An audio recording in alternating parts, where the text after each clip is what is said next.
Hello, everyone, and welcome back to Trothar Chronicles, where, hey, look at that! An evil dictator has taken over a place that was once peaceful and great, and now it might be not so fun. Ain't that matchup unfunnily close as it is now? I am so sorry. America's never been peaceful and great. America's never been peaceful and great. That's the difference. No. I'm just sitting here telling myself, we'll be okay, guys. It didn't set a flame. It sucks. But I just gotta remind myself, we were able to survive 4 years with the fucker. I'm sorry, I really need to just make this joke right now. Are we the baddies? No, I know it's never been peaceful and great. I'm Canadian. We have to deal with your stuff all the time. But the point is... the reason the Geneva Convention existed. Yes, don't make us angry in war. The point is... This is a little funsy because of something that happened. For people who are wondering, we're not getting into this. We're not a political talk show. We do D&D and dice. If anything, we are the little trans icons that the political side hates. Fun with that. Point is, we got all colors of the rainbow here. Yes. Transgenderism. We even have the right to say that because Caleb's in Colorado. We do. I give everybody the trans boy pass, I guess. I love you so much. No. The point is, we're not getting into any of that stuff right now. It just, I did not plan on this to happen. It's just funny it lined up with the sovereign coming to visit Draconia. I am so sorry, everyone. But with that said, we're going to have a fun time today. We're going to keep all that bad stuff away. I know this is going to be 2 weeks from now when this comes out. But hey, we're going to have some fun. We're going to enjoy ourselves. And of course, y'all are going to be fine. We're going to have fun, enjoy it, and do our best. So, we have a few announcements, just as a reminder. If you hadn't remembered or hadn't heard from before. Again, we are going to be opening up very soon, which just looking, this should come out November 23rd. We are going to have our first set of auditions coming out from December 1st to January 1st for our little audio project to voice a lot of the characters. That's everything from voicing Marigold to voicing Cypress to voicing a few other characters.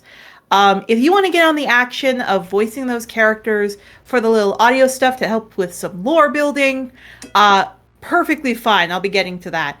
Obviously, 2 weeks later, I did hear what y'all said about the notes, so probably, obviously, by now you would have picked up some of that. I'm going to move it to a few days into January, probably a week or two, just to match it up because, again, I am in the U.S., which is what we're getting into right now. I'm in the U.S. right now, so stuff is a little bit different. Why am I in the U.S.? Because I get to spend more time with hubby over there. We noticed with coming back and forth, if I came a week and a bit into the U.S., we got to spend a lot longer with each other. So, hey, I'm happy to, flip that little rule up a little bit. We had to attend a wedding. And we had to attend a wedding, which that's a whole other story I'll save for another time. The point is, we hope you all had fun. For anyone curious, again, it's probably fixed by that point. I'm going to make a community tab about it. My burn's fine. I'm okay. I can move my finger again. I'm happy. I'm going to be able to edit more and all that kind of stuff. For everybody here, the other announcement we're going to have is, as a reminder for everybody here, there are a few holidays coming up. Primarily for Thanksgiving. I have no idea if the session at that point is going to come out or not. I have no idea with here if everyone's going to be able to do that. Who knows? But as a heads up and the whole thing, December shouldn't be a big issue for us. We should be okay. But on the 20th of November, we might have a few people going to parties and stuff. If that happens... No offense, D&D is a game. Real life is more important. We do not apologize if we need to cut a session because of real life stuff like that. Eh, everybody? Mm-hmm. So yeah, just we're people. That'll happen. And of course, we wanted to thank each and every one of you for coming out. We've had a lot of people come in, make comments, have your voices heard during the live streams. We're so happy to make people excited. And now we get to recap for everybody here what happened last week. Y'all ready to dig into this garbage? No, but I mean, whoever is ready. That's the right attitude with the Sovereign! Then, if our players are all ready, let's go over a content warning. As all of you know, in the content warnings I've given in the past, there's tons of things to remember in Trothar. There is animal abuse, violence, gore, sometimes other darker topics like physical abuse, mental abuse, emotional abuse, especially what we saw last time in relationships and just other people. And of course, SA or non-consensual relationships, all that kind of stuff. We're never going to get into topics of showing like SA on screen or anything else, but as we saw last week, there is some examples of emotional abuse and mental abuse that happen.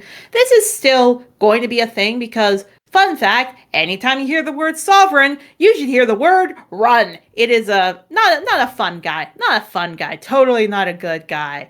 Or I might be tricking you all and he might be fantastic. What do you all say? Do you think the sovereign's a good I can't say. I can't say that with a straight face. No. I might be a sorcerer, but Cock's gun. I've known since the day I met him, and that's the problem. Yes. So obviously, anytime the Sovereign comes in, please be advised that this stuff will happen. But we're never going to get into SA or sexual assault kind of stuff. We're never going to get into that on screen. There'll be after effects or implied before effects, but we're never going to get into it in, like, the actual game. I'm never going to do that. Never planning on it. This session specifically, please be advised that there are two things that will come up that are very important. Number one, there is going to be manipulation and abuse of power in relationships, all that kind of stuff because the Sovereign is here. And two, because it is insinuated, poisonings. There is going to be poisoning talks today. So please, if that is something that makes you uncomfortable, take your time. You can step out if you need to, but please be advised that that's going to happen. And generally, first half will focus on abusive relationships and all that kind of stuff. Second half, when they go to the next mission, will focus on poisonings and such. But players, are we ready to go? Yeah. Yippee! Good. Then Hold on, let's start I gotta get into Yaro's mindset. You daft bastard! Okay, got it. I thought you were Punches Mabel again. I thought you were gonna do soggy little shit was the thing to get you a little better there. I'm just gonna be the little guy, the little kobold, being like, "Why is everybody so angry at each other? What the fuck?" Meanwhile, all I got to do is remember I'm not country. I have whatever the fuck accent this is. Indeed. Also, just as a reminder, because I realized I forgot this, we are not going to have an Ivy or a Shadow for 2 weeks, as I mentioned last time. This is because Ivy and Shadow are not here because they're being gay. Ivy's voice actor, Volks, or player, and Shadow's player, Nyx, get to have a vacation with each other. They are a very long-distance relationship, just like many of us. One's on UK soil, one's in American soil, so it definitely is just being careful, all that jazz. We want to give people time. And of course, this has been a relationship they've been after for months upon months and not a year. So we're going to let them be. Let them be gay. Let them be gay. But besides that, you get to see these 4 lovely players right now. Players, are we ready? I know I've said that a few times, but are we ready? You can always edit that out in post. Not now. Fine. I don't feel like it. Excuse me, I'm the one that edits these, goddammit. Do not take the credit. I'm the one that does it. Okay, let us begin. When you last left off, you got back to the school. You guys had Brio, the cyan dragon. Also, Ben, I realized it should be Brio's head, not his full body in the circle. I'll edit that at another point. So. No, I realized I was like, oh shoot, that's the thing I forgot. That thing. So basically what it is that you guys got Brio, the cyan dragon. He is the first dragon you all collected.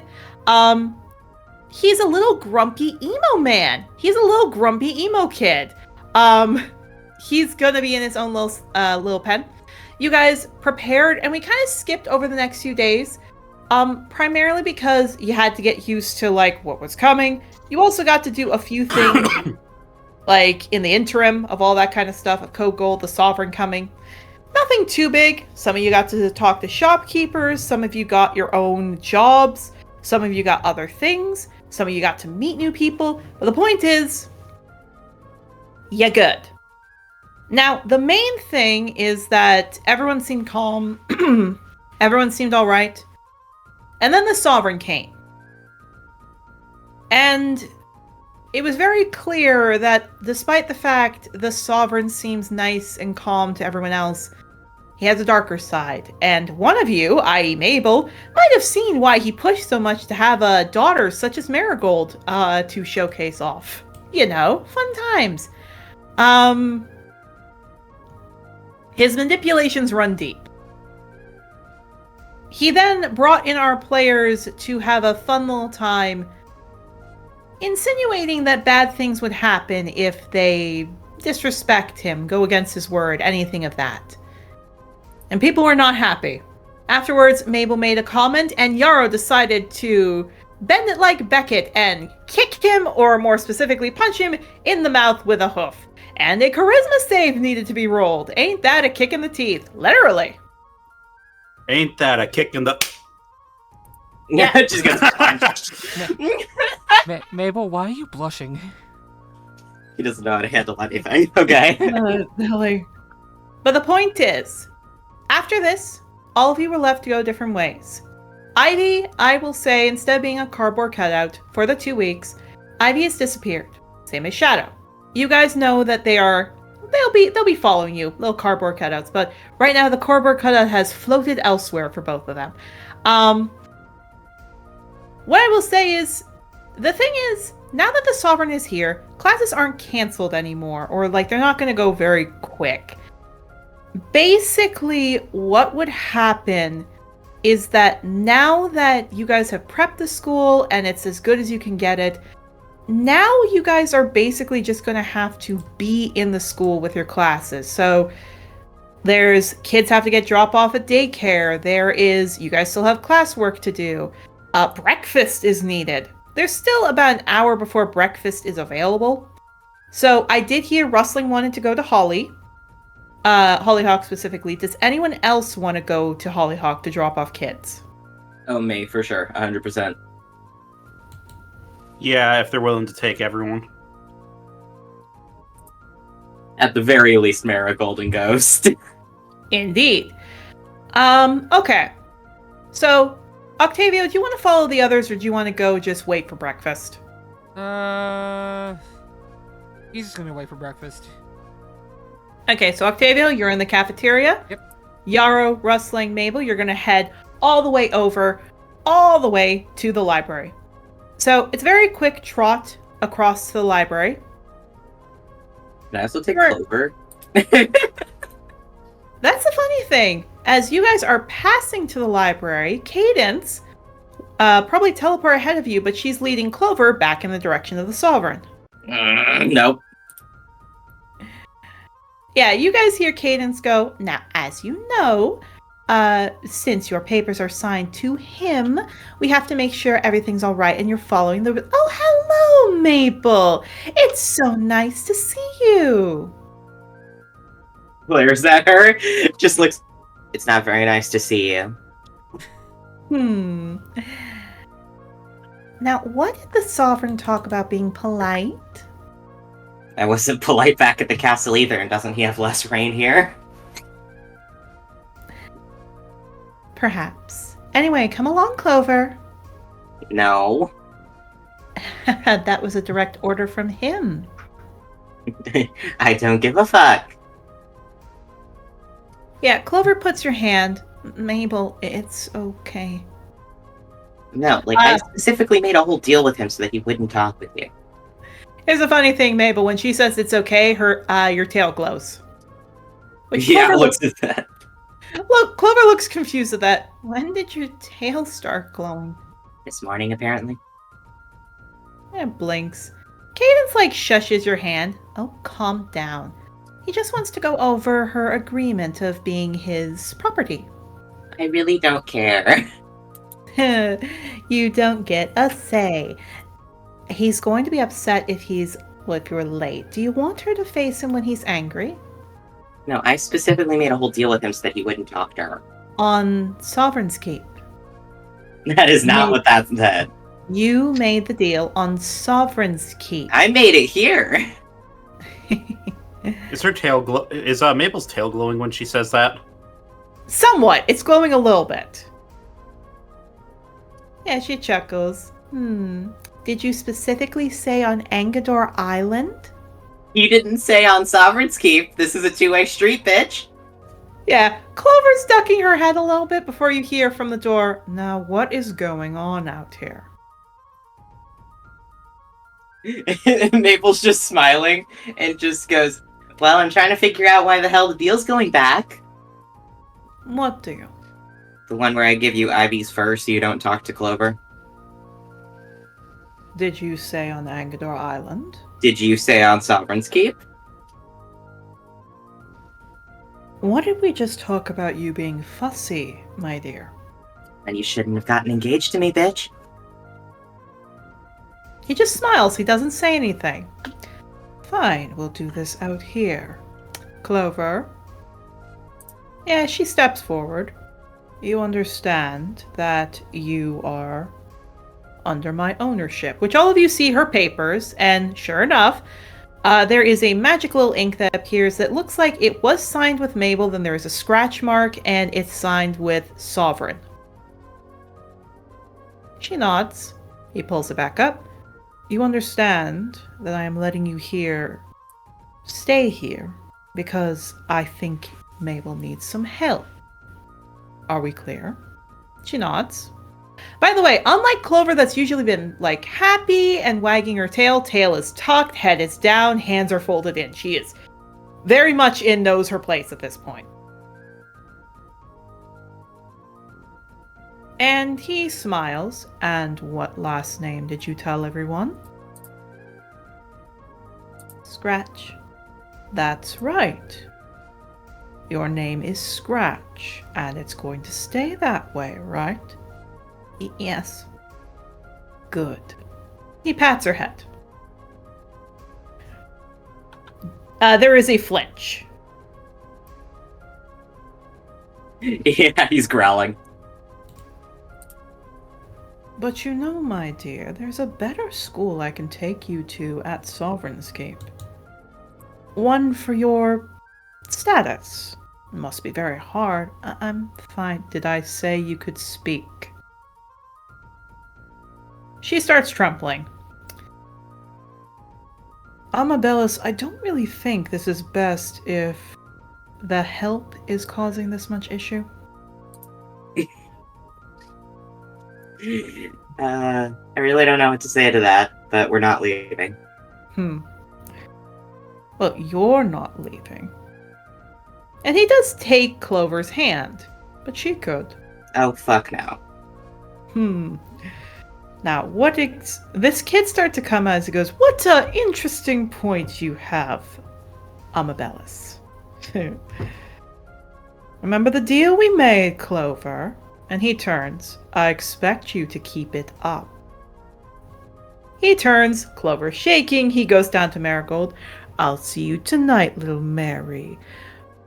Clover over there just had Mama. Clover, Mama. Clover, Mama. Fair enough. It just had a little bit of a thorn in her hoof. She's just a bit shaky. Cadence, let's go. Cadence walks off with him. As soon as Marigold hugs her, Clover's hugging her. Yeah, Mabel just sighs. Mabel, please roll a history about what deal he could be making.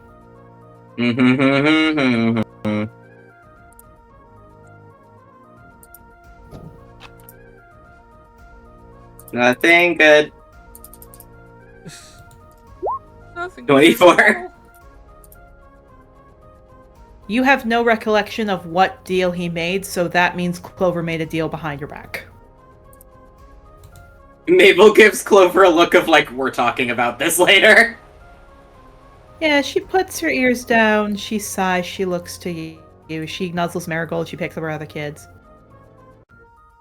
He wasn't gonna let me come if I didn't make that deal. I'm not mad at you. I do shit like that too. Just we should probably talk about it. Yeah, she puts down Marigold. I wanted to tell you this week, and then this happened. I'm sorry, I don't like keeping things from you.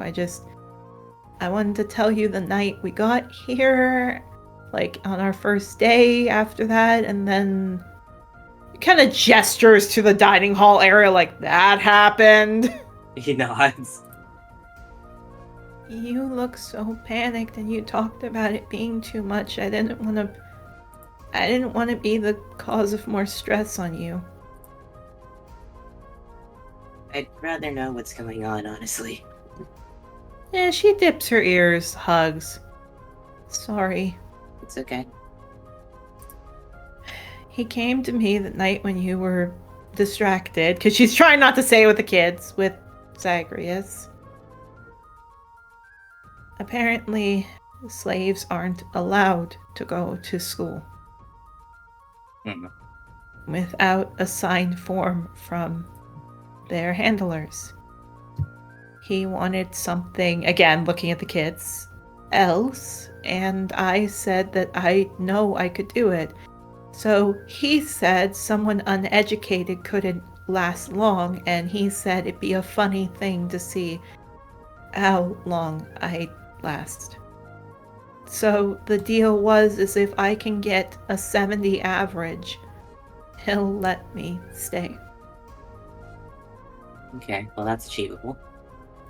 Not when I still have trouble reading and writing, Mabel. Well, I'm here to help you. Yeah, but then I'm just putting more pressure on you. You're really not. Yeah, Miracle looks up. I can help. Mary, she pats her head. No. Sage blinks. Looks at you, Mabel. Can I get Mr. Stabby now? No, you cannot have a knife. Mr. Stabby's not a knife. He's my friend. Okay, well, okay, kiddo. If your friends are knives, we're having bigger problems. Stops. Looks down. Mr. What? Yeah, apparently Zagreus gave him a knife. Just looks to you. I assume you didn't know. I did not know. Nods, takes a breath. Okay. Yeah, picks up Sage. Okay, buddy. Why do you have Mr. Stabby? Because Papa could come in and spend time with us, and I didn't want that. That's very fair. I'll find you Mr. Stabby, and you can keep him. Over. She puts a hand up. Sage looks happy. Only when the Sovereign is here. Okay. And he hugs her, and she hugs him. Still don't think that's a great idea. Puts it down, looks to you. I had a sword every time I slept in the Sovereign's home. Holy shit, what is going on? She looks at the kids, looks to you. It was to make sure he got the point to go away. I mean, I understand that. I'm just... Man, was my childhood actually good? He looks down. He's thinking about it. He gives you a look like, no, really? Looks dead at you. Mabel, I spent my childhood times where I wasn't sure if I could eat that day and go to bed hungry, have hunger pains at the wazoo. I could go on, but I just think I need to say that. No, look, I understand. I'm just like, I'm a little bit floored with the difference here. Nods. She looks at Sage. You can get Mr. Stabby back so long as the Sovereign is here, but then you don't have him. Okay, Mama, and just hugs her. She hugs him. Yeah, the kids are playing. Clover looks to all of you. I'm sorry. Mabel and I have a thing where we don't keep secrets from each other. And again, looks to you. Mabel wouldn't lie to me. Well, Mabel wouldn't intentionally lie to me. Mabel nods at that. Your tail glows, Mabel. That's true. She looks at that, looks confused. Shrugs. Anyway, I'll let you be. again, if you didn't pick up anything for me in Canrig, I can't wait to see what you make for me. He nods. Yeah, smiles, looks at the kids. I'm gonna go get us a little spot for breakfast, okay? You all have fun. Hey, before you go, Yeah, she turns over. She looks directly at you, Yarrow, her tail's wagging. Yeah? did you, tell Undergrowth about, you needing help like this? I don't want anyone's problems being added on for my own. I think Cedar would be pretty happy to help you. I know, at No. the very least I would. Her tail specifically goes faster at that. He seems completely oblivious to it. Look, if there's anything that I can do to help you, just please tell me. The thought of another one of our people being a slave is... It's a little too much for me. She picks up what you're saying, tail stops, but oh, right, that, no, there's nothing you can do. Unless you got my papers from him. Anyway, I really hope to see you all at breakfast. And she just starts trotting.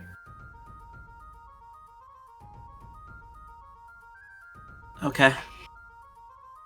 Yarrow looks completely oblivious to what just happened. Fucking dumbass. Mabel, could you roll me an insight? I don't feel like he needs to, but but he I'm will. sorry, the emotionally constipated individual doesn't need to roll an insight on him. 25. Yeah. Well, Mabel, you might have more competition than Cedar.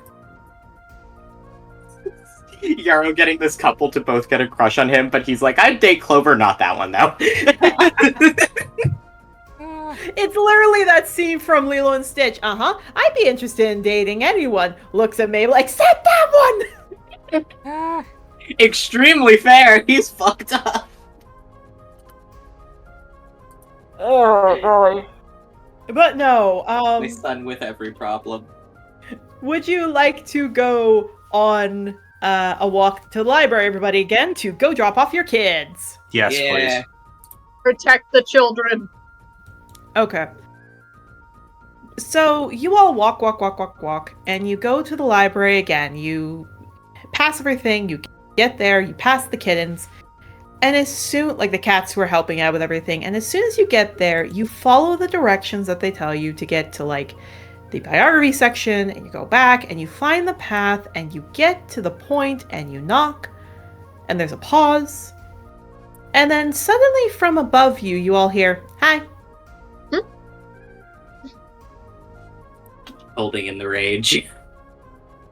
Yeah, she chuckles. What can I say? I know all the little nooks and crannies here. We can hide for weeks. Ivy says hi, by the way. Just nods. What? We didn't want to get caught up in the sovereign BS. Fair. And I'm saying it that way so the little kitties don't pick up bad words. She jumps down.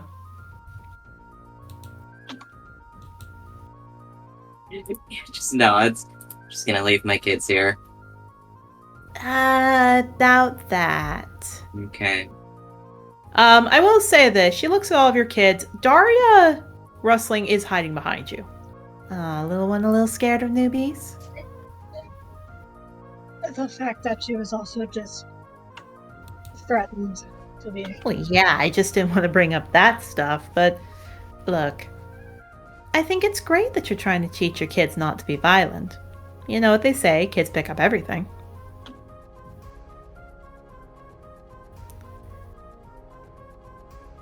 And especially, I think it's very nice that you're actually, well, doing the best you can. Parents do what they need to, you know?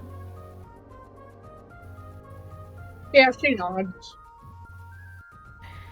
Well, okay. About all of that, we have to let you all know something that I think might be a little different for all of you.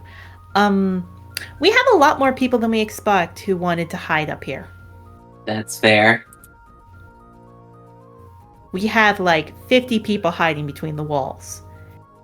And there's a little problem I think your kids might not like. Okay.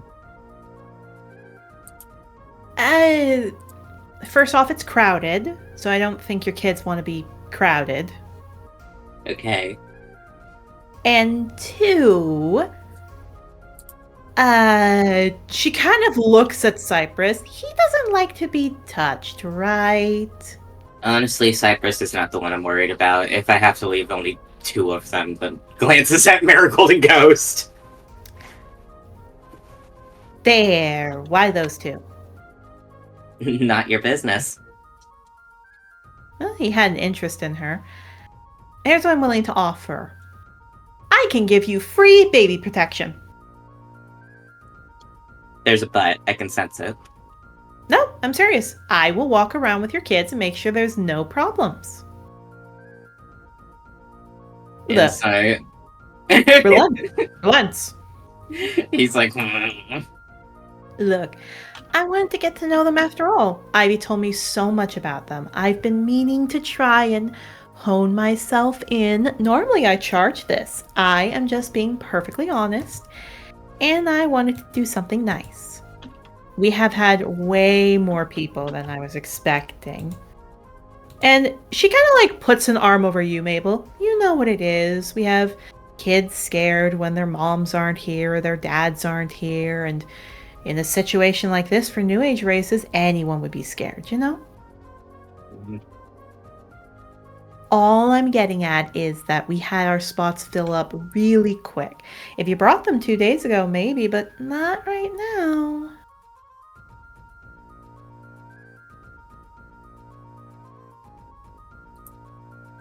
But what I'm offering is I can watch them, take them between classes, make sure they're getting their lunches. And if I'm doing that, I can also make sure to alert you when someone's coming. Let me see here. She whistles. Starry, come down. Yeah, a bat flies out, rustling. Darius screams and goes right. I'll say this: it goes right under Mabel because Mabel has a big tail. It kind of curls his tail around Daria to make sure that she's protected. Okay, that's new, honey. It's a bat. It's not scary. She brings the bat over. Darius screams more, Using his wings to cover Daria. Okay. Sorry, I don't know why she'd be afraid of a bat. He's just a bat. Yeah, he's gonna look down at Daria and just go, "You okay?" Daria, do you want to actually? Daria is crying. Daria is shaking. Daria is covering her ears. Yeah, he's gonna wrap his wings around her to kind of muffle the sound. Like ears and eyes. She is covering both. Whatever it is with the bat, she's terrified of it. Yeah, he's covering her up. Yeah, Sorry, go ahead. Wrestling's seeing that. That could. Okay. I'll put Starry back. I'll put it. She looks up. Hey, catch Starry. She whips the bat up. Starry gets caught. Gonna crouch down next to Daria. Honey. Yeah, she jumps into your arms and she's not looking at Hollyhock. Yeah, she's just nuzzling. Okay, note to self: don't bring Starry around her. Okay. That's all right. I'll just do double patrol then.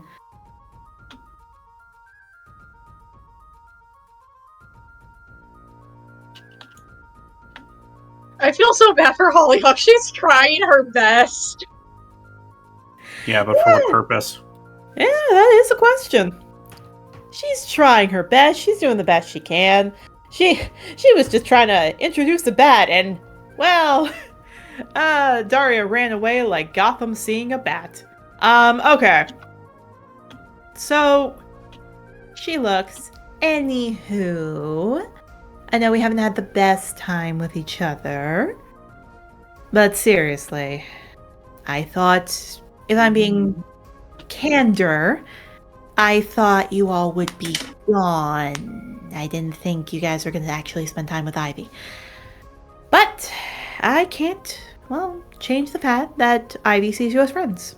So if you're her friends, you're my friends. And the least I can do is try to be nice and friendly, you know? So she goes to you, Yarrow, gives you a shove on the shoulder and an arm around you. Just so you know, I'll still be like this. This is my just normal personality. But I will tone it down when I'm all around you, okay? Alright then. By the way, what is it with you all and the Sovereign? I have never seen him go near anybody. There it is. I'm just asking. Look, everyone wants to know. I figure you all tell me. I can put the secrets at bay because there are some there are some rumors I don't think is true with all of you. I'd love to know. Well, why don't we go to breakfast? She goes up. I'll go steal some food. Don't worry. I'll do, like, I don't know, plan C? Don't go with plan C because there's a voice up ahead. Don't go with plan C. Go with plan D. I'm not faking the death of a child for that, okay? No, we're going to go with plan C. But then you need a cat. I have a cat. She looks in the direction of Vulture. Oh, fuck no. It's not death, okay? I'll tell you what the plan is. And we'll walk, okay? She starts to walk. Come on. He's holding the cat so tight, like, no. Very. I'm also okay if it's Rosa. Yar just slowly turns his head to Rosa. Rosa's looking at you like, I don't know what she wants to do. Look, all I need your cat to do is go in the kitchen and pretend to hack up a fur ball. That's it. That's plan C. I was going to do Starry, but looks at Daria, and no. I feel like if any of our cats do anything again, it's going to become very big trouble for us. Fair Don't- then. Don't Which one of you...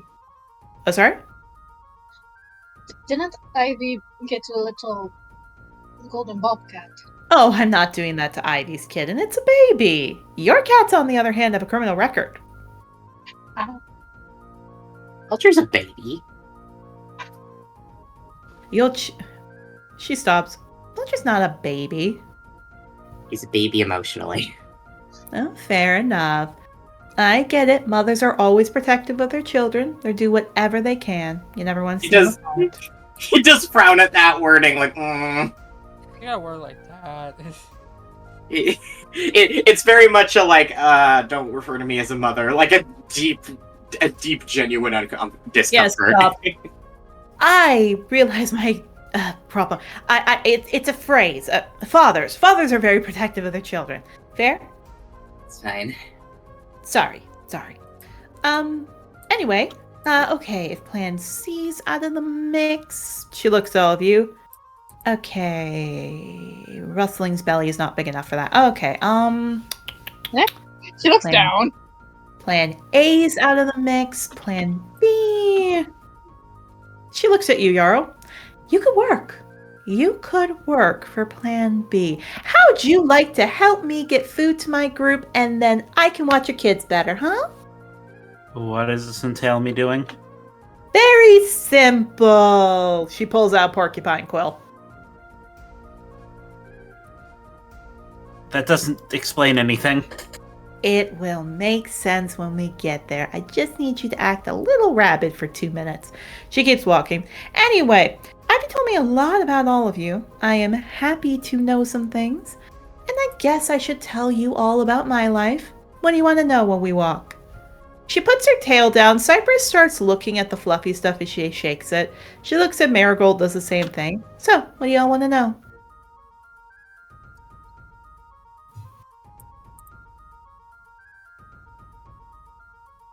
What do you use these services and skills for before you came to the school? Oh! It seems like you're a very specific kind of person. Oh! Very simple. Takes a dagger out. Murder. That does explain quite a bit. Hey, when you live on the street. Assassin for hire. And blackmail. I'm good at blackmail. Sage looks up. Baba, how can mail be black? Okay, we're not explaining what blackmail is to you specifically. Blackmail, little one, is when No, he's gonna start doing it. I know him.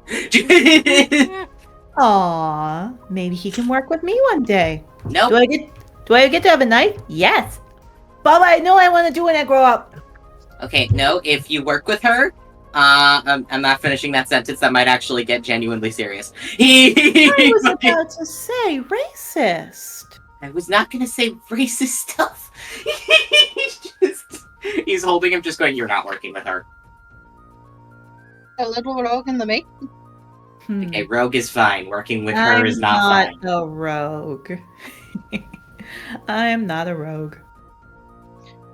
It's not your cover, though. Oh, my cover is something else.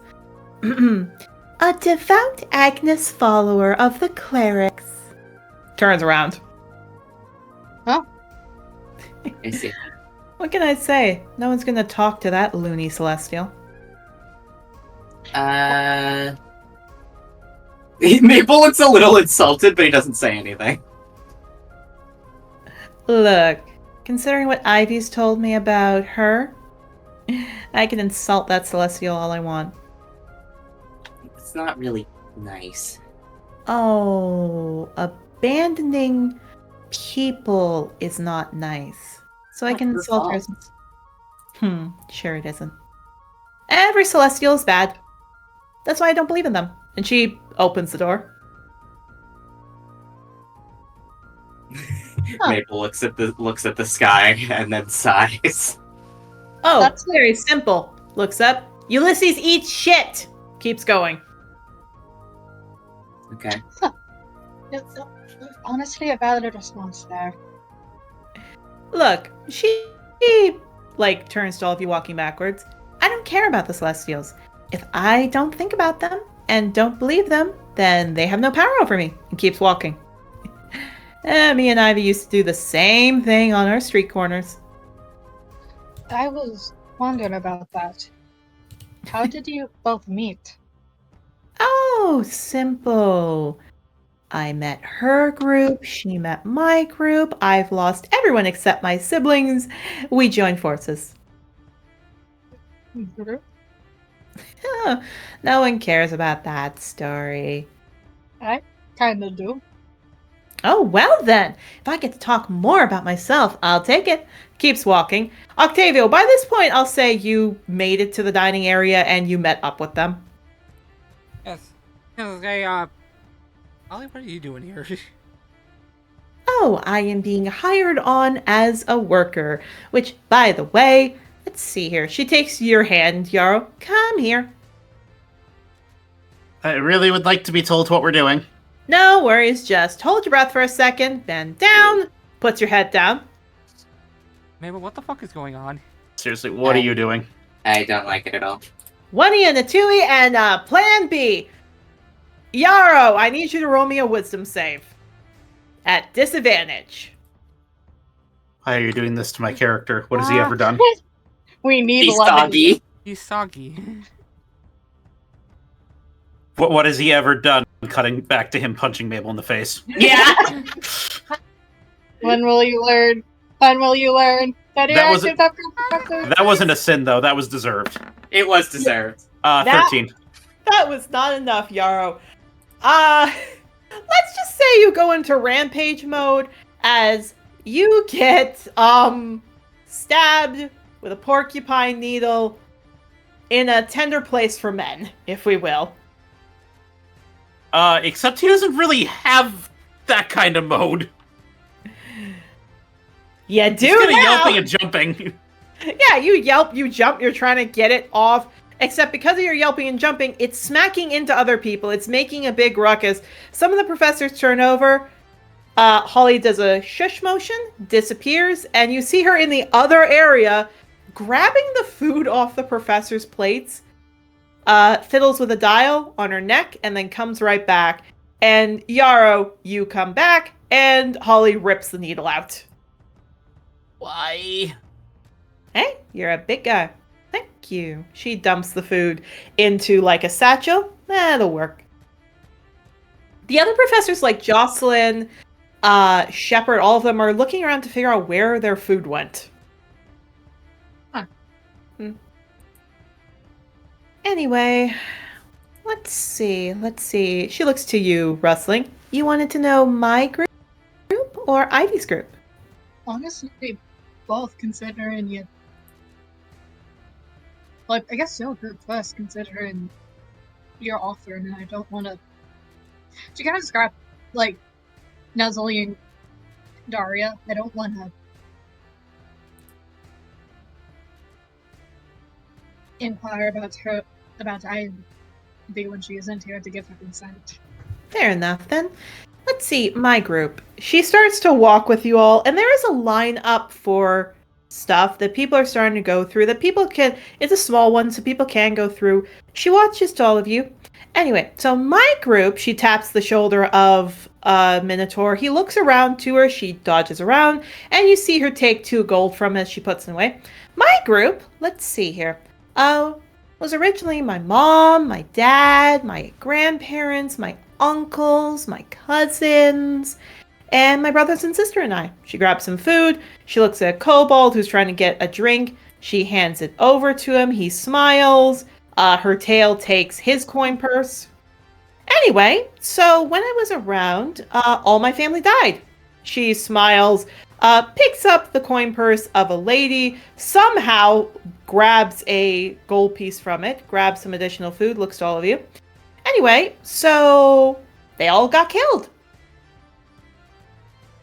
Oh, I'm sorry to hear that. No, I've gotten over it. I mean, you know what they say about our kind. Heathens and all that. Kind of flicks her color. Why do you think we're supposed to wear these things? What? Yeah, her ear twitches at that. If you don't mind me asking, since you're very forward about it, what exactly happened to them for that all of them die? You know, guards, riders, anything. We tried to make a living, and you know what people do to our kind. They find excuses to make our lives horrible. And some, like riders, as she puts her food on. I assume you guys are getting food as well. Yeah. Yeah. Yeah. She sits down at a table, and some, like riders, decide that their jobs, or even guards or anyone else, their jobs, their lives, their families are more important than our race, our kind. After all, we're just sex objects and all that. So then they decided that they get more money, a bigger promotion, protection for their own kind, if they told the people about certain things we were doing that might not have been illegal. You do what you can to survive. Steal a few things, she takes a bite, murder a people or two. And instead of giving us a trial, they just executed us. So, I met up with Ivy's group. She met up with my group. We figured out we had equal goal of getting the 9 hells out of where we were. And the next thing I know, tosses the apple again, takes a bite.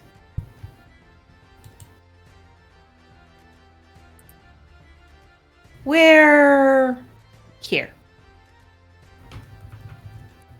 So you literally just wanted to be here because Ivy wanted to come here. She's my sister. Why wouldn't I want to be here?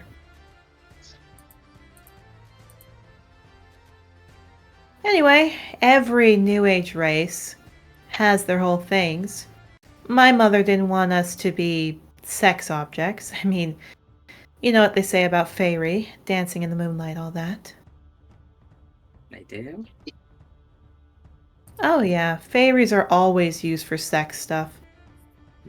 Mabel's having a lot of emotions about that, but he just looks away. Something on your mind? Not particularly.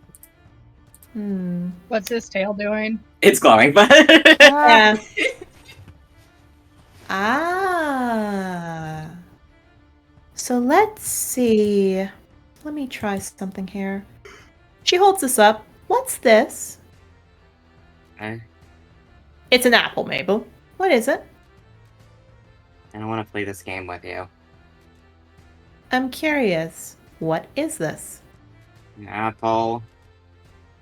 Okay. Now tell me what it's not. Or specifically, tell me what it is, but what it's not. I don't like this. Oh, that's what your tail glows, huh?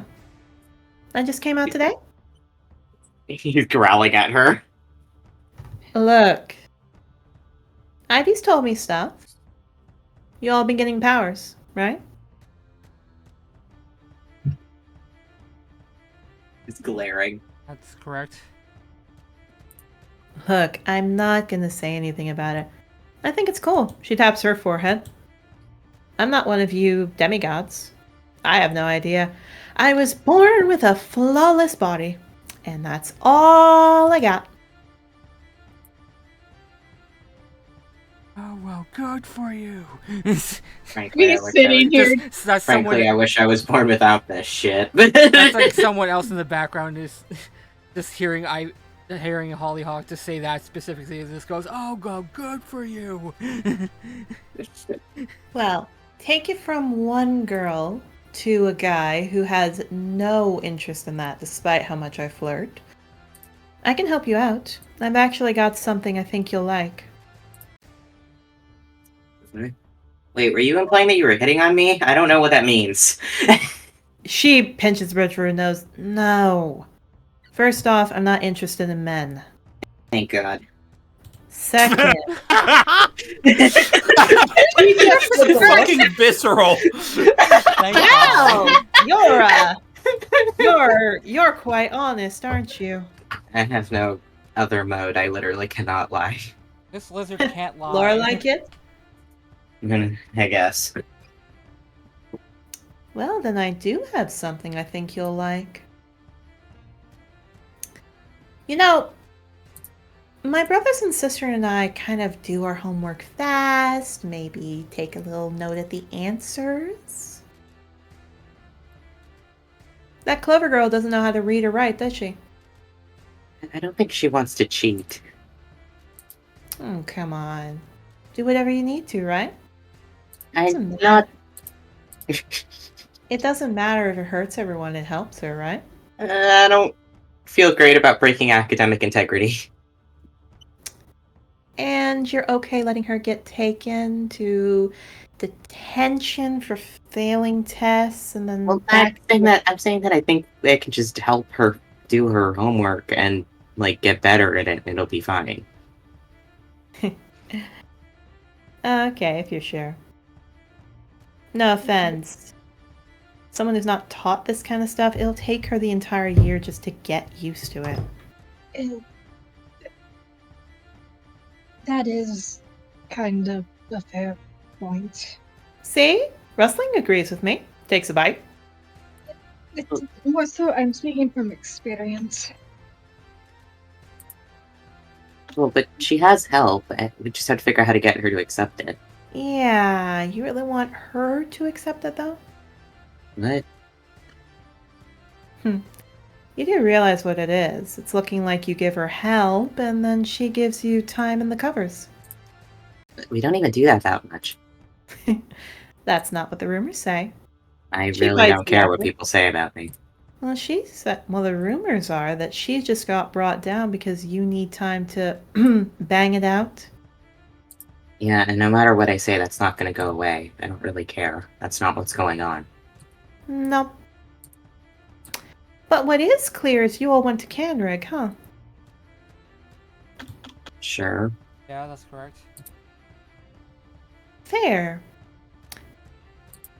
Now, my little sources say you went to Canrig, and you were hiding something. Please tell me what illegal thing you brought. Is it alcohol? I know a good seller if you got alcohol. Not. All I'm telling you is that it's not illegal. Not illegal. Is it a coin? Bigger than a coin?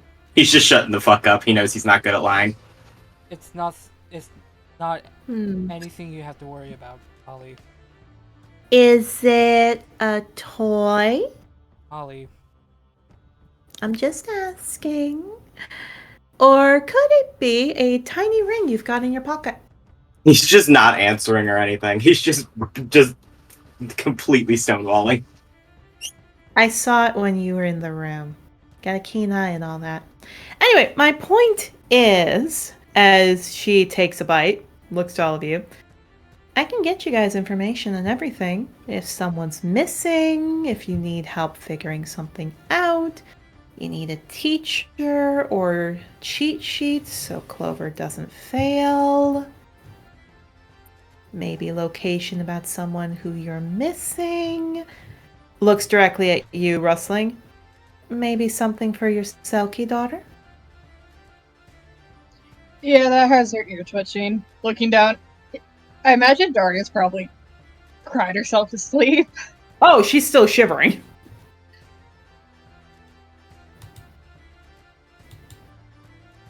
Would you like that, Daria? Something to help? She is not looking up, she's just shaking. Admittedly, something that can help her would be nice. I've not seen her like this in a long time. You've got it. She sticks her hand out. Deal? What do I need to do? Smart girl.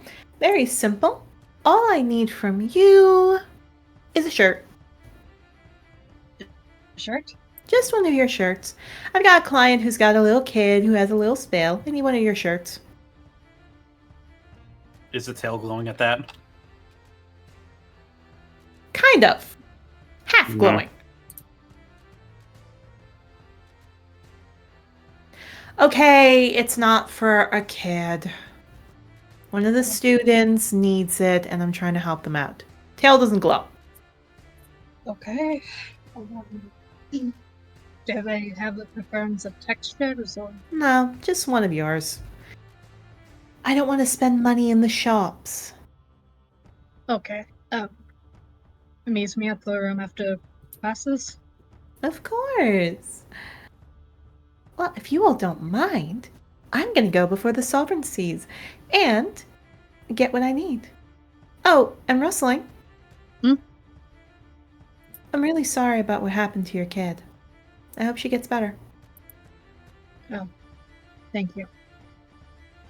She gives a wink and walks off. Yeah, she's just rubbing Daria's back and just soothing her. The minute that she's out of earshot, Mabel just goes, I hate that facetious bitch. Ghost looks up to you, Mabel, like, words! No repeating that. He nods, goes back to his cereal. You Thank just you. keep on forgetting that your kid is right there, Mabel, or... I swear in front of all of them, they know not to repeat things I say. For now. Miracle looks up. We get cookies if we don't do that. Yes. I feel like this is going to backfire once they get a lot older for you, but... They can. When they're older, they can swear. It's not gonna backfire.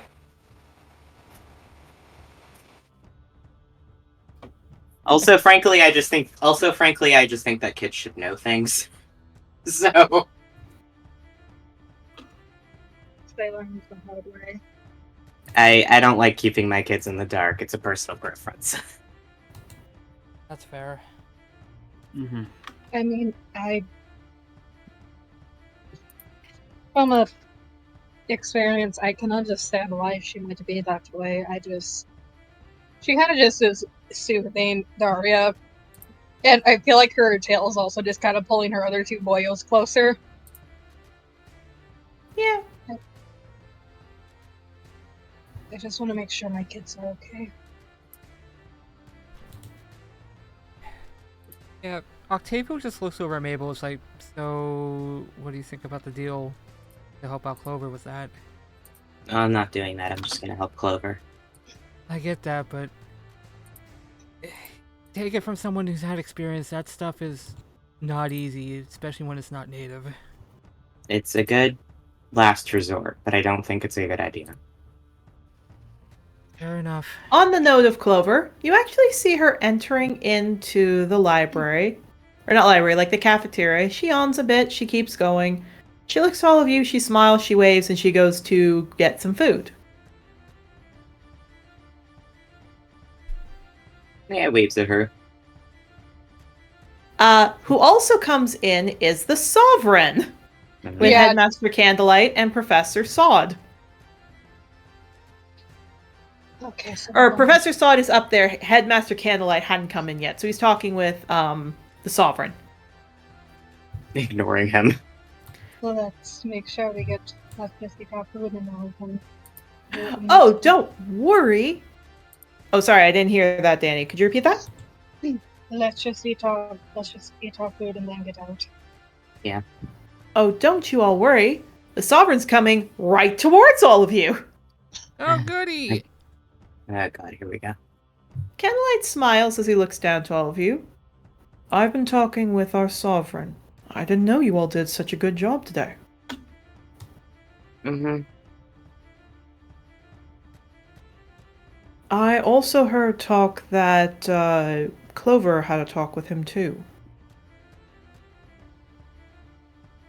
Mm-hmm. The Sovereign nods. We just had a talk about me explaining to them how things work in this school so they don't cause any more issues, and a little talk with Clover about reminding important things when it comes to, well, keeping things up to date. He nods. The Sovereign looks to all of you. I don't assume any of you have a problem with this, do you? He keeps his fucking mouth shut. That's what I'm happy to hear. And he walks. Candlelight waits a little bit. I understand this might be difficult for all of you, but please understand we must listen to the Sovereign and please behave. Trust me, I'm well aware. He looks anxious. As well, Candlekeep looks over. The Sovereign got 1 or 2 steps away. My lord. He stops. I would like to apologize. I didn't realize Mr. Starkeeper was your fiancé. I am thoroughly sorry for putting him in any kind of... Oh, don't worry. Shepherd comes up to them. He looks up. So, that's our lord, the Sovereign. Good to meet you, Professor Swords again. Yes, yes. Could I ask a question? He looks confused. Well, why are you here? I don't get it. I'm here for...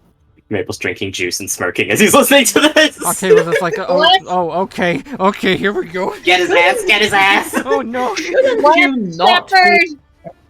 you not be here for 10 years, considering there's a conflict of interest that was put down in the rules by you yourself for you visiting here when there is one person you are, well, in a fiancé relationship with?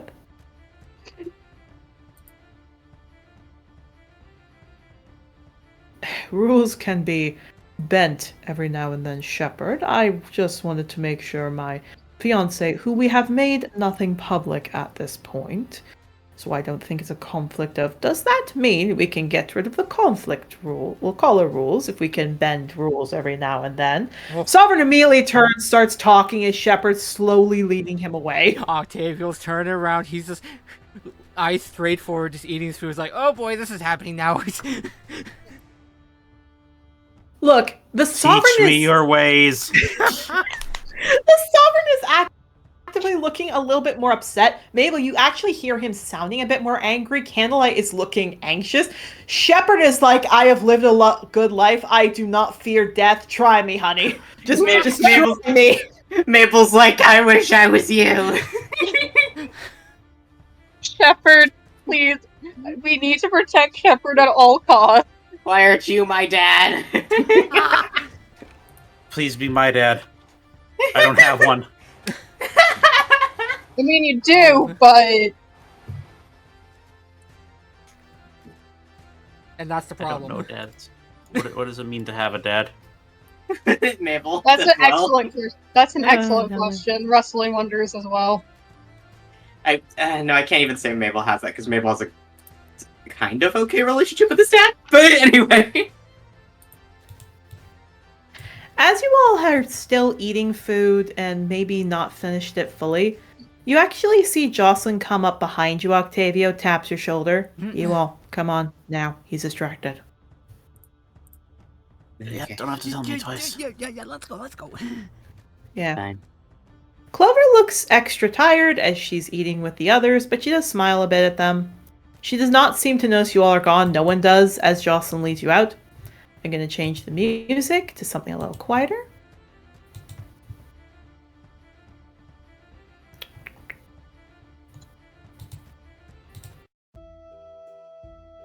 Okay. So she leads you across the bounty hall, back to the center of school, back to her stable area that you guys were there a few days ago. She lets you guys in the stable area, closes the door, looks to all of you. Are you all okay? Yeah. No.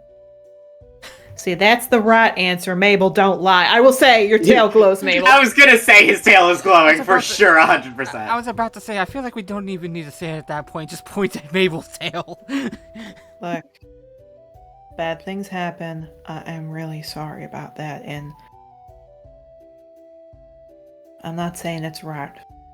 But unfortunately, we are in the position we are right now, and we have to make it work. Alright? He threatened our kids. Yeah, that's why I don't like the little bastard. She starts to get some sashes and everything.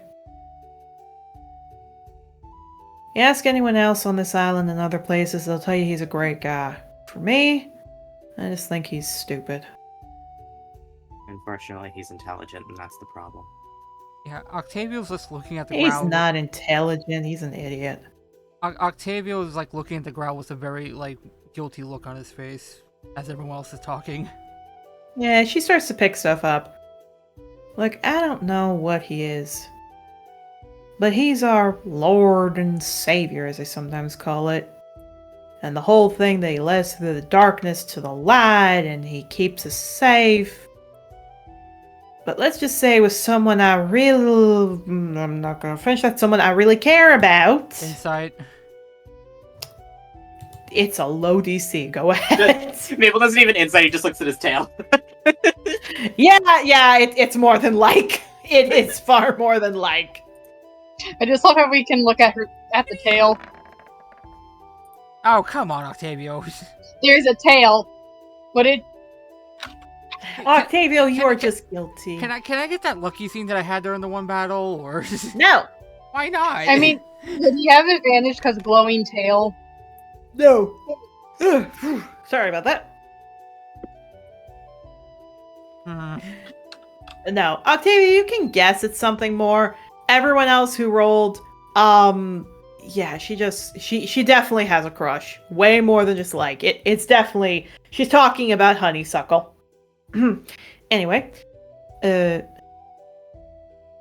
person I really, really care about has a collar on. And most of the society hates her, even though if I'm being honest, she's the kindest, most caring, amazing girl I've ever met.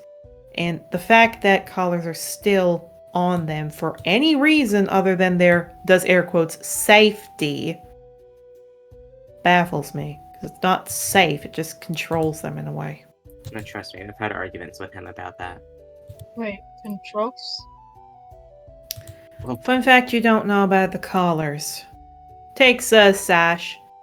Say, those collars track where you are. They also track your heart rate and shit. Oh, they do more than that. They're shock collars. Yeah. What? Certain areas, you'll learn about this in school, I actually think today.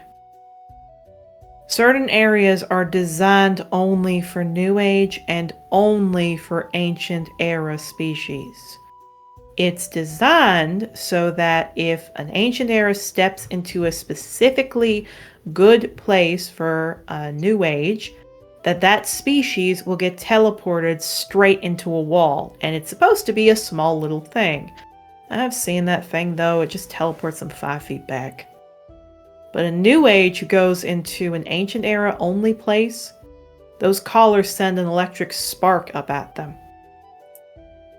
Not only that, though it's not admitted often, and she picks up some eggs. I don't tell you this, but I've seen riders tweak and makes a few little inventions they've been getting out that apparently subdues a New Age race by stopping their heart for a second so they fall to the ground. It's apparently, does air quotes, more humane than pinning them down. The Sovereign hasn't approved of it yet, and I hope he's not gonna. But we don't know yet. That might honestly be why he's here, besides all of you.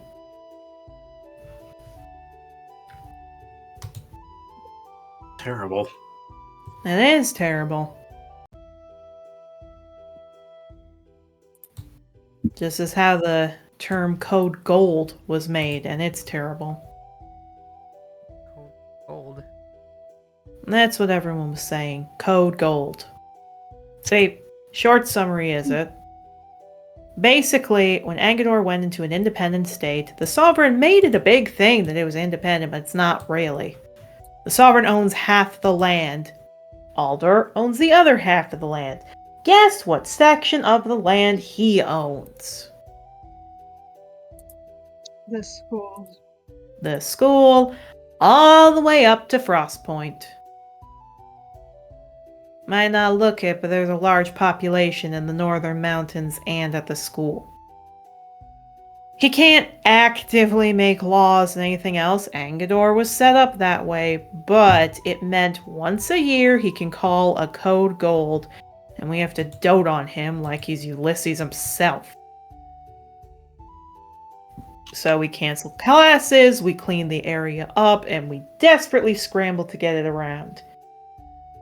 Ancient Eras get a really good time, and New Age get anxious like rabbits in a field of snakes. I know you may think Candlelight is sucking up to him. Just remember, Candlelight has his own person he cares about, who's New Age too. You mean you? Me? Just looking at him. I said too much about Candlelight. Let's go. And just starts walking. Alright, Octavio. You're gonna start your learning with Brio. Mabel listening to Jocelyn talk about how much she hates the Sovereign, just like, do you want me to make you hate my dad more? I can tell you things. Oh, fuck. No. Why did I think we were talking to Shepard? That's my bad. No, it's okay. She was like, wait, I can't talk about Shepard. Okay, moving on. It works out surprisingly well, so... Still funny. God does it. But no, Octavio, you see it's Brio's pen, which I'm going to change the music for that. She hands you a scarf. That... Hold on to it. Alright, she goes in. Hey, Brio. Brio lifts his head up, looks to all of you. He glares at all of you except Octavio, that he glares a little less. Come on, it's time to get up. Brio turns his head to the side. Look, those burns are going to get worse if you don't keep moving. Come on. Brio shakes his head. Okay. She puts... she goes, okay, want to eat first? He turns his head a little back to her. Okay. She drops a whole chicken down on the ground, right in front of him. How do I explain this? Can anyone...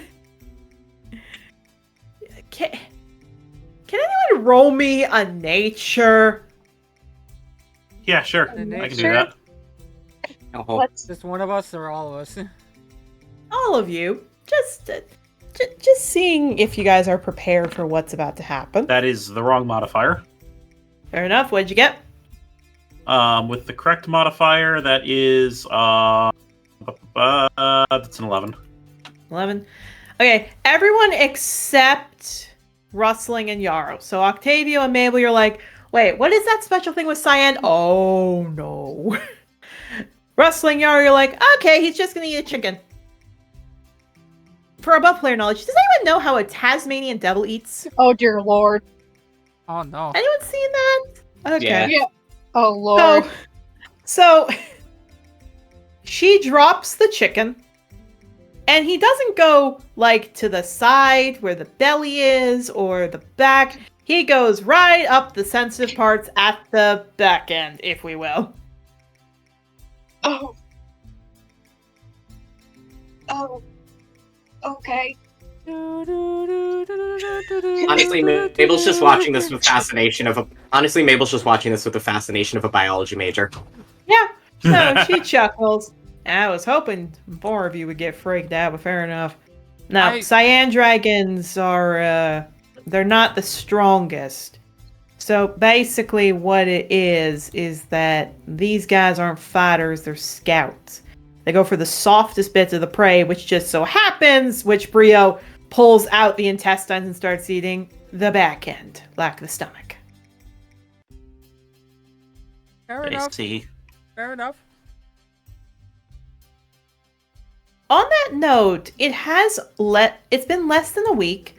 Brio does, I'll say this for everybody here, it's kind of like when you've given a burn a few days. The skin is still highly damaged, which all of you can see. He has either groomed them off or something has happened where he is balding. There's a thin layer of scales a bit, like skinish. But there's huge patches of grayish blue scales and skin. She looks to all of you. With how much we've given him in pain meds as well as anything else, he's gonna need at least 3-4 years before he'll be back up to snuff. He'll be okay at least, though, right? Yeah. She smiles. Look at him. He's young. He's gonna get twice, maybe 5 times his size by the time he's 5 years old. When he's young, he'll be the size of a horse. But he's gonna go through a lot of pain.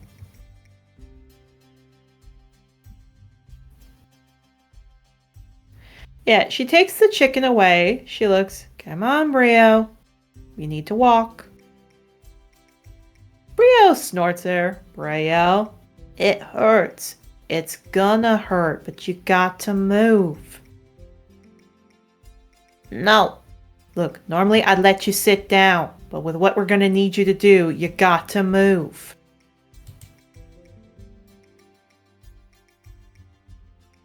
She looks to you, Octavio. Okay. You're gonna come in now. Yeah, he hears that and sighs. Just kind of walks up slowly up to Brio. Okay. She hands you the scarf, like she points to the scarf. You're gonna loop one side under him and slowly lift him up, okay? You sure about this? Not the strongest. With what I've got to do, you either do it or I kick you in the tail. Now do it. Okay. Rio, I'll try to make this quick, alright? He's lifting his head up to you to let out little hisses. Rio. We want to help you. I know it's gonna hurt, but we want to help you. Yeah, that's what they said at the circus. He curls up a bit. You're no longer there, and I'm no longer affiliated with that circus. He looks to you, he looks annoyed, but he uncurls so you can do it. Yeah, very gently wrapping the sash around and trying to lift him up. Yeah, you do. He yelps twice, and then slowly you lift him up, and Brio does grimace, but, like, you see Jocelyn go, okay, come on, Brio, 2 moves, and you can go back down. You see him kick one leg back, kick a leg forward. He tries to do another set, but Octavio, he flinches, and she goes, hey, that's okay. Octavio, let him down. Yeah, I got it. Puts him down. Yeah, you do. She smiles. Brio takes breaths. She puts an egg in front of him. He looks happy. He eats that. It's an ostrich egg, so He's like trying to scrape it with his claws and hit it with his beak. He's happy. She looks to you. Good job, Octavia. Good job to you, Brio. He's kind of smiles. Oh, he's ignoring you. No, he's just smiling, watching me eat the egg. Yeah, he hasn't even cracked it open. Jocelyn looks. He'll get it if he wants it. He can probably kick that egg around and it'll crack. Good. Oh, sorry? He says that's good. No offense to other ratters. But they don't know dragons like we Melmarians do. Yeah, he blinks. He stands up a bit and looks at that. It's like, why is that? You just have more experience? Or Everyone roll me a history. Oh boy. Hey, Stordy. Also, Danny, just to let you know, you're on mute. It's a 9. I know, I've been kind of Octavio. sneezing and having to clear my throat. No worries, just wanted to check. Do you want to roll?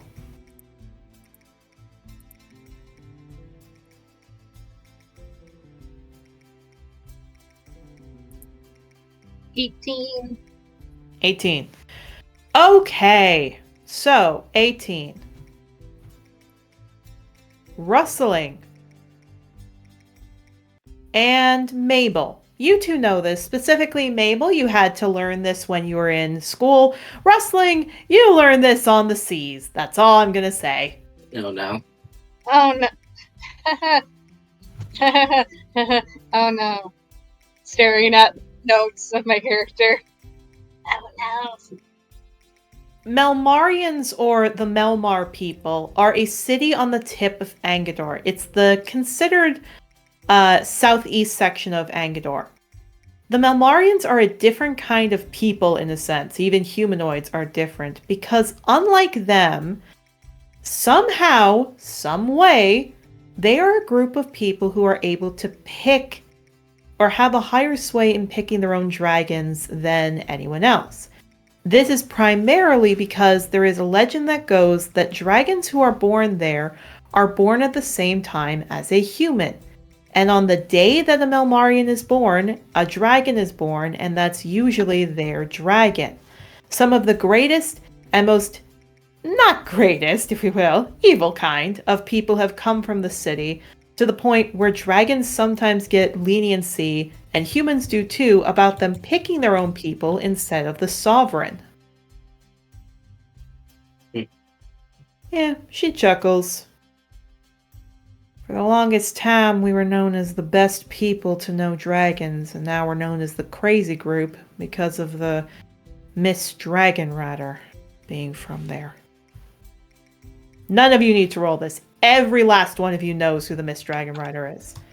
The Miss Dragon Rider was said to be an incredible dragon rider who had unprecedented amount of magic, played pranks every now and then, and eventually, when it came time to get her dragon and swear fealty to the sovereign, she attacked him. Like, literally stabbed him and flew off with her dragon, and somehow has bonded with that dragon and is a riding pair without the sovereign's aid, and has now just been going around causing trouble for anyone who's the sovereign's group. He's sitting here. Ida? I mean, yes, that's who she's based on. That okay, is... right. Mabel remembering the Miss Dragon. Yeah, she kidnapped me that one time. Yep. Welcome to who inspired who was inspired by Ida. Me just sitting here. Ida, my beloved. Yeah, she chuckles. I remember her and her brother pretty well, let me tell you that. Trust me, I know her brother very well. She kidnapped me one time. Were you working for the Sovereign at the time? Nods. Yeah, that's why. She hates all the Sovereign people. Yeah, she didn't kill me because I'm trans. It was great. No, she's killed trans people before. She specifically said she didn't kill me because I was trans. She said that to my face. I think there might have been another reason she was hiding. Either way, her brother's a cuck. Fair enough. What? There's... I'm saying it jokingly. I will say this. Thankfully, all the kids, because I didn't say this, thankfully all the kids stayed with Clover. Yeah, no, he wouldn't have said that in front of his kids. So Puck is No, no, Chuck is no, the no, no, one no, who- no, no, no, no. Goes up to Rustling the Shush. No, it's funny if he doesn't know. he is an adult. Oh, I'm going country again. Hang on. He is an Yeah. adult. He has a right to know. Getting very confused. Anyway, before we freak Okay, Yarrow out. Anyway, the Miss Dragon Rider used to be known as the Brave Dragon Rider. I don't know what it'd be. Now, she's known as the Cowardly Traitor. But she's called the Miss Dragon Rider for one of two things. One, she's got a Miss Dragon at her side. She came from Melmar. Story goes that on the day she was born and her dragon was born, they were brought into the same area with each other, and they've been inseparable ever since. The other reason is, admittedly, she hides in the mist. Literally, she's somehow able to disappear and reappear in the mist, and no one is sure why.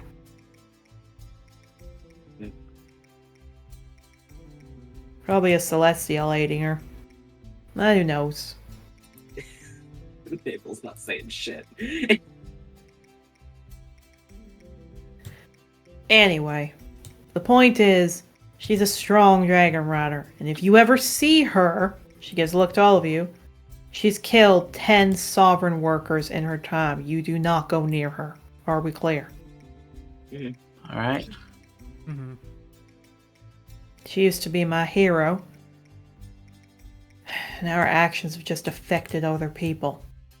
Because of her, everyone thinks there was a period where everyone thought that the New Age was hiding her, so it went on a mad rampage, a witch hunt to find her.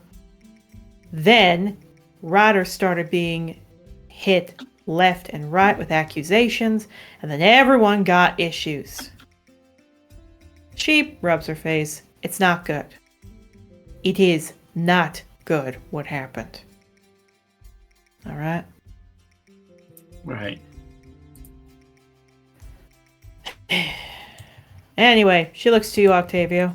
Brio, which you do see he finally cracks the egg open and starts eating. Every day, twice more, so 3 times a day, during your lunch and dinner, you need to come in here and get Brio moving. Because of what I realized, Brio has to get in here. Just to move around, just like walking around, maybe. I'm not leaving him during the weekends to stay here.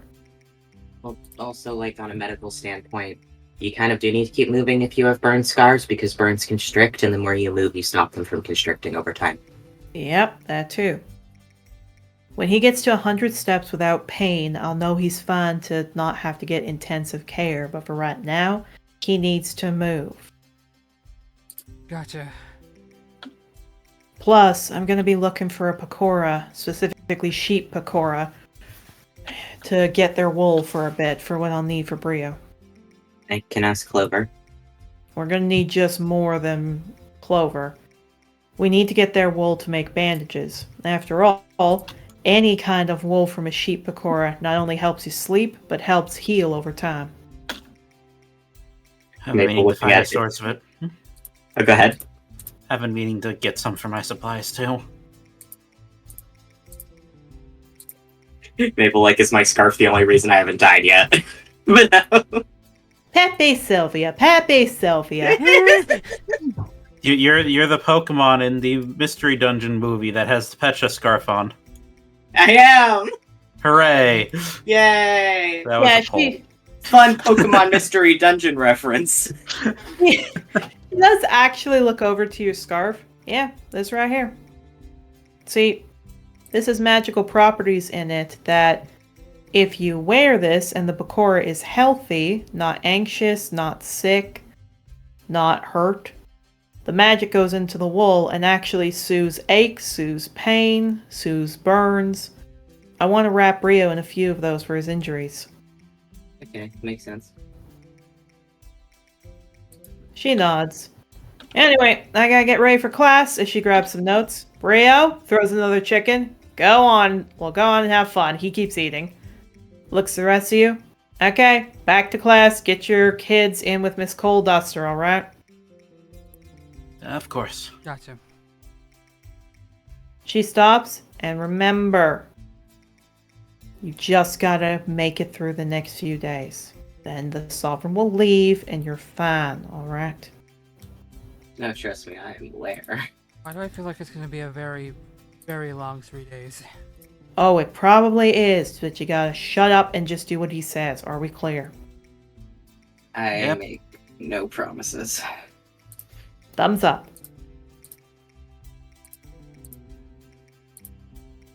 I will say this. You see that Clover, when I assume y'all are making it back to the school. Yeah. Yeah. Yeah. It looks like Clover has dropped off the kids because you see your kids there. You see Coal Duster still has the bandage over her neck, but she's just patting all the kids. Daria is still not moving, but she does open the door, and eventually Daria does walk in.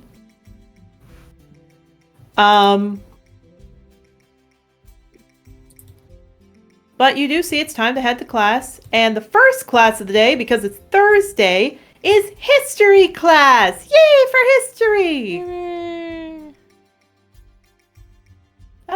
You all may interact as you go to history! Yeah. History.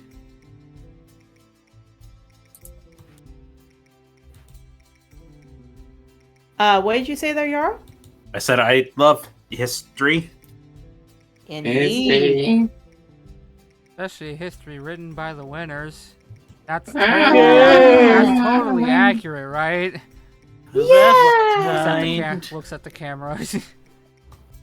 Of course it is! Would I lie to all of you? Yes. Enough said.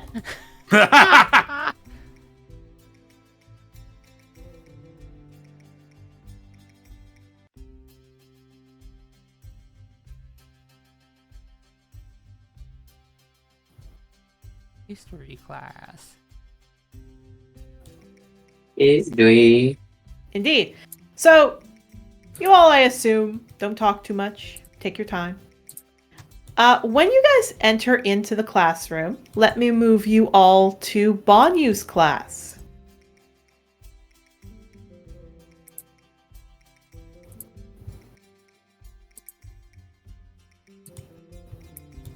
Alright. Players, move your token to wherever you want to be. Where is the token? Wow.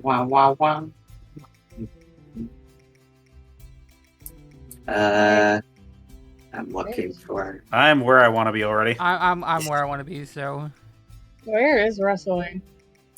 I am going to move I might move myself to brilliance. Fair enough. I am also going to, Mabel, if you'd like, move so your wife has a spot. Wife. You can move to Brilliance, or you can move to Wife. Oh, there the fuck I'll have are you? Rosa lay on the table behind me so the rest of the team can move in closer. I'll talk to brilliance after class. Wife. Alright. So we have Mabel going to Clover. We have Octavio being Isolation. Yes. Get over here.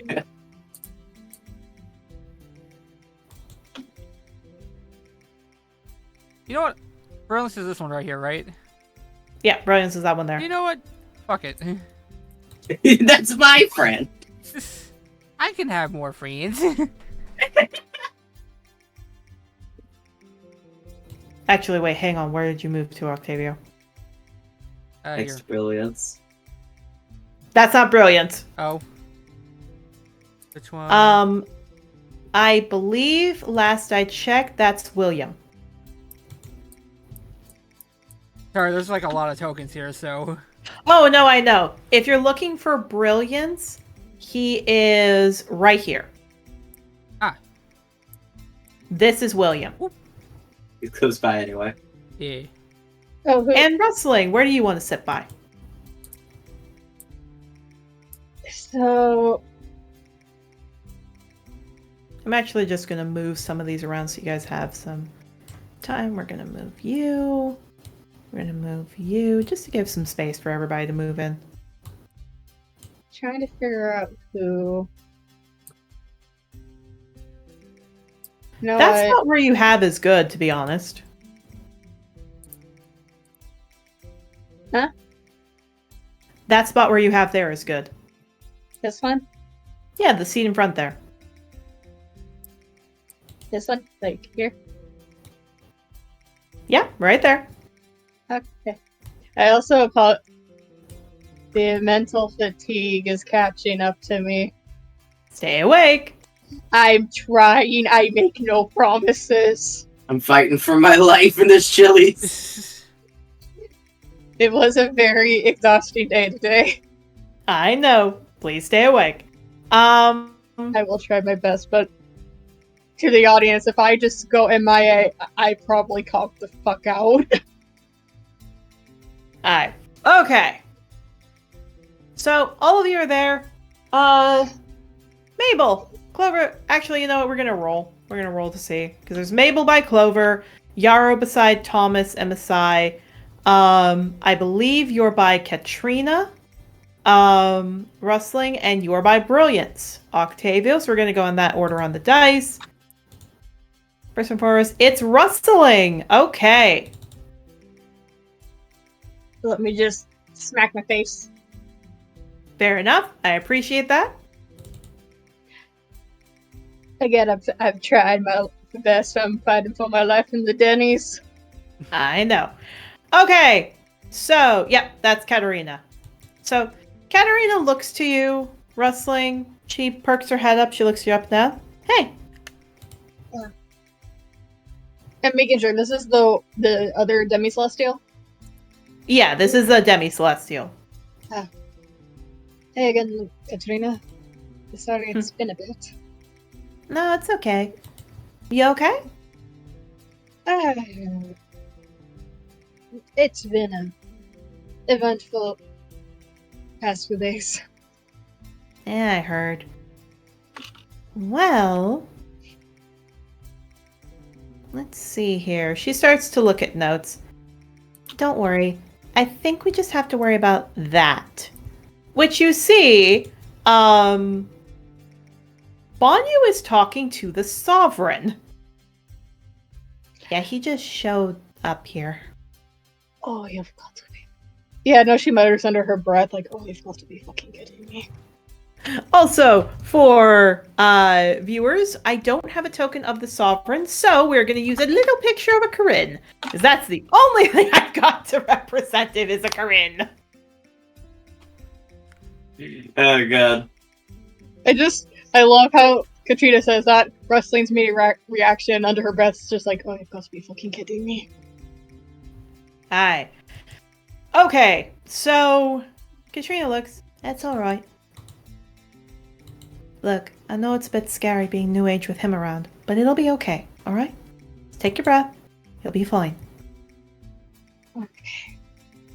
Let's just hope it's not going to be a weird lesson with him here.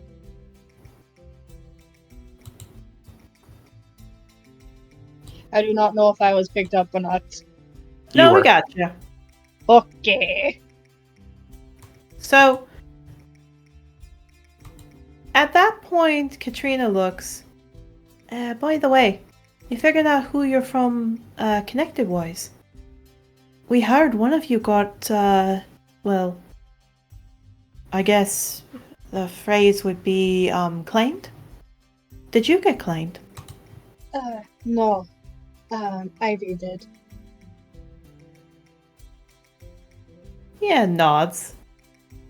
I think she got claimed by Calpit. I think that's the fellow's name. Big Lime. Oh yeah, that is fair. Anyway,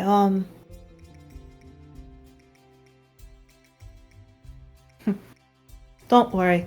I got a thing about fearing the Celestials too. Just keep your head down. You'll be okay. Thanks. No worries. She hands you some ink for your quill. She hands you some paper, and she just smiles at you and gets to her note making. She does too. Just blinks. We did stop by the What's it called here? So you stop by the library? Is that what Not you the mean? library. No, the acolyte thingy. Holy Acolyte. Oh, the Holy Acolyte, yes. Oh, we did stop by the Holy Acolyte. Well, that's good. My parentage got an interesting reaction. No worries. You don't have to tell me if you don't want to. It's more so I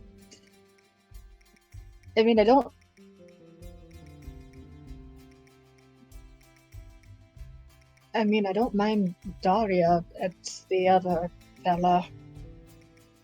Yeah, she turns. Daria? Yeah, Daria's the one of them. Congratulations. Guess that makes us cousins. What? Avon. Oh, She nods. He's a good lad. He's a good dad. He's got some, bumps, but he's good. He's pretty good. I'm glad to hear it. I like to think Daria's nice when I interacted with her. She is. Okay. I was gonna say that is your time rustling, unless you want to say anything else. She just goes, "I." She nods, she smiles, and she gets ready. Alright, we're gonna roll again. 2, so that means it's Yarrow. Hooray! Yeah, I Yarrow, like these people. Yes. Yarrow, did you manage to go and get the flower? Did I have time to? Because I would have when they told me to. Yes. I will say you did. What color combination did you want to pick? Remember, it has to be gold and then flecks of a different color. He's going with his normal color. He's going with like a hunter green. All right. Remember, I believe red and green were picked, so you had to pick a different one. So blue or maybe a purple, maybe a black. How about a teal? Teal will work. Yeah, Thomas chuckles, gives you a little bit of a shove. Hey, good to see the flower. Messiah looks down to it. You look really good, Yarrow. Oh, thank you. It's gonna be nice that you're gonna be fighting with us. Yeah, Snowcap chuckles. Oh, you are so down bad, Messiah. Messiah blushes and puts her ears back. Maybe. Damn bad with what? Thomas just chuckles, Crag chuckles, Cedar calls over. It means Messiah might have a crush on you. Yarrow voice. What illness do you have, Messiah? What is wrong with you? I'm a doctor. I can help you. Yeah, he kind of blinks and like looks over. Oh.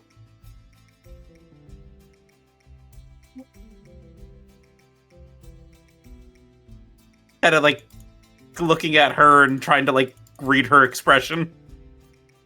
Messiah's just covering her face. Cedar looks over. What colors did you pick? Gold and teal. Good choice.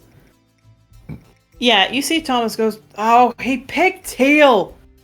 Thomas, it's fine. But it's gonna match up with mine too much. Okay, yours is green, that's teal. Do you seriously think they're the same color? Yes.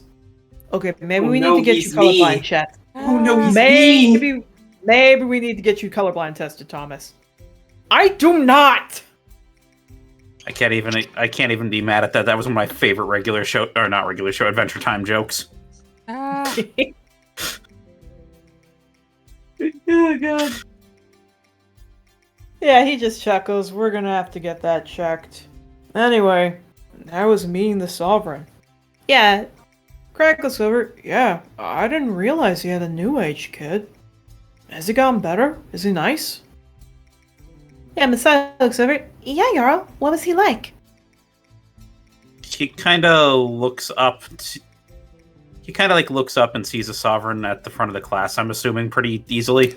Yeah, Banyu is talking with him. You almost see his mask slightly turn to you, like he can hear you.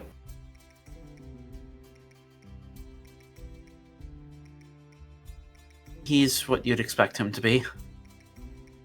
Yeah, they look to each other. They talk. They seem interested. Yarrow, unless you have anything to say, we're going to move on. He just kind of writes something on a piece of paper, and he just kind of puts it a little bit to the side in case somebody else wants to look at it. Messiah looks down a bit. I'll talk when he's not in the room. They look concerned, but nod and keep writing. All right, Mabel odds, Octavio evens. Oh boy. Mabel it is. Me. Yeah. Clover looks tired. She sees you come up. Oh, hey, she yawns. Mabel, You okay? I don't know. I just woke up really tired. Well, no, well, Sierra looks over. You weren't tired, you were anxious. Yeah, I think maybe all that panicking might have got to me a bit. Anyway, it's good to see you this morning, Mabel. You too. Yeah, she nuzzles. Yeah, just gonna nuzzle her a little bit. Just sit down. Just looks at Cedar. Do you think you could help her? Like, I mean, I'm gonna be trying to help too, but obviously I'm in a different room. Do you think you could try to help her with her homework since you guys are, in the same room? That wakes Clover immediately up. She goes, Mabel, don't! You Wait. clearly need help. He blinks. Wait, she doesn't know how to read? Clover. With the most, you did not say anything? Yeah, covers her face. She actually looks very embarrassed, Mabel. Yeah, just nuzzling into her. It's not anything to be ashamed of. I'm just trying to make sure that it is. it's My really not. kids know how to spell more than I do. Clover, you are the smartest woman I have ever met. Tail wags. You're not stupid because you can't read. That's not a mark of intelligence at all. Cuddles and nuzzles. I'm just trying to make sure that you have support because looks at Cedar, clearly you enjoy her company.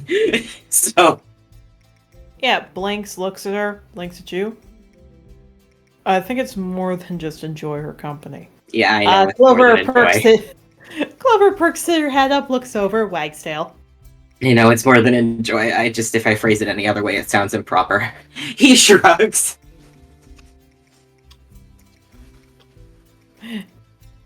He looks to you, looks to Clover, smirks at you. Well, I mean, you haven't put a ring on her yet.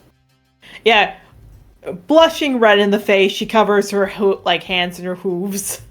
While she has her head down, not looking at him, he mouths the word yet to Cedar. Cedar looks confused. Blinks, but just shrugs. Clover yawns. So, what have you been up to this morning? Nothing, really. She nods. She kisses your cheek. He's fine with Thanks, this. Mabel. Of course. Yeah, I beat up a guy the other day. So that was fun. turns. What did you do?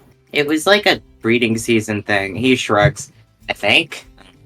He offered to fight me because he thought that he could beat me easily to hit on this girl, and then I beat him. I don't know. Maybe I'll engage in it, actually. Not because I want to actually, date anybody, but because, I do like fighting people.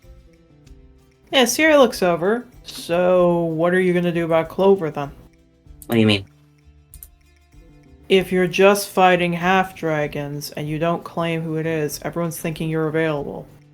You're gonna have to say you're either interested in Clover, or let her go. I'll just say I'm interested in Clover, then. You better say that. He starts to write. People are starting to say you're available and unattached. Wow. He just shrugs. I mean, it's not like I'm not used to that back at home. My parents are still trying to get me to date a fucking diamond half-dragon so I can have a kid or whatever. You do see she puts her ears down. It would be better if you maybe didn't include me. No, I think I'm gonna. She puts her head on your chest. Just petting her. You do. Mabel, in about 2 minutes, she's snoring a bit.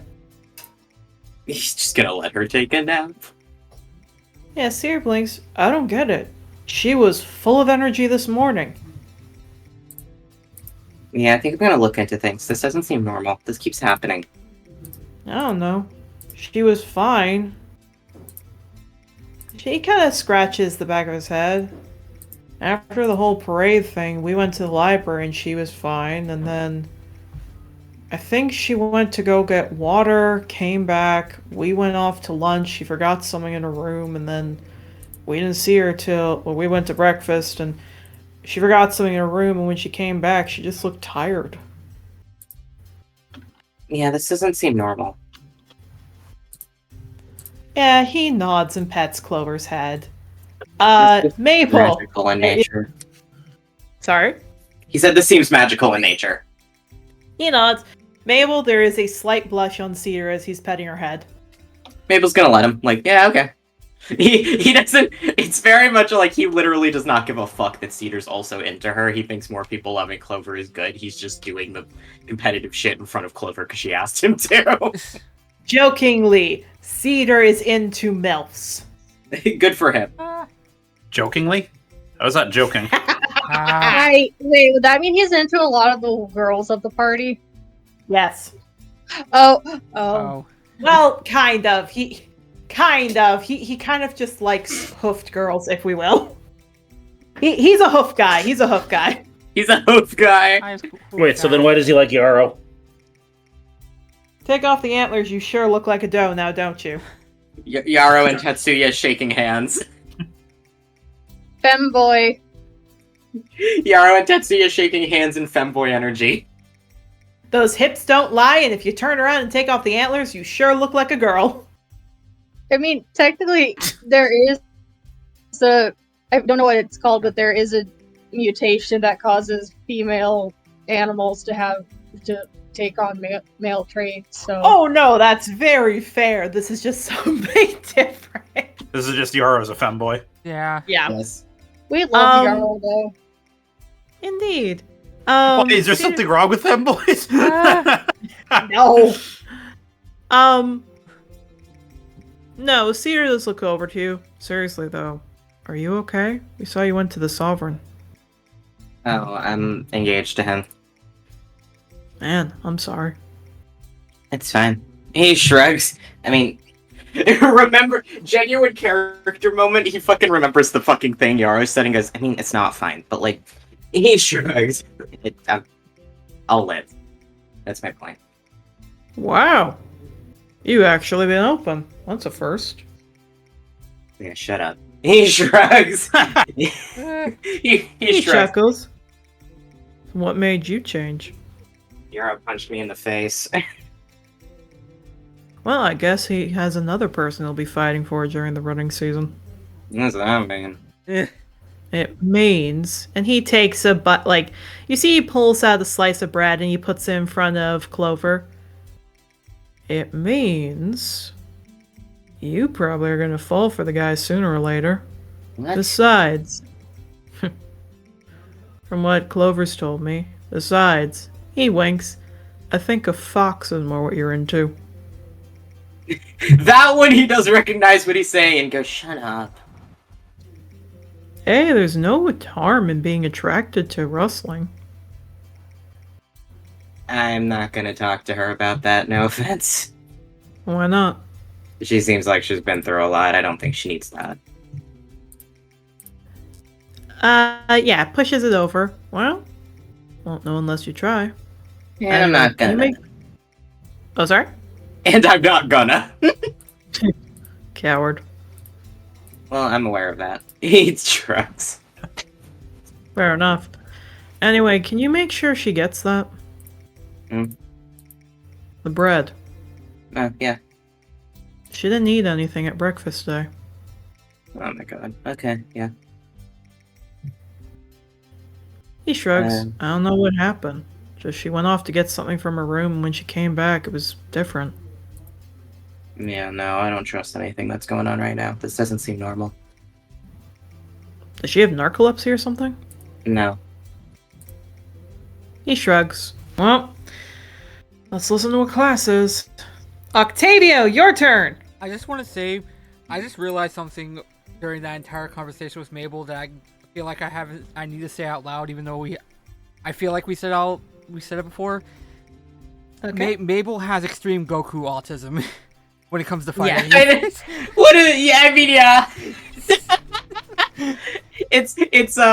I would not say Goku because I don't watch that, but if anybody's a Genshin person, he's got that child Tartaglia fighting energy. I was gonna say Pokemon Nimona.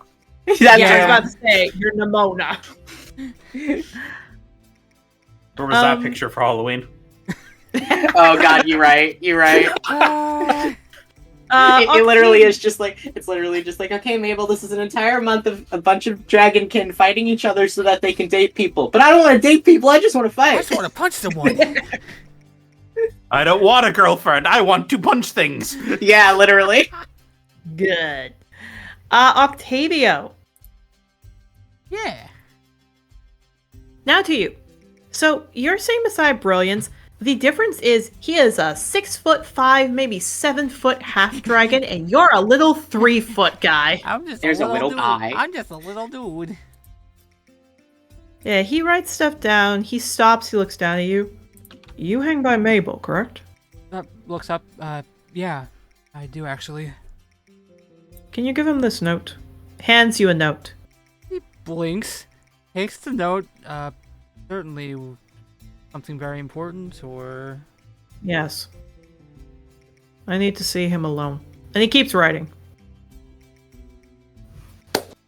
Just stands there, looks at him for a full minute before turning back forward. It's like, well, that's fucking ominous. Well, it's not. I just need to get him alone in a room for a bit. He looks straight out. Buddy. I know your intentions might seem good, just the way that you're wording it is not. Brilliance, don't say it that way. I don't get what's wrong. I need to get him in a room alone so I can talk with him for a bit, so he can understand what I need to get, and I can't say no for any answer. Oh no! Brilliance, have you ever been to Canrig? No. Brilliance, have you ever fucked? Are you a virgin? He blinks. No, I've never been to Canrig. I've been to many places in the world on the streets, but I've never been to Canrig. Have you ever been with someone intimately? Yes, my sister. Oh no, wait, no, that's not what that means. I made sure to tell her stories every night, and then I'd make sure to cuddle up with her for sleep so we wouldn't freeze at night. You mean my sister? No. That's not what I meant. I guess you mean my mother? She and I used to spend outings. Partner type thing. Oh, no. It's Regardless, can you make sure he gets that? Yes, I can. I don't know where romantic comes into this, but thank you. It's more so the things that comes along with romantic that I'm trying to understand. Is that what you are going for? I think you gotta say it. Well, yes. I could see what it is, but no, that's not what I'm looking for. Anyway, I just wanted to make sure he could get that. I wanted to make sure we were alone and a bit isolated from everyone before I explained what I needed to with him. Certainly, I'll pass the message by.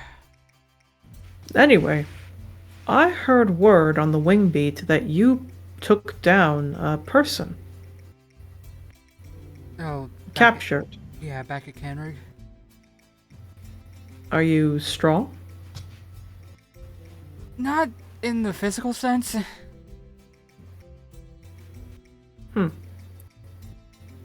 Are you for hire? Just blinks at that, looks over. Why do you ask? I have a great need I need taken care of at this time that I would like to pay you quite a bit to help me with. Every time I'm just like, buddy, wording. God. You dumb fuck. Is this guy basically just like Kronk? I get massive Kronk vibes from him. Lego she? Oh my. Don't know. I don't know if that's better or worse. He's something. Wait, look. Except apparently his Riz got given to Yarrow. And look. Who's Legoshi? Beastars. From That big, beautiful, dumb boy. No. Brilliance looks to you. I'd be willing to pay up to 10,000 gold if you'd be willing to help me with this. I'm sorry, you said 10,000. 10,000, right? Yes, it would need to come after some time, and I would need to be satisfied that you're able to take it all on, but if you're willing to, I would like to pay you that, you and a few others. If you're willing to give... if you're willing... Okay then, if you're willing, is there any more details that you can share with me before class? It's going to be a hard mission. It is going to be a difficult task, but if you're able to take down someone like that, and from the other rumors I've heard about what you've done in the past, I think you're just ready for the job. Kind of blinks at that in the past, like looks up at him. I heard people say that you were able to take on people twice your size and not 5 times your size. And considering what I need, I think you can handle it. He blinks. In his mind, he's going, where the fuck did he hear this shit? He's just kind of going along with it, like, yeah, sure, just tell me what you need. I'm pretty sure me and my friends will be able to help you out if we can. Yeah, he nods. Thank you. But I prefer to just have people to talk to about what I need one at a time. Too many people and I get too flustered. Fair enough. We can discuss this later in private then. Thank you. And I He can gets... and then I can relay it to my friends. To be honest, I'm more interested in getting with Mabel, if you understand me. Yes, I definitely understand you. You just... Perfect. Then I'm sure you and him can help me with what I need after classes today.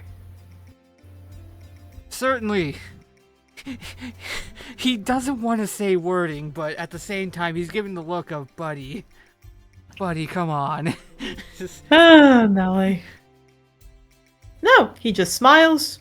I think you'll fit in just with what I need. And he writes his notes. He just looks at it and it's like, that's fucking ominous. That's brilliance for you. Autism, no Riz. What the fuck? Hey, he's got Riz. Somehow Mabel has more Riz. That is impressive. Okay. So eventually, Banyu trumpets, and all of you know, okay, it's time to stop talking and get to work. Banyu looks to all of you. Today, if it was not obvious, we have somebody new who will be here. The Sovereign waves. The Ancient Eras do smile. The New Ages, you see, look a little anxious. It's all right. I'm here merely to help out with a few things. Give a voice of someone who has been a part of history this whole time. I've been here the whole time. That's it. The Sovereign's actually Sam Reich. No. I don't like that. He just looks to all of you. I'll be at the back here. Why don't you start, Banyu? He sits in a chair. Banyu looks a little anxious. He tugs at the collar of his shirt with his trunk. Yes, my sovereign. Last week, as you all know, we were working on Angador Isle and the flying competition, and we were going to go over the competition that happens around the Isle, but today, due to a request from the most glorious sovereign, we will be examining Scourge and New Age divisions, as well as the history, as he takes his chalk and starts writing, that came from a event. Does everyone know the Day of Shattered Sky? None of you need to roll, but would anyone like to raise their hand? Yarrow will. He points over to you. Yes? That was the day that the New Age and Scourge races came in through the portals. Before he can speak, the sovereign looks. A very smart Bakura. What a lovely treat this class is. Yes, Yarrow is a very good classmate. He starts writing. Very good. The Day of Shattered Sky was a day, as he starts writing, that New Age and Scourge were divided. Now, what many of you may not know is that when the division happened of New and Ancient Era with the colors, many may believe it was an oversight of many, but some believe it was an oversight of Ulysses. He stops as he turns to the sovereign. Mabel looks anxious. The sovereign turns and chuckles. It's all right. He walks up, and still with his mask on, he looks to all of you. Your professor is mostly right, except for a small oversight, if you will, Professor Bonneau. Yes, of course. He steps to the side. Ulysses, while many believe he is a all-knowing being, must remember that Ulysses isn't all-knowing. He is all-wise. There is a difference. All-wise mean you have the forefront to understand how things can work, but may not account for a few things, such as the behaviors of humanoids and mortal thoughts. Can anyone tell me what the first event happened when New Ages were suspected of needing extra protection? Nobody answers for a bit, and then you all see that down in front, actually very close to where you are rustling, Katarina raises her hand. Yes, young lady. That was the, time of the hanging harvest. Very good! Another brilliant mind in today. For those of you who don't know, the hanging harvest were known as times where ancient eras would kidnap New Ages and then hang them by the trees. It looked like the trees had rotting fruit coming from them. Rotting carrion fruit. The New Ages couldn't get out, and it would be of a strange carnage that would be passed on the roads. I myself remember when we were told of that time.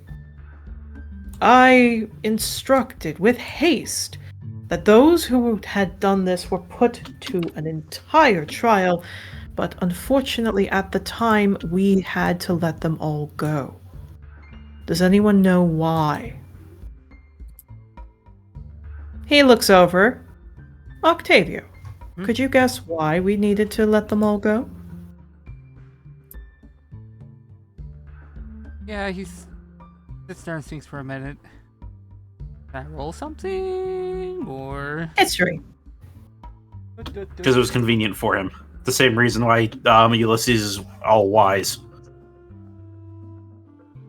Am I right?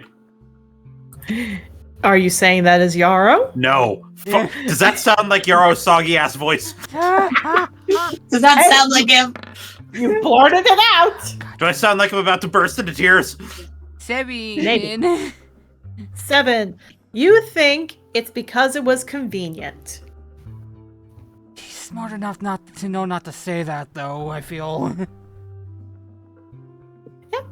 The sovereign just waits and looks at you. He kind of stops, thinking that's the answer, but knowing that's probably not the right thing to say. Just kind of goes, lack of information against them? Maybe. Some ignorant people would even believe it's because they thought the sovereign's choice, my choice, was for my convenience. But that was not it. Who else? Buckthorn raises his hoof. Because there was no laws at the time. Correct! A very intelligent young man. Miss Buckthorn raises his head. That's very correct. There were no laws at the time to protect New Age races. None. How could we put someone to trial for an event that we had little information on, and that there was no actual protections? In the time that was happening, murder had just happened. We had hearsay and notes, and we couldn't figure out who. Some entire towns would even protect and defend the ancient era from that. And so, going to all of the leaders of the New Age, I came up with a solution that I regret, but I still happen, as I've talked with all of the New Age and they have agreed. The collars were invented, the ones you all have on your necks for those New Age. This system helped track those around, gave tiny shocks to areas in places which were deemed most volatile for the New Age races, and we could monitor their heartbeat in case there was heart attacks or anything else. It became uncomfortable a bit, so collars have adapted and changed over the years to be more comfortable and easier to see. And well, Ulysses had hoped this had not happened, and I counseled him too. Unfortunately, the segregation of our societies had continued. But his hopes for all of us, that grows fonder. I mean, after all. As he turns to Banyu, still looking at all of you, Ancient Era and New Ages still have relationships with each other. And he just smiles and walks over to Banyu. I apologize, my dear Banyu. I did not mean to take over. Oh, no, I understand. I will try to remember that. Very good. And he sits down. Players, you may interact for a bit. I wanted to do something, but I know it's not the fucking time. Oh no. Okay.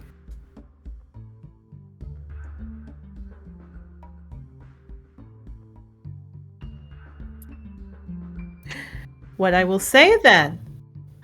Banyu looks, yes, no, he writes on the board. Does anyone know how many were affected by the rotten harvest?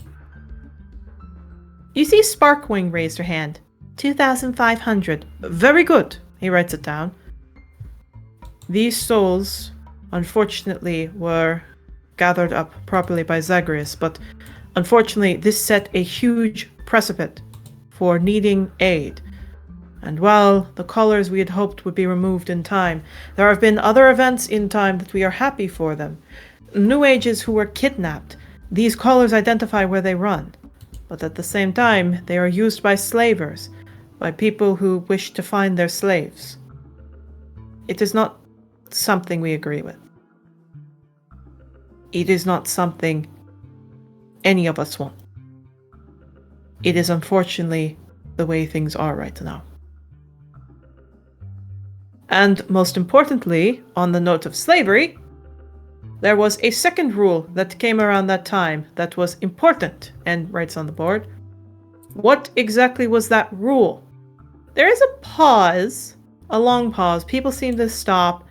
However, Guava raises his hand. Oh, I know. Yes, Guava. Sorry, the scratch rule. That is correct. And what is it, Mr. Guava? Oh, any slave who is a New Age race, you have it right, is labeled as Scratch. Their last name is taken until something happens, and they are freed. They lose their last name and use the last name Scratch. Correct. And writes that down. Octavia looks down towards where Clover is. Well, we'd be back at Clover.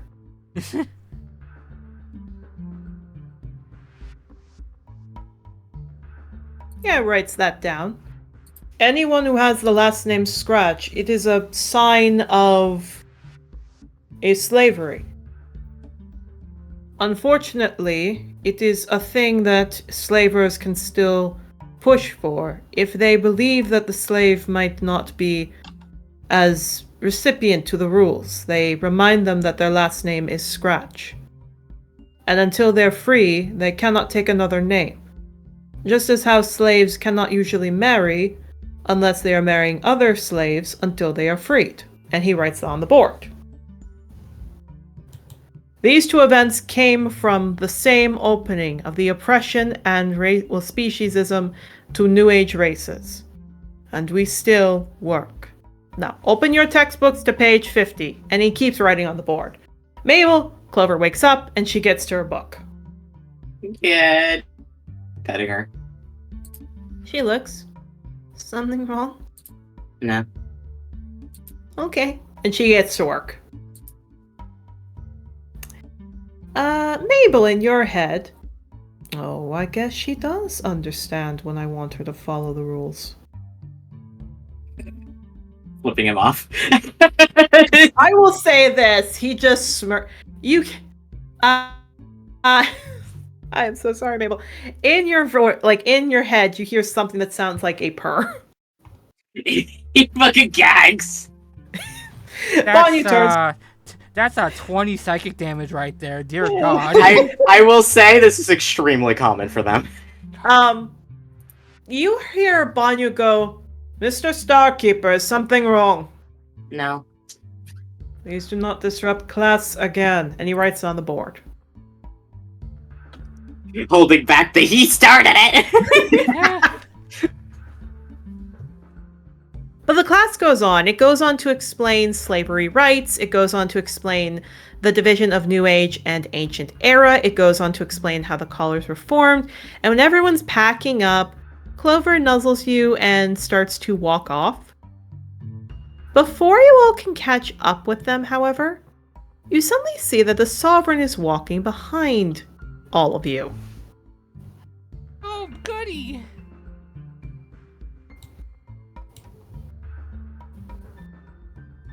He looks to all of you. It's good to see all of you have, well, been paying attention in your studies. I can mark that off my note. Of course.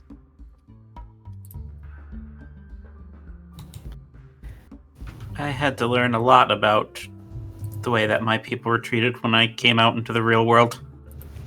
I heard. I would have hoped your education would have been better, but understandable. There's just one thing I don't understand about it. I always like to teach. What is it? If New Age people were seen as people once they had integrated into society, Yeah. then why was murdering still legal? If they were still considered people. It wasn't legal. When I was first there, murder hadn't been thought of something that could happen at the time. There wasn't really murder at that time. When I was a young boy, there was a war, but it didn't count as murder. Then, as time went on, we saw what was happening to the New Ages as wasn't good. It wasn't anything all right. That's when, funny, the word murder was developed. Through those... Hey, hun. Yes? While he's talking, Yes? what's Maple's tail doing? It's not glowing. Not glowing. It's not glowing. It seems to be that, sure enough, there wasn't rules at the time for murder. That it was true. However, I personally believed that there should be something done, and eventually we didn't have enough information. We had to let them go. The tail glows a bit, and he stops. That's a funny little thing. When did you get that? Maple just ignores him. Oh, he blips in front of you, and he gets you to look at him. Tell me you love me. I think you know what's gonna happen if I do that. Do it. I love you. Glows. Very bright. Oh yeah, he hates this bitch so much. Oh, I'm going to have fun with this. I'm blind. Excuse me. Clover! And he starts walking. It fucking grabs his arm. What is it, dearest? No. Aww. And who says you can say no to me? He kind of shakes your muzzle, throws it a bit to the side, walks. Clover, walk back here with me a second. Fucking following his ass. He stops. Yarrow's Unless you all want to talk more.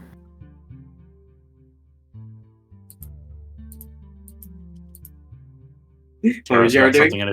He's got something in his hand again. Uh-huh. He's just holding it. He's just keeping it hidden. I don't think our discussion needed to end now.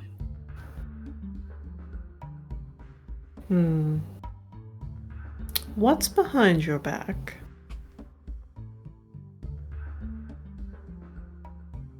Yarrow just opens his hand and it's the whistle.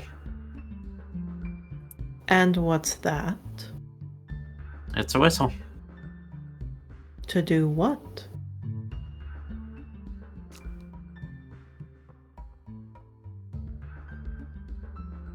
He just looks at him blankly. Let's see. Blow it if you want. I don't care. But he turns. Anyway, I was thinking I could probably go talk to Miss Coalduster to see the children when I realized I wanted to talk to you more. Alright. Mabel, that was quite rude. In fact, all of you behaved well, but Mabel, you did not. As if you don't like it. Boops your nose with a finger. Good boy. And keep Growling. walking. We'll tame that side of you eventually.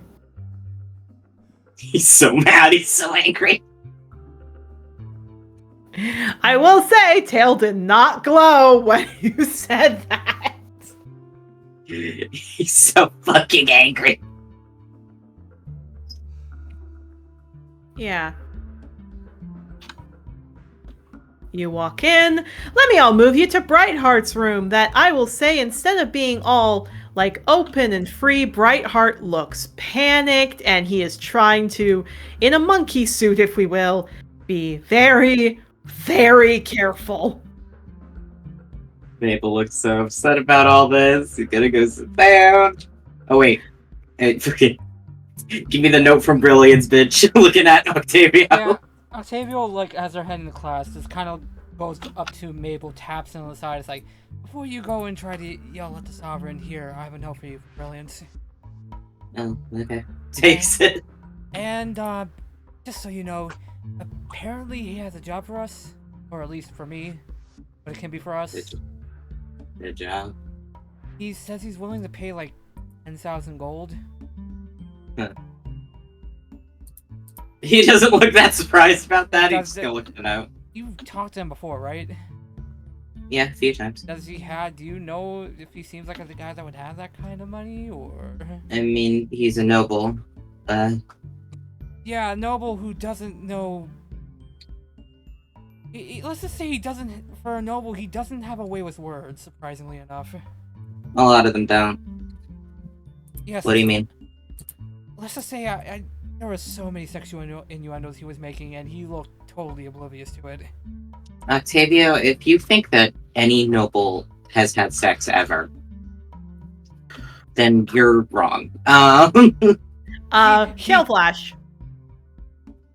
I mean, I have, but like, he shrugs.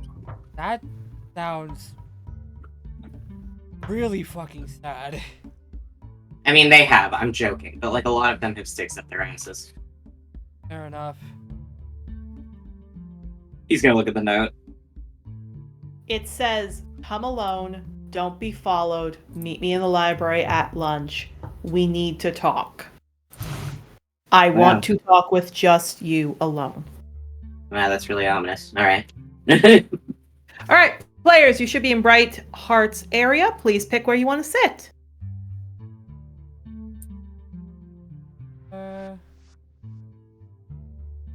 Yeah, boy.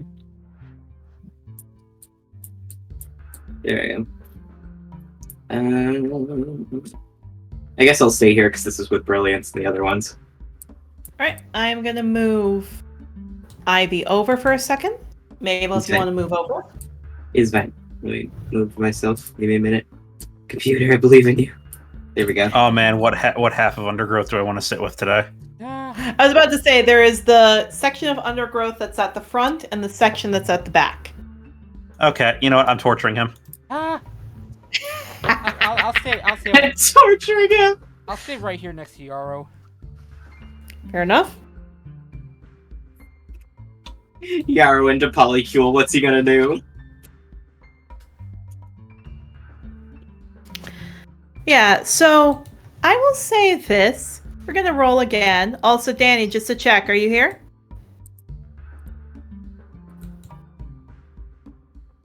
I will take out. No worries.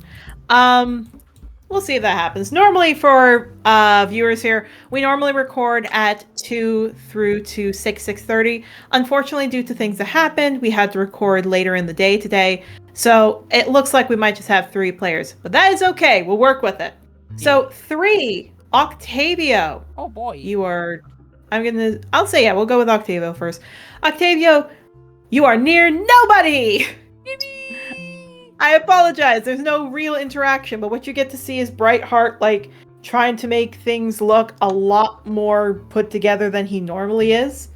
You see him talk to the Sovereign. He looks panicked. The Sovereign chuckles. That is your interaction. Yeah, no, that's fair. Rolling again. You already had Octavio. If you hear jingling, that's because there's a creature here now. Yeah, it's Vulture. Yes, it's Vulture's voice actress. Hello. Vulture is voice acted by a girl, Scandalous. Thank you for joining us, Figgy.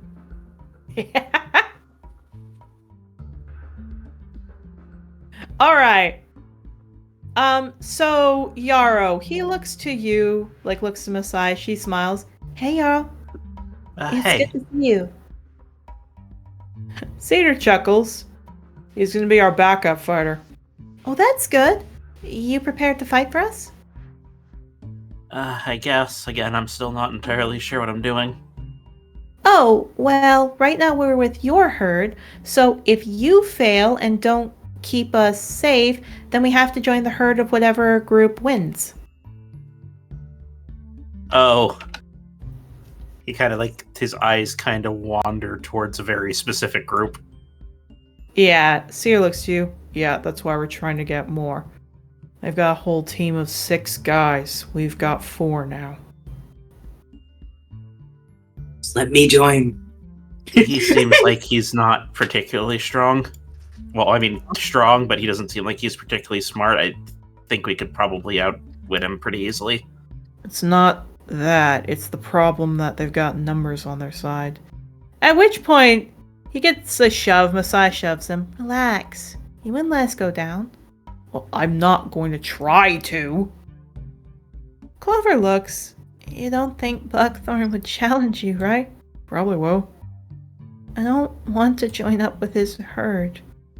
You told Mabel it'll happen if that happens? Well, no.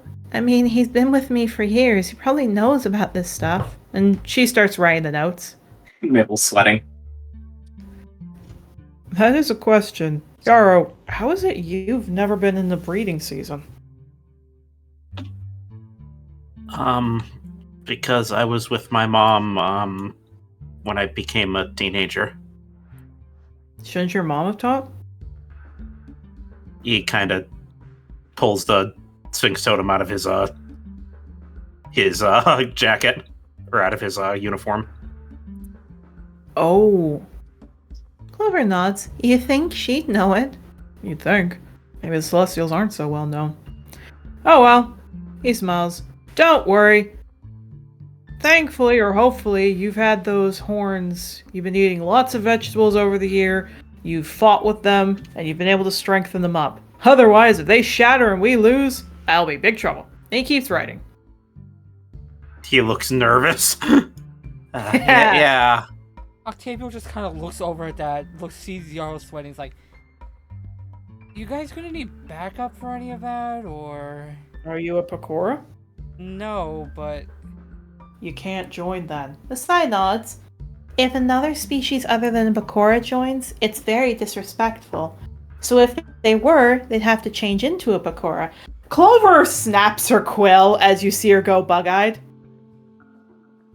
Like temporarily, like temporarily, or like permanently? Yeah, there's stones for it. Is that what Mabel's gonna have to do? Clover is getting a water skin to drink. There, Blinks. Yeah, I guess that's fair. What kind would he be? I don't know. Clover, what would you want to eat? Nothing. Nothing. Nothing. Just whatever he wants to do. Cedar looks down, smirks. You want him to pick a sheep. Shut up, Cedar! And she just covers her head. Octavio stands on the seat and tries to look back to like motion to Mabel to come here. Maple's fucking like, what? He ain't coming over. He's like, I don't know what the fuck you guys are doing. Indeed. On that note, Mabel, Brilliance looks to you. Oh, you're finally here. I guess so. I need to talk to you at lunch, but at which point, the green dragon, which you realize, Mabel, because you hadn't made him too much, it's a half dragon. A dragonborn, but it's a very different one that you're used to. It's another gem one. It's a jade dragonborn. No. Yeah, he just nods. He sits down. He nods, puts his hand out. My name is Wolfberry. Good to see you. You too. I'm a Bellis, but Mabel's fine. Nods, shakes your hand. Ray kind of tackles him a bit, nuggies his head a bit. Oh, he's just being quiet. You know me, I'm Ray, but we heard about you with Heinrich. Mm-hmm. Oh, the fight, yeah. You have girls swooning. You took down a life dragon. Oh, Or dragonborn.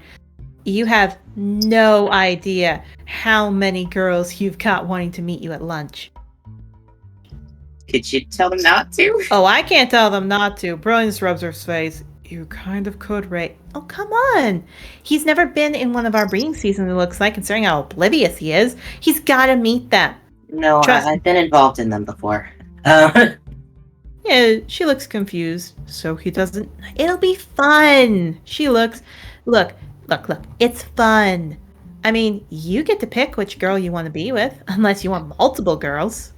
I'm fine with my wife. I'm okay. She looks at your hand. You don't have a ring. Girlfriend legally, but he shrugs. Well, you're gonna have to tell them that. She points over, which you see Sparkwing actually smiles to you and lets out a little puff of smoke. Sparkwing's got it bad for you. And admittedly, she kind of purrs. I think you're pretty hot. Oh, but... I mean, I don't get... None of them really know me that well. It's not about knowing each other. She stretches. One, it's about sex, but two, this is how we court each other. Brilliance rubs his face. Okay, Ray has a point. We do this not to find a marriage partner. We do this to say who we want to court. That's why Heinrich's been so upset about you. I feel bad about that. Don't. He shouldn't have broken the rules like that during the season. You're not supposed to go to someone and tell them to just let you win. You have to do it to prove it. He'll come around. I guess. He shrugs. Either way, I don't want people, hitting on me. I don't like it that much. I mean, we'll say, it's Ray laughs. Wolfberry just puts a hand on her mouth. He turns. Have you not been the guy for long? It is the guy who decides who to flirt with, not the girl. Oh. He lets go of Ray's mouth. Yeah, I mean, every other time I've engaged with this breeding season, I was a girl, yeah. Brilliance gives a little bit of a wing pat. Well then, the boys decide who to make the first move to. They're just going to look pretty and help you choose them. He grumbles. Are you actually supposed to be 17 to do this? Is that true? I blink. Well, yeah, 17 to 18. I mean, you Okay. get to look at these things at 17, but it's like 18 that you're allowed to participate. Okay. He nods. They nod, at which point, changing the music again.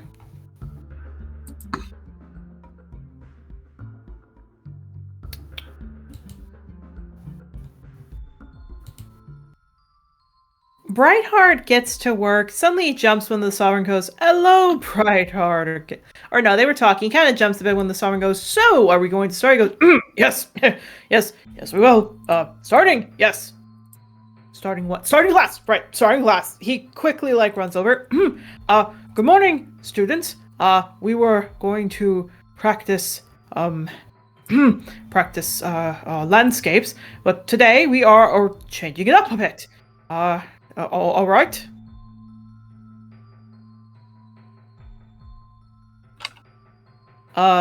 Today we are going to practice drawing Corinne from a statue. Don't worry about the quality. I just want you to practice. You'll get. Why are you not pushing them? The Sovereign turns to Brightheart. Brightheart turns to him. This is the first week, my lord. I don't usually ask them to do portraits until a few months in, but is a pressure not a part of being a dragon rider? Yes, so should you not put pressure on them? Yes, my lord, but I would put the pressure on riders, but they are no riders, they are trainees. Sovereign gives Brightheart a look. He flinches a bit. The Sovereign just gestures his hand proceed. No, you'll torture my fiancé and his friends, and that's final. Make him squirm. Yeah, Brightheart sighs. Okay, who would like to come up and practice now? Maple will raise his hand. Yeah, Brightheart smiles. All right, Mabel, you will start us off, and then everyone will come up. I have a statue. I'll change if you like. What? I have a Corinne form. We don't need him to be the model. We don't need him to be the model. Maple wishes he could unraise his hand, frankly. You can if you want. Brightheart's looking at you like, you sure? I will unraise my hand. Brightheart blinks. I think maybe a different one will be in order. I don't want you. Very well. He sits down. Use the statue then. Alright, students, let's come up here and practice. Oh boy. Everybody, you get to practice painting. There's nothing too big. Everything's fine. You know, you leave class. It's not. No, it's not. You leave class. Sure enough, you go to geography studies with Jocelyn. Yeah. Yeah, she's writing on the board. He's following very close behind all of you. He looks up. Ah, Jocelyn! She kind of streaks across the chalkboard. My sovereign. Oh, don't need to be so formal. He comes up. Now, what are you teaching them today? What? What are you teaching them? Please discuss it with me. That's none of your business. Oh. What? She goes, fuck off, bitch. He just blinks. Jocelyn, you do understand why I'm here. I understand that. So you understand I need to... No, you don't. Jocelyn, in all your years living, have you ever taught a class before? No.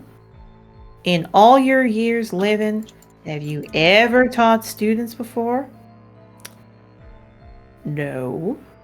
Then why would I give you the notes to my classroom? Jocelyn, I'm here to observe. You're not supposed to do anything here. So kindly, Sovereign, you can sit down, be quiet, and let me do my job, or you can leave my classroom and sit in the hall like a child on a time out. I love her. I will say this, Mabel. Oh, he's mad. You see the tiny little trembles of anger. If he looks over at Mabel, Mabel's smirking. You see him grip the staff harder. I really think you could... Alright, you want to know what we're learning? Mountains. That's it. I'm not changing my whole lesson plan because you're coming here all hoity-toity. No offense, I think this is a... No offense! Okay, learn some manners. You don't interrupt people. First and foremost. Shut the fuck up, bitch! Yeah, he just looks... First and foremost, I understand that... I would like to say this. Every last student, especially the New Age, has their jaws dropped. First and foremost, if you're the most high lord in the world, shouldn't you learn the basic things about not interrupting people when they're talking? Second, I don't care if you're the king of the world at this rate. This is my classroom, and as a professor of Angador, I have a right to teach it how I want. And third, you can go sit outside or leave. You have to look at the whole school. Why are you following around this group? I think what it is you think that group over there is going to cause a problem.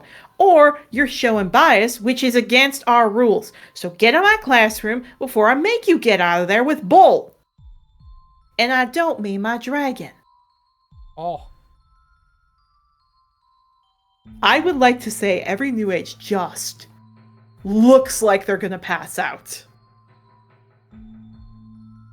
Mabel's having the time of his life right now, frankly. He blinks. Or you can, you just see in the mask he blinks. Well, I assume I know who to tell Headmaster Candlelight to not get funding. Go ahead, tell him, I don't care. I got coffers from my job as being a writer. I'll pay for it myself. But I'm not going to let you mess with my job or my integrity. Are we clear? My sovereign.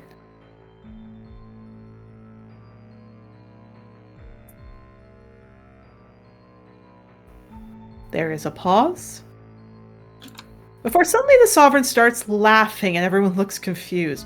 Jocelyn even, you can see, looks a little confused and he goes, now this is a dragon rider. And he turns to all of you. Pay attention to this. This is what I love to say. This is who should be on my council. And he walks over. I 1000% agree you should have stand up to me, and I am so happy to see somebody does. I need to ensure my professors stand up for the well-being of my students. How bright is Mabel's tail right I was now? literally gonna say how bright is my fucking tail right now. Oh, it's thank goodness it's hidden a bit. It's bright. This bitch lying his ass off. However, because you were at the back, Mabel, no one can see this, but it's steadily bright. He goes, God. I am interested to see what you are, and I would love to talk about joining my council. The tail stops glowing. Mabel's shaking his head like, don't do that, don't join it. Don't. Jocelyn, Bad idea. Jocelyn squints. I'll talk about in lunch. We'll talk during lunch. Now, if you don't mind, I should go check in with the other students. He walks. I have to say, you have far more heart than Bonnu or Brightheart. You will be commended. He leaves. She waits 5 minutes. And then she pretty much kind of falls a bit as Bull catches her and goes, okay, my heart. Oh, my heart. Okay. She looks all, you all give me a goddamn minute, all right? Give me one damn minute, okay? And she just breathes. Thumbs up. That's more fair.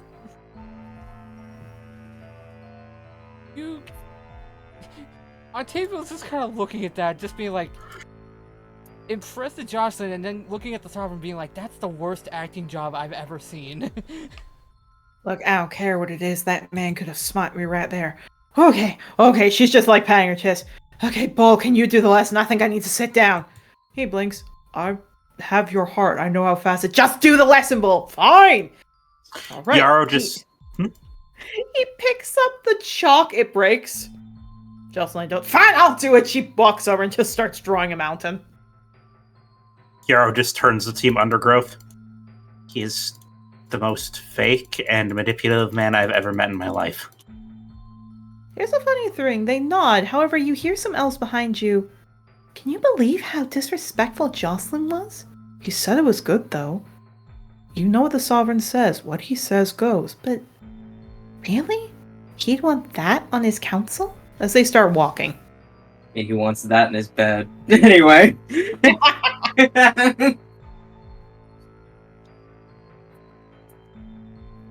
Okay. I will say this, we are going to wrap up here for the time, and then we're going to go on break. But what you see is that Jocelyn does shakily write the entire time. She has not stopped panicking until close to when the class is done. And you see Bull having to calm her down when it's all done. She was staring death in the face, if we will. Once again, Mabel just holding back the, do you want me to tell you what my dad did with this guy? Because I'll make you hate him more. Oh, you can if you want. But I will change the music right as we get set up for the next event, and then lunchtime, or dinner time, technically. Let's go back to Yarrow. Sustenance. Yes. Food. Okay. Next class, where you all can move yourselves how you like. As you all start to enter the room, there is no Sovereign. However, you hear the shrill voice coming from the entrance. And what was your reasoning for casting that spell? Because I had to. But why did you have to?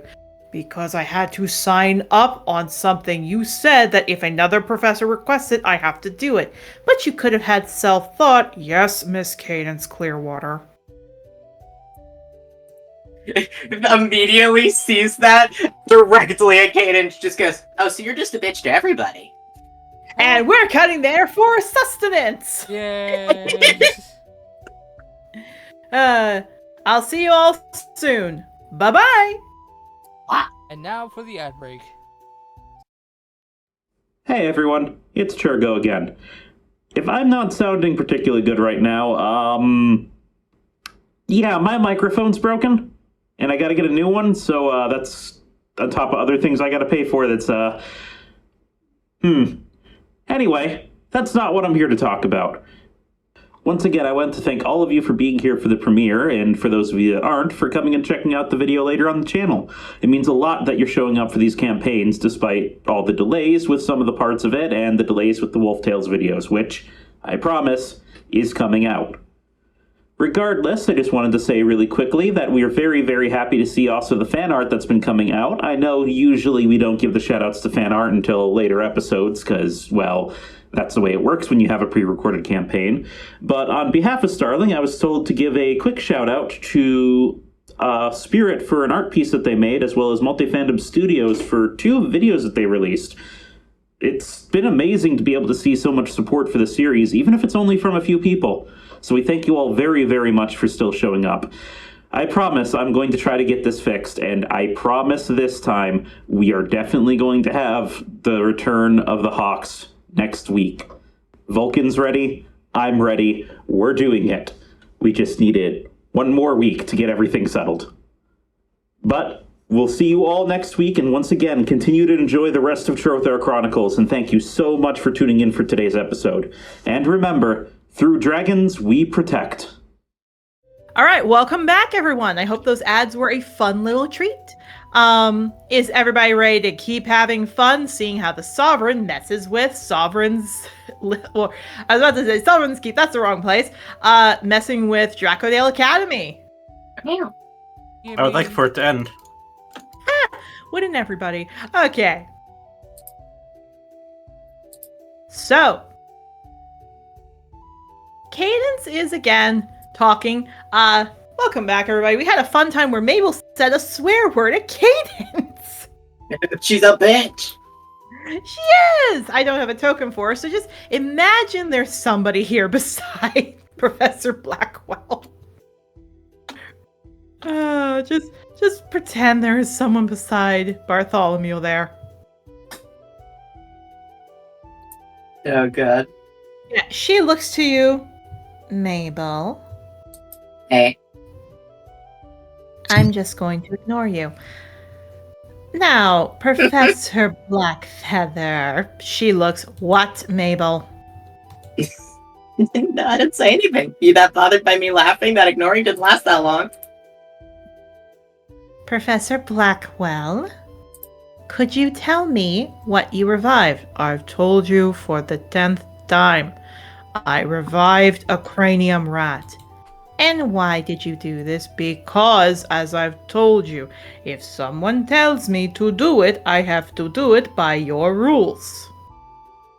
Interesting. So you have no thoughts of your own self? Do you not understand what I can't do anything I want to do because you're not letting me? Right. She writes it down. Okay. So, have you claimed it to the front end? Yes, I did. Why did you demonstrate in front of the students? Because I'm trying to teach them, as their teacher, about what to avoid, like necromancy, so they understand not to do it. Interesting way of doing it. Teach a person fire by doing fire in front of them. Such lovely wisdom you have, Professor.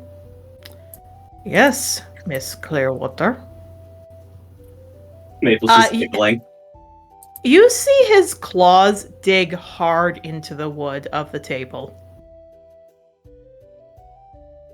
Now, I believe that you passed a reasonable reason about why. Should you do it again, I expect a better reason. After all, necromancy is forbidden on all counts. I know that, Miss Clearwater. Of course you do. Now, any of those filthy little beasts coming around? The Grimshaw have all been accounted for who has done it here. There's no reason they should not come here. But if they do, then we have a reason to monitor them. As far as I know, none of my students have revived them, and no more Grimshaws have come to the school. Right. And you don't think you could... I have already made it up in different ways. I have given a child. I have led a familiar life. I have served the sovereign. I have done what I needed to. I follow your rules. Can I please have my time? Great. Of course. And she walks off. He glares at her. He rubs his face. I apologize, everyone. Let us get back to work. Sovereign sure hires dumb people. He does. He takes a breath. Yes, he does. As soon as you all are there, players, you can put your tokens wherever you like.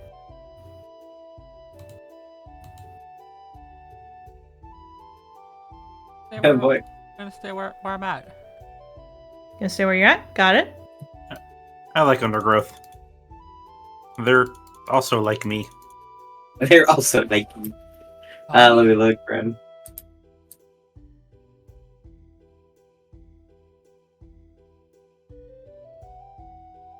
Just ignore the fact that one of them wants to fuck me. One of them? Oh no. Ah. Oh no. Oh no! One of them? Where did you get the number one from? Yara only thinks it's one. I'll sit next to Rosa. I will say this. Rosa looks to you. Rosa looks to Vulture. Rosa looks to you. Rosa looks to Vulture. Vulture hisses. Rosa surprisingly ignores him. Cool. Oh, he swats at her tail. It's my friend Rosa. She snarls at him. He hisses and spits as he jumps back and forth. She swats him in the face. He limps over to you and starts meowing pitifully. Holding. He has like a little smirk on his face at Rosa. Oh god. Mabel, Mabel, you are teaching a bad behavior here. It's a cat. It's whatever. Rosa looks to you, Yarrow, like, am I gonna get pets? Yeah, he starts petting her. Purrs at that. Mabel, Yarrow is petting Rosa. Vulture looks at that, looks to you, like, meows for you to pet more. I will hug him, I guess. He's happy. He wants to outshine the Phalanx. Buddy, I hate to break it to you. You're a fucking cat. You're a cat. He can always dream. Watch how sometime in the future Rolster turns into like a cat dragon or something like that. Nah.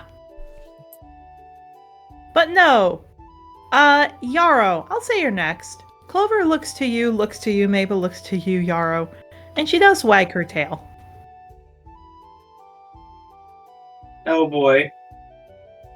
Here's the funny thing. Thomas leans over you, like chuckles, looks at Clover.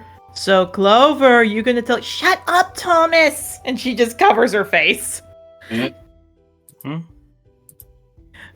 Clover got pretty excited thinking about you in the running season. You ever thought about joining up with us? No. No. Me? No. Thomas, no. He points at himself like me? He nods. However, Snowcap grabs his grabs his arm and he goes, ow, ow, ow. Yeah, no, stop that. I'm not allowed to, though, right? Cedar looks over, looks to you, Yarrow, nods like, you tell Mabel. Well, you can participate if you get turned into a Pecora temporarily. Oh, I'd be so down for that. Clover is hiding her face. Dude, like, my favorite thing in the entire world is when I get turned into a different species. Clover is hiding her face. He's so fucking autistic, he doesn't understand what's going on there. He's just like, oh boy, I don't have to be a half dragon? That's cool. Nelly. Octavia, we'll get to you in a second, but Thomas actually looks over to you, Yarrow. Hey, we're gonna need you at lunch for a bit. Can you do that? Yeah, absolutely. Good, we got challenged. We want you there. Okay. Remember, look tough. And he kind of like shakes your antler. Real tough. You know what? Just don't be you. And he just gets back to his note-taking. Yeah, his ears kind of flick back at that, and he just kind of sighs. Yeah, Clover actually looks, Thomas, that's rude. I just mean, like, he's like me. He's got to be— No. Yarrow's perfect the way he is. He doesn't need to be any bigger than that. Blinks at her. Oh, I see how it is. Shut it, Thomas. And she gets back to her note-taking.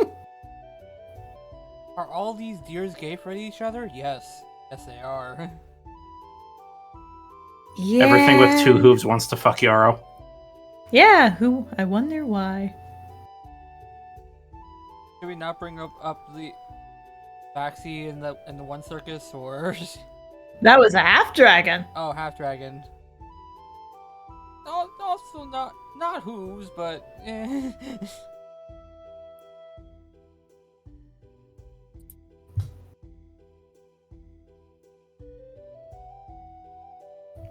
But no. Octavio, last but not least. Who are you saying beside?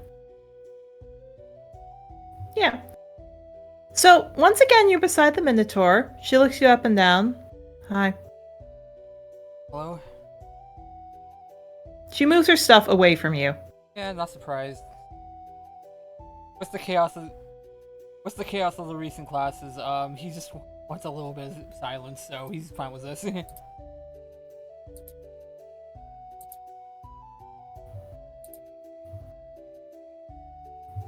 Yeah, so she keeps writing her notes. However, she looks to the side, looks down, looks to the side, looks down, looks to you.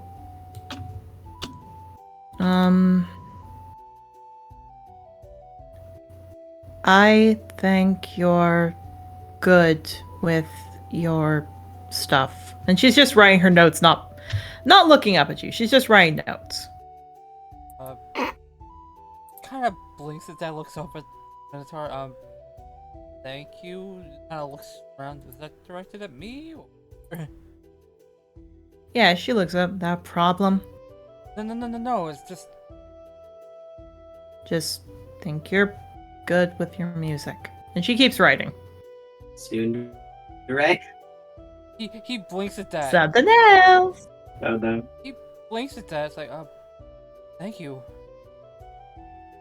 Yeah, she nods. She pulls out from her bag a string-laced, like a string-tied leaf pack, and she goes, look away for a bit. Sure. Yep, she takes it, eats it, takes a breath. I'm just moving it back for a bit. I just need it this time, okay? Fine. I have to roll.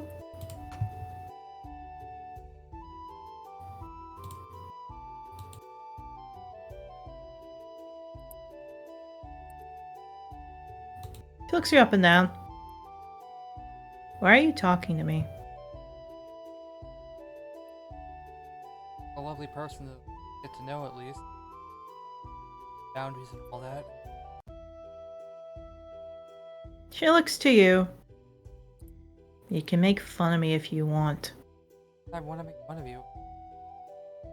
Everyone does. And she keeps writing. Kind of just stops. It's like, share.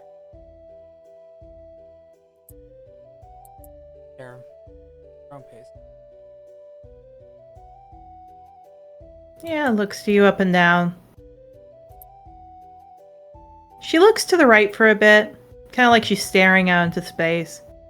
Takes a breath and then pushes a quill over to you. Looks at that. Slowly takes the quill. Keeps writing. Yeah, it kind of looks down at the quill. Yeah. It's a little step. Well, he goes to write notes. You do. All right. Blackwell writes his notes up, looks to all of you. I would personally like to apologize for the fact that you had to deal with that today. I am personally sorry.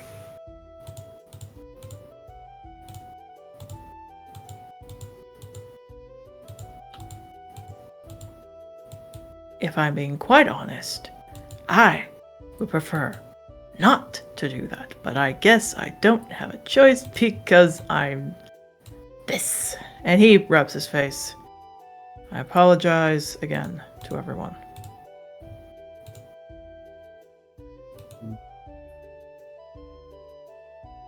When you're marked as a necromancer, you don't have free will. And he keeps writing on the board. Mabel frowns. It is very clear this hits a little too close to home for him. Yeah, he writes on the board. Riders can be scary for many of you, especially if you've had bad experiences with them. It's uncommon for many students as yourself to want to fight against it, but understand there's no shame in wishing to keep your head down.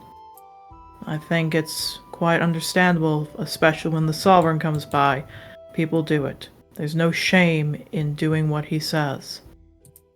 But there's also no shame in thinking that what's happening is not good and finding ways to fight about it. Alright? Don't be an idiot. Bow your head to a celestial. But you can fight against them in other ways. Alright?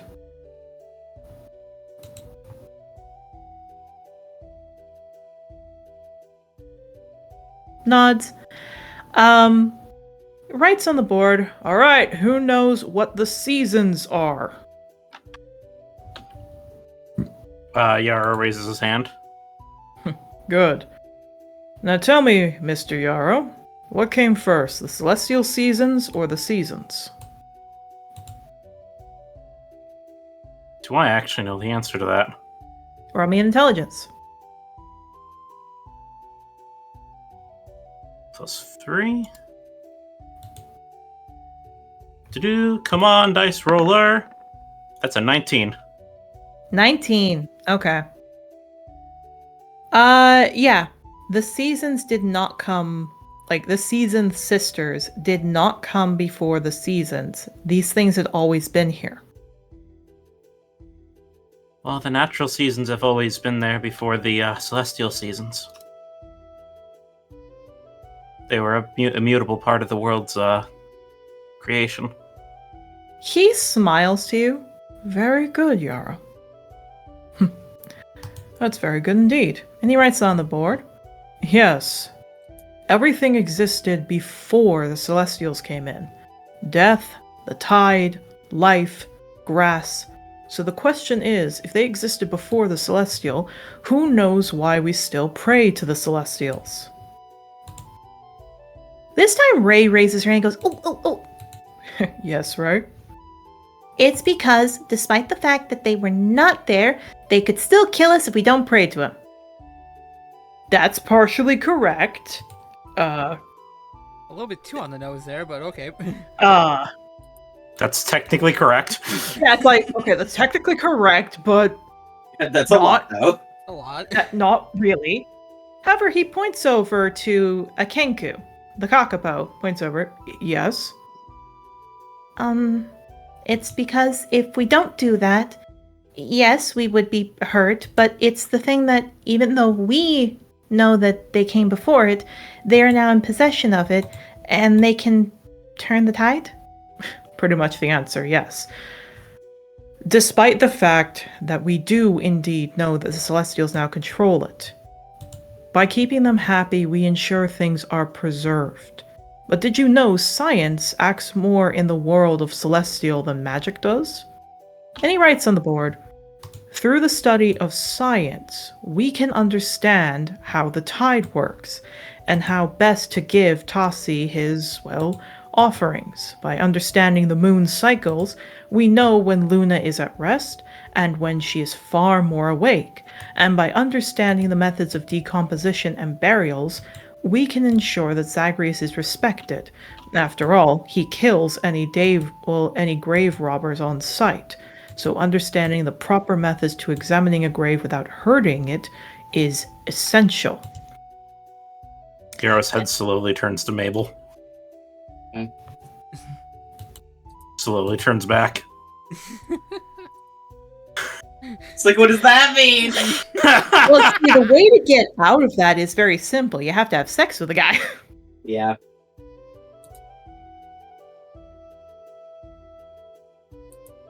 Life hack. Suck the sovereign's dick, except don't do that. Please, God, don't do that. The worst thing you could do. Oh, yeah, no. Bartholomew writes up on the board, you see, each and every one of us who studies science knows it is far more of a connection to, well, magic. In fact, Ferran, and he draws a donkey on the board, the celestial of invention is crucial to the scientific discovery.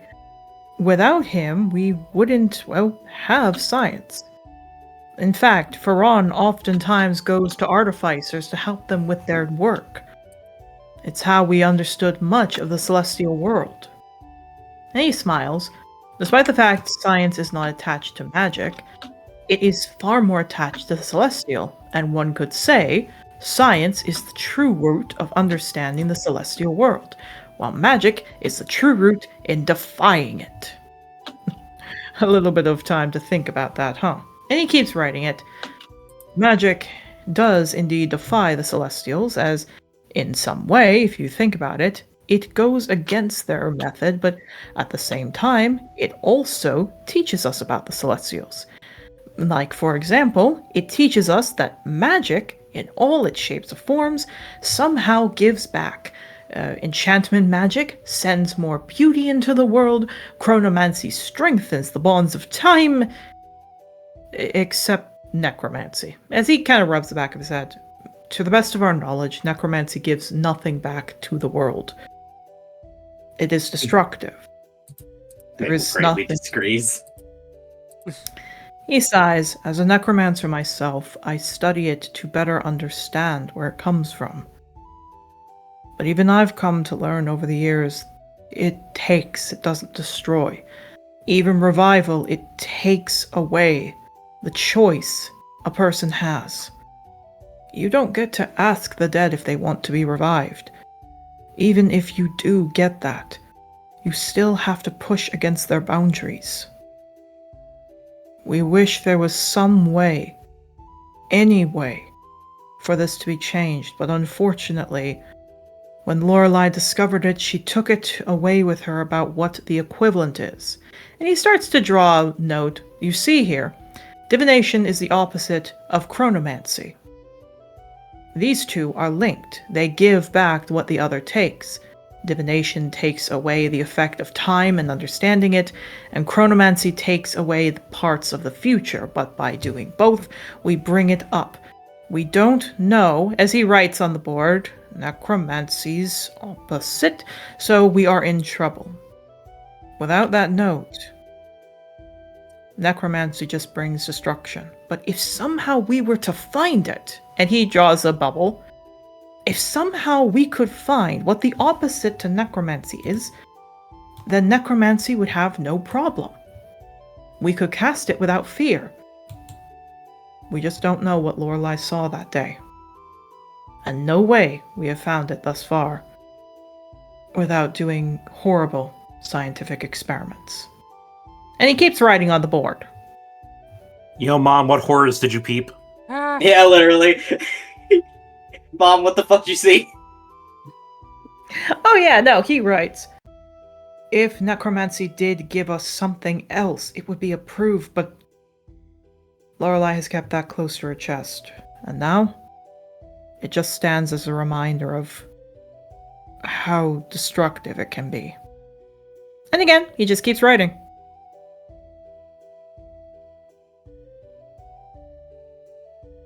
Yeah, what did your mom see, Mabel? What did she see?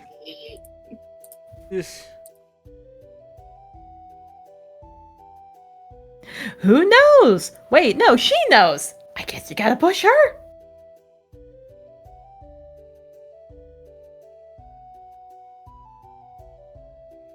But no, class ends as I change the music.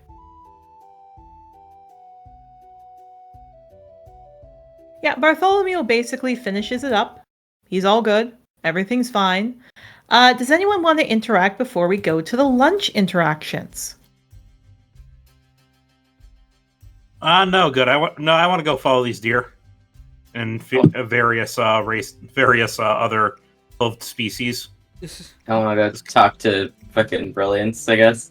About to say, do I have to go and talk to Brilliance after Mabel goes to talk to Brilliance, or is it like is Mabel gonna relay the message to Octavio type of thing? No, it looks like he just wants to talk to Mabel. Okay. I think he said that the other thing's at a future date. Yeah. Fair enough. I also don't want to. I want to avoid going into the main area as much as I can because I don't want women hitting on me. Sucks to be you. You're gonna have to go in there soon.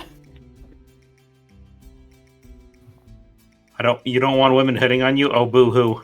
Okay, here's the thing. I don't actually think he'd mind it that much. He's like, but they like explicitly want sex, and that's what I explicitly don't want. Indeed. All right. So we're going to roll again a dice to determine this. Everybody is going to have interactions that I have set up. A little bit of fun time. All right. 1 is Mabel. 2 is Octavio, 3 Yarrow, 4 my pick. Deal? Yep. Yeah. I realized that was on GM layer. That is a 1. I am turning it off the GM layer. Sorry about that. All right, Mabel, you have a choice of brilliance or the cafeteria. Brilliance. Fair enough.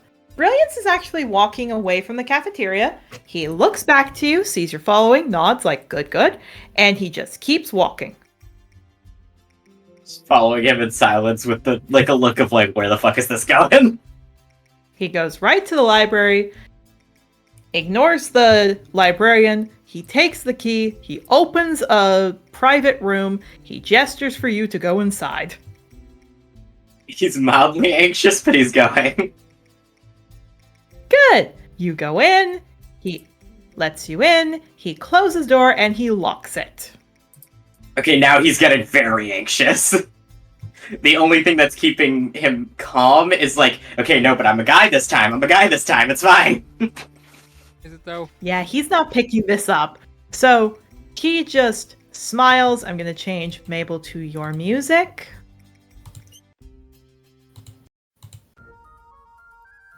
He goes, all right, now that we're alone, I can finally get to where I've been trying to do for a bit. All right. He takes a breath. Why do you look so upset? Past experience that has nothing to do with you. Don't worry about it. Did I do something wrong? I just don't want other clans hearing it. No, it's not your. I've had a bad experience with another dragon kid keeping me in a locked room. That's it. It's nothing. No! With you. No! He kind of looked. No, I didn't mean. I just don't. I didn't think you did. Now he's laughing. He goes I didn't think you did. I mean, not that I can't see why someone would what's the word, find you appealing?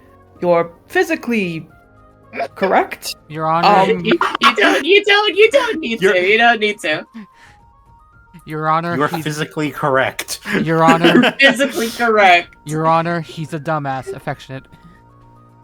No, Mabel's laughing at this point. He's just no offense, brilliance. I did not think that's where this was going. You are a prude.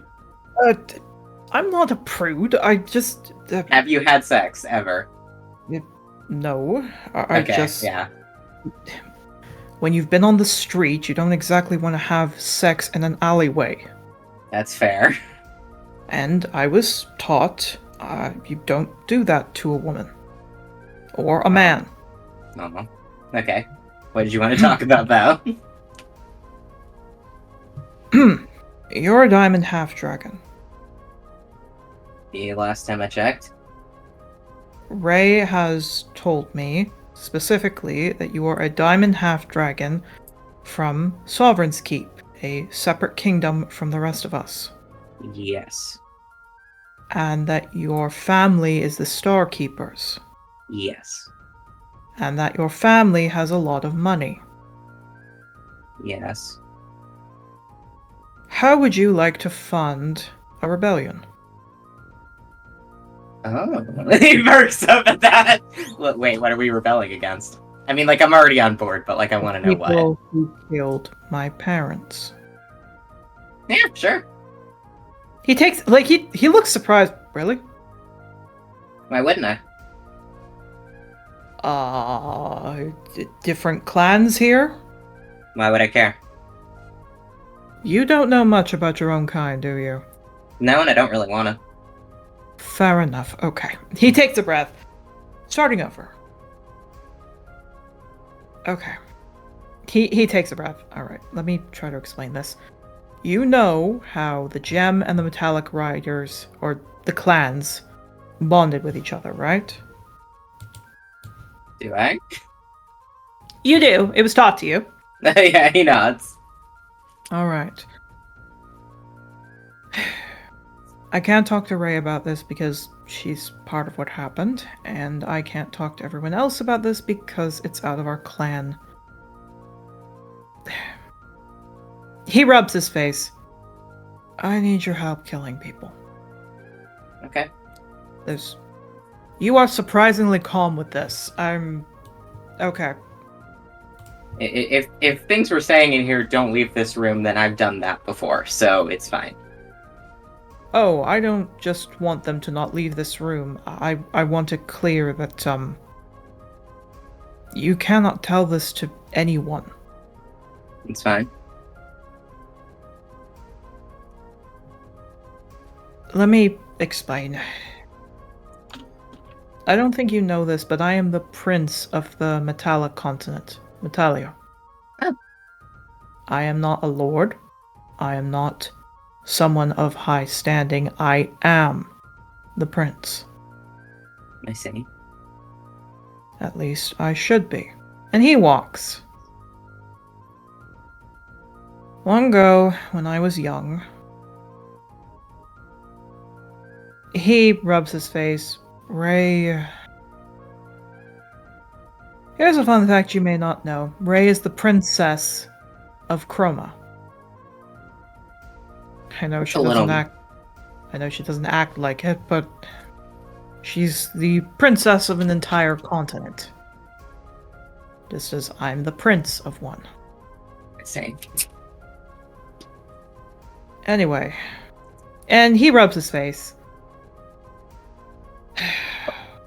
One day, our parents, when I was much younger, went on a diplomatic meeting with her parents to try and talk. The talk didn't go well. Alright. It resulted in, at first, everything being fine, and then when I didn't hear word from my parents when they were supposed to come back, we sent riders, and the chromatic riders started to come over. We thought they were invading, and then we found out they were saving our family. They brought my grandfathers back, and my grandmother, and we found out they were killed by something at sea. Some massive creature we have never seen before. We don't even know what it is. And it killed my family. Yeah, he immediately drops the kind of act he was doing and just goes, I'm sorry. He nods. Oh, it gets better. I was, I think, 14 at the time? 15? I'm sorry. You shouldn't have had to go through that. Oh, no, I got it better. So much better. He looks to you and he pulls down his shirt so you can take a look at his shoulder, where you see a gnarly wound. I was supposed to take over. My sister was mourning. She was 4 at the time, if you believe it. 4 years old. And her big brother had to tell her that Mommy and Daddy weren't coming home. On top of that, Mommy and Daddy weren't coming home for her birthday. So I got my position. I got ready to take over the throne, and then my grandfather came in with my uncle and my aunt, telling me I was to forfeit my crown to my uncle, and I asked him what was he thinking. I asked him what was going on, if this was a joke. He said no, and he told me that I was to get out. My aunt told me that if I became a servant of her and her husband, she would allow us to be fine, and I spit in her face, and the next thing I know, I've got a sword at my chest. And the next thing I know, she said, well, you can go free. I never said anyone else could, and I hear my sister screaming. Turns out my uncle had sent my cousin out and stabbed her. Oh shit, real Hamlet shit. Yeah. I shoved past them, I got my sister, and the next thing I knew, I was holding a crying, scared child, and I was trying to get her to safety. I got stabbed more, and we got out. No one sided with us because apparently we were traitors to the crown. Hey yo, this shit dark as fuck. What the fuck? Yeah. Hey, He was just watching this All the NPCs have these things. You just gotta go learn about them. Yes, but considering the interaction he had with Octavia before. No offense. You can't help him. Why would he tell you this stuff? Fair. No, he looks. Oh, and this is the best part. I have to listen to my sister asking why it's so cold. And I ran to the forest, and I was prepared to dig a grave to her when a cat appeared. It was Amethyst. I was gonna say, yeah, Amethyst, I've met her before. She saved my sister's life.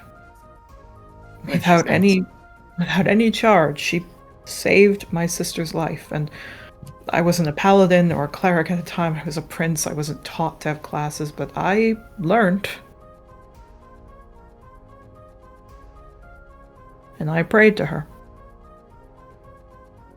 And over the next 8 years, I kept my sister as safe as I could in the gutter. And I kept her safe. And my bastard of an aunt and uncle are still on the throne. And I want them gone. You're a good big brother. You're a good father. He doesn't agree or disagree, he just shrugs. He just looks anxious and just looks... Oh, yeah. I mean, I was already willing to go along with it. I'm definitely much more willing to go along with it now. I need to make this clear. I don't care if I live or die.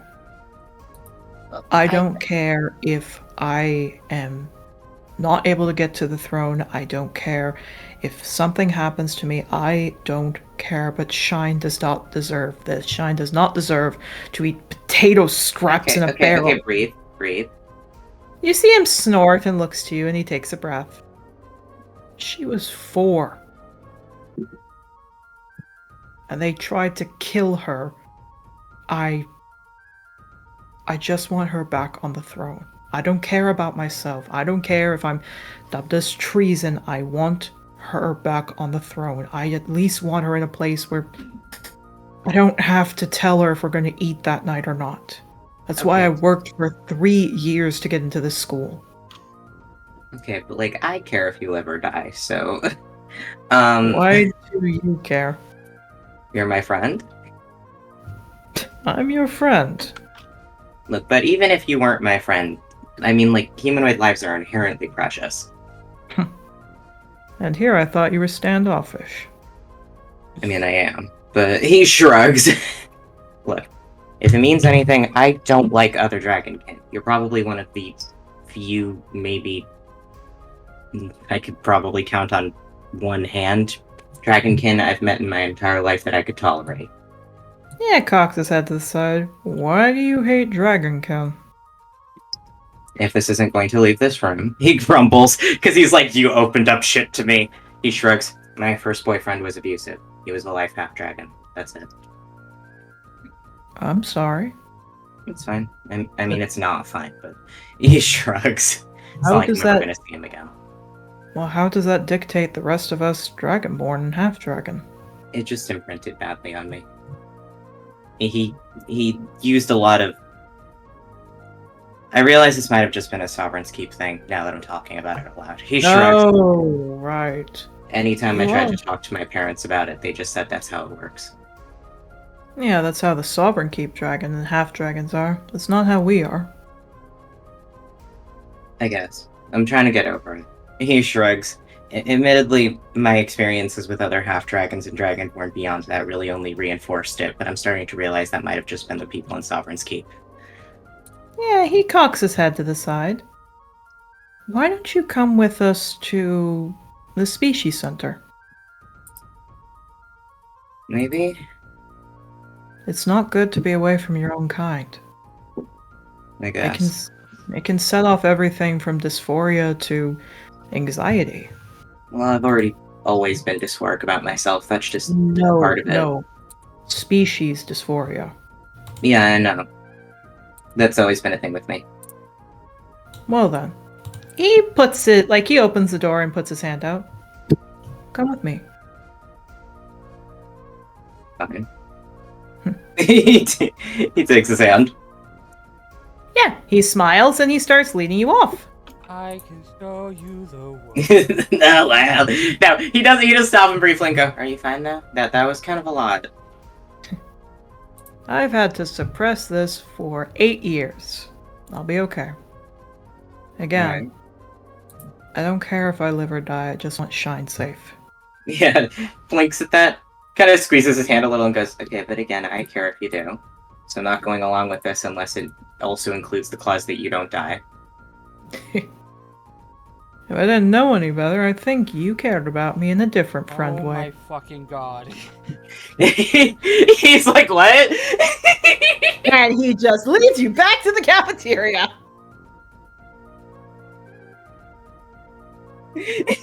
Maple's like, "No, you're not." He doesn't know. So no, he brings you over. And sure enough, you go into the cafeteria. And sure enough, Mabel, Ray is talking to people, talks, looks at you, suddenly waves her hand really close. Oh, Brilliant, Mabel, over here. Walking over, just like, "Oh no." Yeah. Ray looks up. Hey, Brilliance, what's up? I told him. Oh, you opened up about your creepy dark backstory. Okay. You get one of those every day. I know, I'm using it now. Yeah, it's really not good. I mean, like, really not good. It's really sad. Mabel, this is the first time you've seen it. Her scales turn blue. Huh. But she turns back to yellow. But we're gonna be okay. Sorry, dude, though. You know I can't fund you. I know, you're a piece of shit. You are too. And she keeps trotting over. Maple's giggling. Chromatics, metallics, fight all the time. Again, I don't know much about that type of stuff. Maybe you need to let your own prejudices down about your own kind. Probably. He rubs his face. I don't know. Jamie fucked with me. Jamie? That was the boyfriend. Jamie. I'm gonna have you roll, buddy, because you said his actual name in front of him. Oh shit! I forgot the modifier to that. Yep. Okay. Well, not 20. He stops. Jamie? Jamie blinks. Avarice. Yes. Jamie Avarice, the new second in command at the Sovereign's Army. Yeah. He's stationed here at Angador. He's what?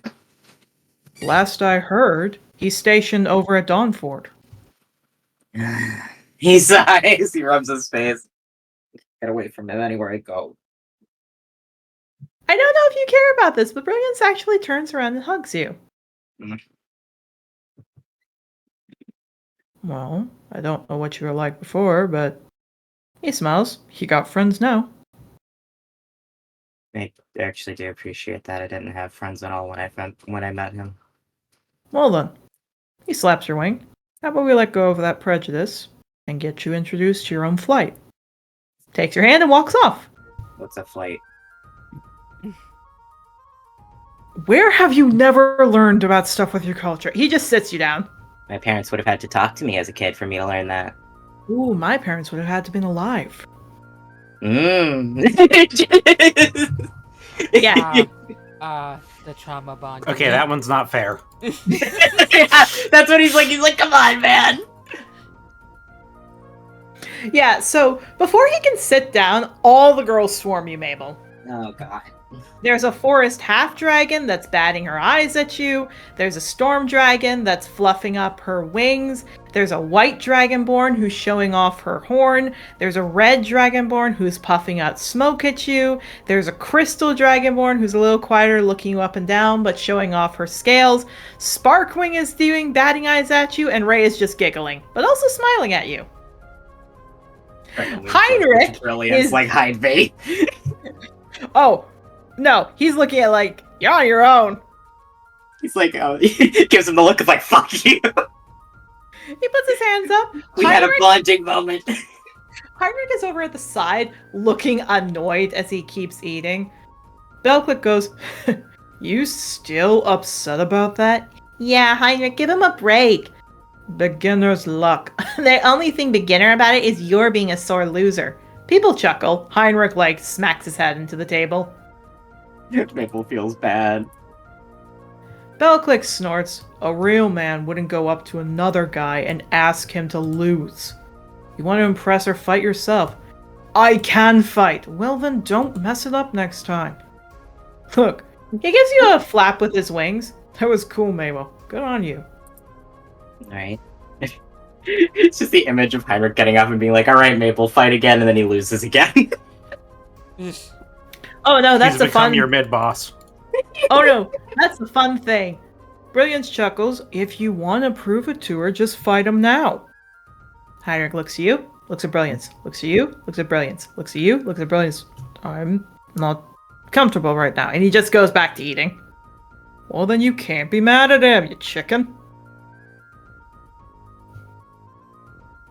And Maple's just awkwardly like, "Oh god." Clam stretches his wings. Voltage Claw chuckles. Yeah, come on, Heinrich, you're fine.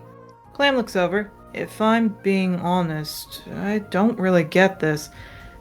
I mean, I give it to Heinrich. I mean, he shouldn't have asked to lose, but, Drakotars fight differently. I find this whole thing hard to handle. Voltage Claw chuckles. Why don't you just wait for the centaurs then? It looks like there's a bit of a fight going on, Mabel, as Clam looks. Voltage Claw? How many times have I told you this? 10. And how many times have you not listened to me? 10. You know I have feelings both times. Yeah. Still could beat you up. Clam jumps over, as does Voltage Claw starts fighting. Mm. Funny enough, however, William, the Diamond Half-Dragon, looks annoyed, gets up, and then punches Voltage Claw in the throat and kicks Clam very hard in the stomach. Mm. He sits down. Mabel, you notice something very interesting. The girls are interested in Clam and William at that point. They're still more interested in you, but they're interested in both of them. Not Voltage Claw, so it looks like girls are looking for people who can defend them, people who can take care of them or stop fights, not people who start them. So that might be another reason why people are interested in you. That you didn't start the fight, but you ended it. He's like, "Huh." And to make it even worse, the red half-dragon bats her eyes to you. "So, does the wing size match down there?" What? Brilliance rubs his face. She's asking how big At which point you hear a clopping. "Mabel!" Yeah, Beer perks up immediately. Yeah, Chloe goes, "Mabel, it's really good." At which point, the forest dragon's wing shoots up as she backs up. Yeah, growls at that. Yeah, Sparkwing looks up. "Oh, hi Clover. It's nice to meet you again." Hi, Sparkwing. I just wanted to talk to Mabel." She blinks. "Oh, that's very good, but this is a half-dragon thing, not a Bakura thing. You could see him at class time." Yeah, getting up to go over to Clover. Clover puts her ears back. She does tear up. You do hear Ray groan and go, "Okay, Sparkwing, what the hell was that? I just said this was a half-dragon thing." "Okay, what did I talk about? If it sounds like it's slightly annoying in your mind, it's racist. But I was just stating a fact." If it sounds like it's annoying, it's racist. No! Oh my god. No, Mabel's just walking over and nuzzling Clover. Oh, Clover not purrs, but lets out little bleats. Oh, someone died. Who died? Daddy. He died. Oh no. They're dead. Oh, that's okay. Oh no, this is late for them. Okay. No, I will say, Mabel, you do see everyone's looking at you a bit weird, but roll me an insight on Sparkwing. Oh no. 6.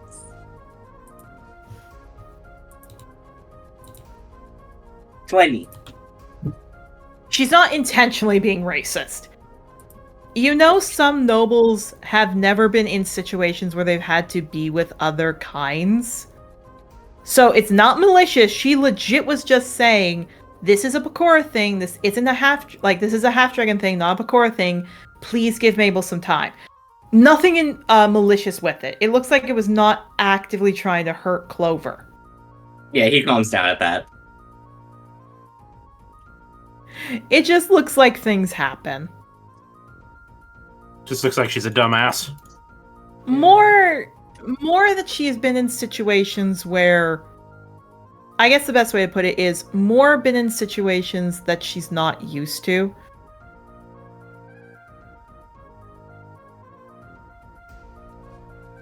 Again, nothing bad. It's just she came from probably a culture or a family that didn't take her out to see other kinds of people. So she doesn't really know what is racist and what is not. Yeah, Mabel looks up at her and just goes, "It's fine. No, Clover's my girlfriend." Oh. The other half-dragons look. I will say Heinrich gags on his food. William and Brilliance look to each other. Wolfberry blinks. All of them look shocked. And 3 of the half-dragons immediately walk off. Mabel's like, "Oh, thank God." Yeah, to the others except for Sparkwing and Ray, Wolfberry, who barely talks, just looks up. A man is supposed to pick which girl to court. But in this case, if you want to court Mabel, you have to accept all parts of him, including the one who is his soulmate, that is Clover. If that is too much for you, perhaps you should find another easier mate who will lift up your tail. The other half-dragons leave. There is the most fucking respect in this man's eyes at him right now. You have no idea how much I thought for a second he was gonna be like, if you want to court Mabel, you have to accept the fact he's a furry. I will say this. Brilliance chuckles. Nice job, Wolfberry. He shrugs. Ray blinks, so... Like, actually? Yeah. Clover puts her ears down. Not really. I don't have a... Mabel doesn't have a ring for me. I don't have hiding his tail. I will say there is a glow, but Clover didn't see that. Stepping on it. Ray looks confused at that. Oh, so why did you come over here then? Clover looks. I just wanted to ask Mabel because of how jumpy he was. You didn't find anything in Canrick, did you? No, why? Glow. Hiding the tail. Yeah, Clover looks at. What's going on with your tail? Nothing. Glows. Mabel. Nothing. Did you find something in Canrig? Nothing that's important right now. Glow. Mabel, just do it. He can't. He has to talk to her fucking great-great-grandmother. I have a video I need to show everyone after session. She looks to you. Mabel, what are you... Mabel, I don't lie to you. He looks so upset. He frowns a little. He looks at her. He just very quietly just goes like, I'm gonna talk to you about it. It's nothing like that. It's nothing bad. He waves his hand. It is not a bad thing. It is a, I have to talk to somebody before I talk to you about it thing. So you didn't find anything bad in Canrick? It was not anything bad. Half glow. The thing that I am thinking about right now is not a bad thing. No glow. The thing that I'm currently speaking about is not a bad thing. But now you again. Yeah, she chuckles. Okay, I trust you. And kisses your nose. He nods. He's accepting this smooch. Yeah, Ray looks at that. Well, we don't mind if she sits here sometimes, but not this week, if that's okay. Sparkwing nods. No offense, you look very nice, Clover, but this is a traditional heritage week. Is that okay? Oh, yeah. Yeah, Heinrich looks over. You can sit with her. We don't care about that. And nods. Wolfberry nods. It is important to stay with your own kind, but she is a part of your heart. The heart outseeds what is shown on the outside. Nodding. Yeah, Clover kisses your nose. I'll leave you be. Oh, that was kind of... I should tell you about something. I might have lied to you. What? See, I made a deal with the Sovereign before I left. He hadn't... He wasn't gonna let me go unless I get my grades up. I'm really sorry I kept that from you. It's okay. She nuzzles. I'm really sorry I kept that from you. It's fine. Can we talk more? Are you mad at me? No, You look mad. I'm not. Clover, She sighs. Clover, I'm autistic. I always look like this. He's like, I rusted bitch face. I can't help it. I wanted to tell you this morning before the Sovereign, but then I forgot something in my room and I couldn't get to you before breakfast. No, it's okay. She nods. I'm sorry again. But It's fine. hugs. I'm not upset. I'll see you tonight then, okay? Nods. Yeah, she walks off. He's still liking. Indeed! Alright. So, Mabel, that's your interaction. Let's see. Let's roll who's next.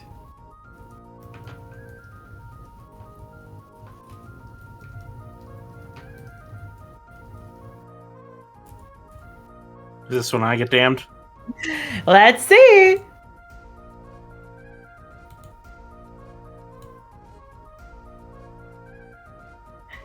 Oh, good. We already had one. For my pick, let's go with Octavio. Oh boy.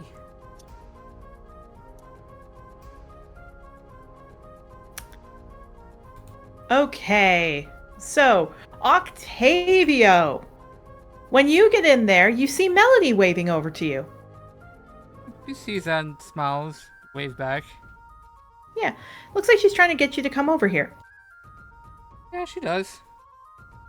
Yeah, She as does. soon as you get over there, you see her, and then you see a kobold.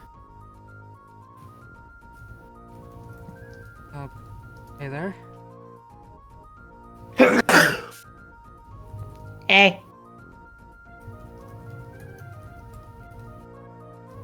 Kind of blinks at this kobold.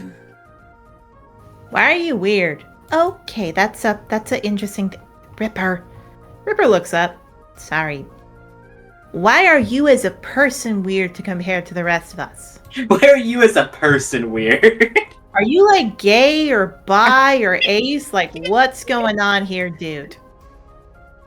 Blinks at this kobold, then blinks over at Melody.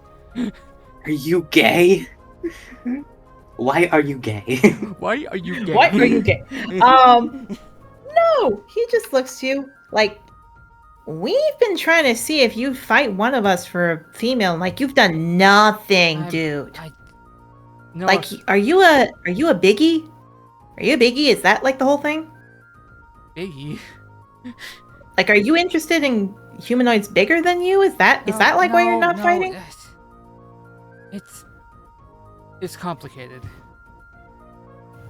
Okay, because like it's not normal for you not to be around your own kind.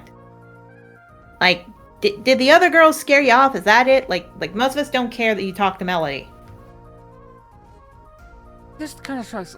Look, I don't have the answers for you, like at all, unfortunately. I just love the image of everyone in this school looking at Octavia and Maple like, why haven't you two fucked yet? Oh, not even that. He looks like if it's the whole thing about like wanting to wait till marriage, like, dude, you don't have to have sex during the event. No, technically, I've already had sex. Oh, good for you. Wait, So like, why aren't you? well, Why aren't you after a girl? as I technically already have one. You can have more. I'm respectfully love the idea, just not interested right now. Okay. He starts to turn. Melody grabs his shirt. No. Fine. He comes over. All right, look. My name's Ripper, like I said. I wanted to ask because I'm really worried that you have species separation syndrome. Species separation syndrome. Species separation syndrome is basically where a species, one of us, is, well, when you spend not enough time with your own kind, it can make you have distaste, aggression, fear for your own kind, and it's really not good to do. Mabel, is that what you have? Oh, maybe. Mabel. Like it helps a bit if you're around the same kind as yours when you're like a baby, but like if you don't spend it around others of your own kind and varieties, it can really mess with your mind. He kind of blinks at that, thinks for a little bit, but then shakes his head like, I assure you, I don't have anything like that. But like you don't come around any of your own. You're a kobold. Why aren't you coming around the rest of your own kind? Let's just say I have a lot on my mind right now. A lot on my plate. Well, I don't care how much you have on your plate. And he comes up. That can cause really psychological, mental, horrible things for you if you don't get that fixed. Melody nods. He's right. Trust me, I've been in your, paws before. He kind of like is sweating a little bit before it's like, I gotta go. He kind of tries to rush out of the Hey, stop it! And he gets him, stop! Look, you're a kobold, I'm a kobold. You know? Right. Look, I got grown up by gnolls, you know?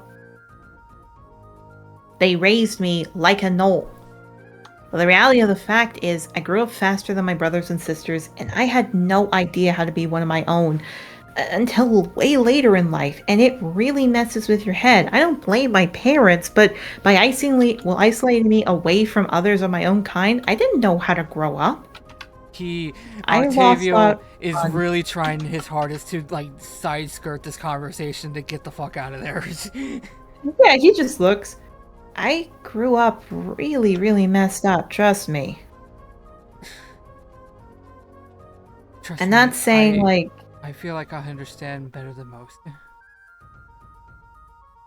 I'm not saying look, I don't know who you grew up with.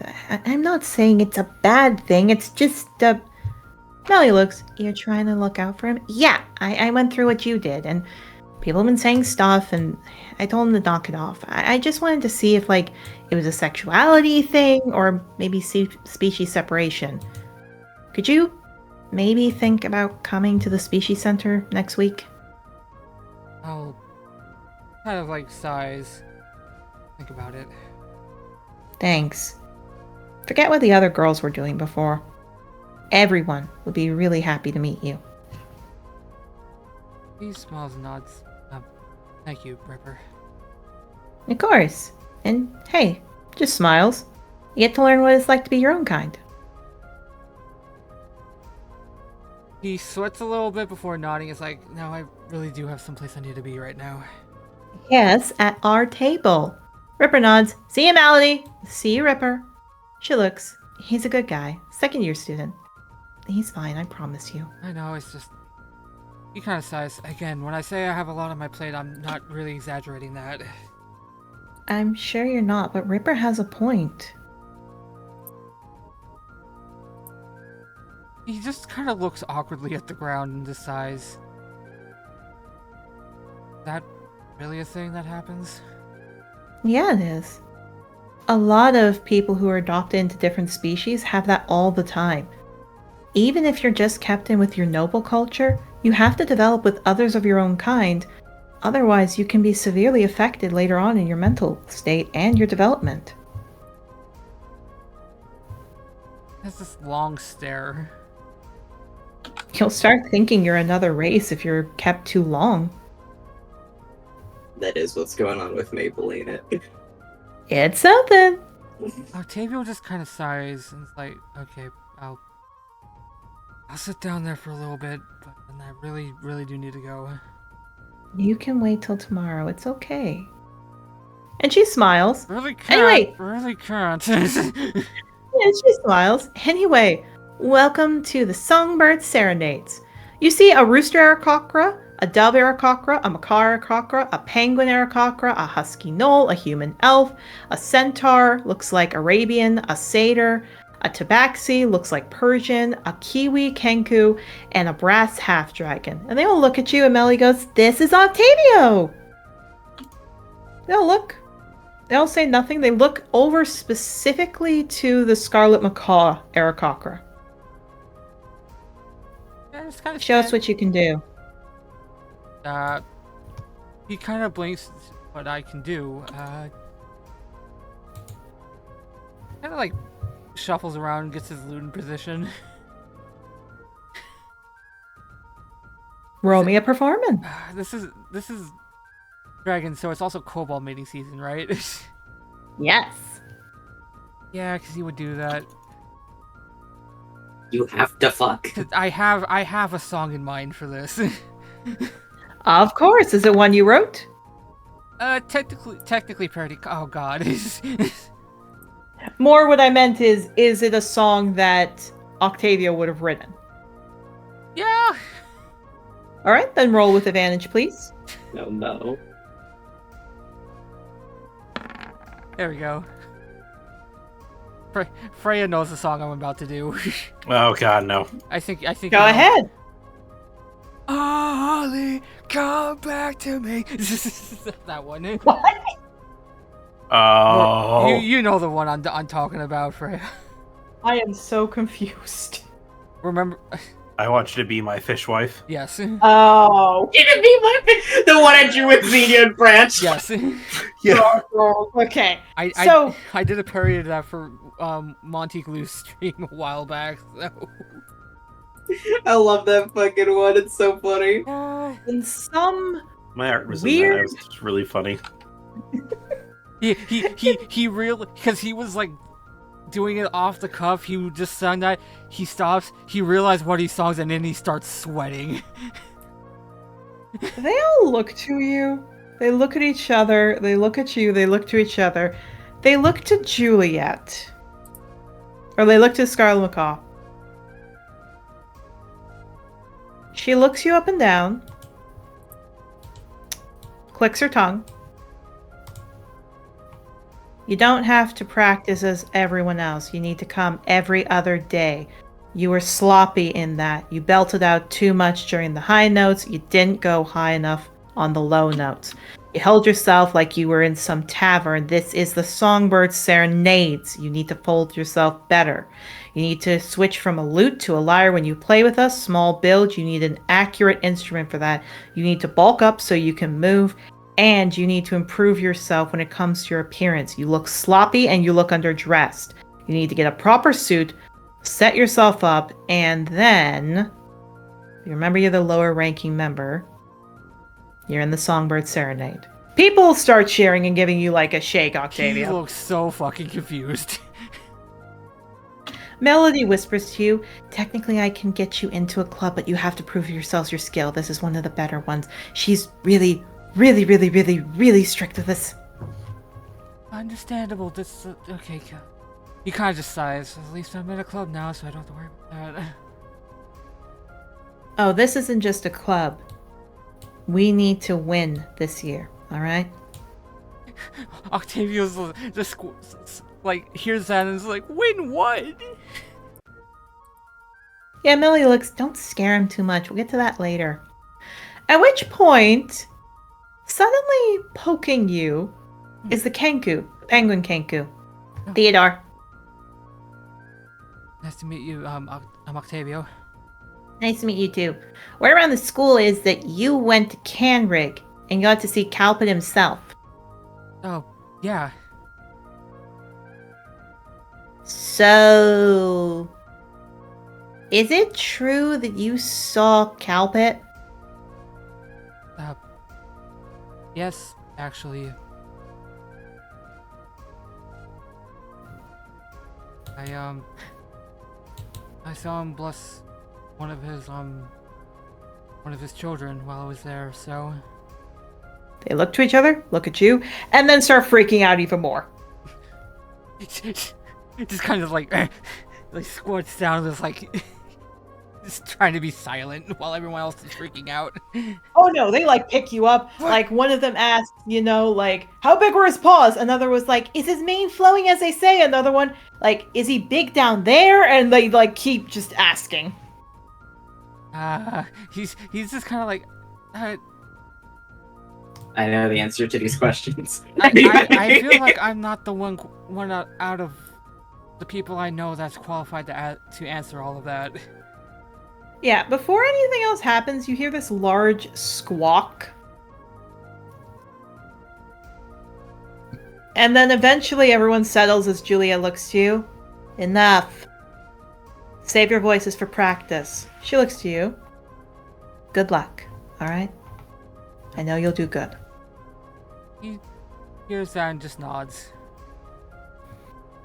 Everyone else, you should sound a lot better like Octavia if we're gonna win this year. Work on your notes. Everyone nods and they get to eating. I suppose it was a melody. Okay, win what? I haven't been explained that part yet. Yeah, Melody whispers to you. It's a big competition every year. If we win, we get a lot of funding from the school, which means we can finally get notebooks that actually work. Looks up to that. Notebooks?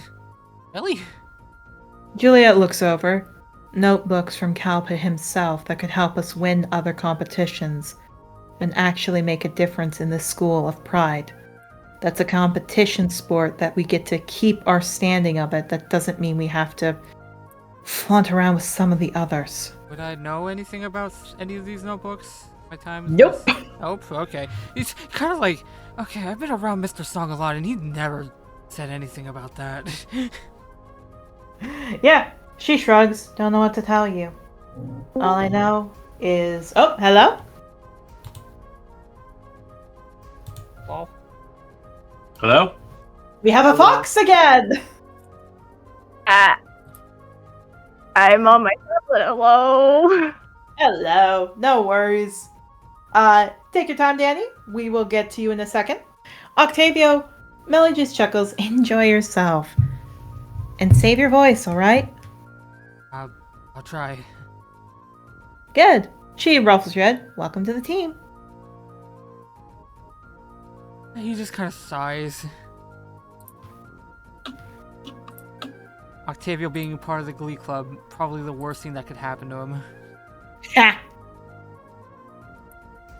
Yet here you are. If this actually turns out into Glee, I'm... This actually turns... You've done this to yourself. No, I didn't make him with vocal in mind, so...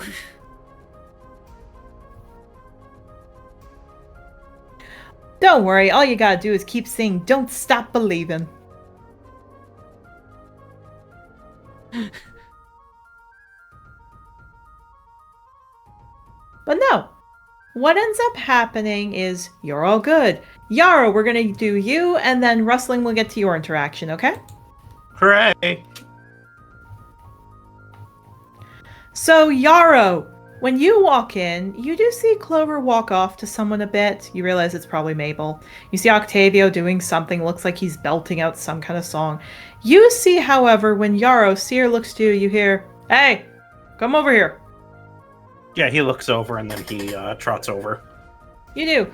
You see Cedar's group is glaring, legit glaring, at somebody who's just... It looks like they're sitting doing nothing, almost. And they're just glaring. They're just snarling. You see Thomas looking unusually angry. Like, really unusually angry. You see Crag lowering his head, and specifically you see the other guys looking over at Masai, Snowcap, in the direction that Clover went.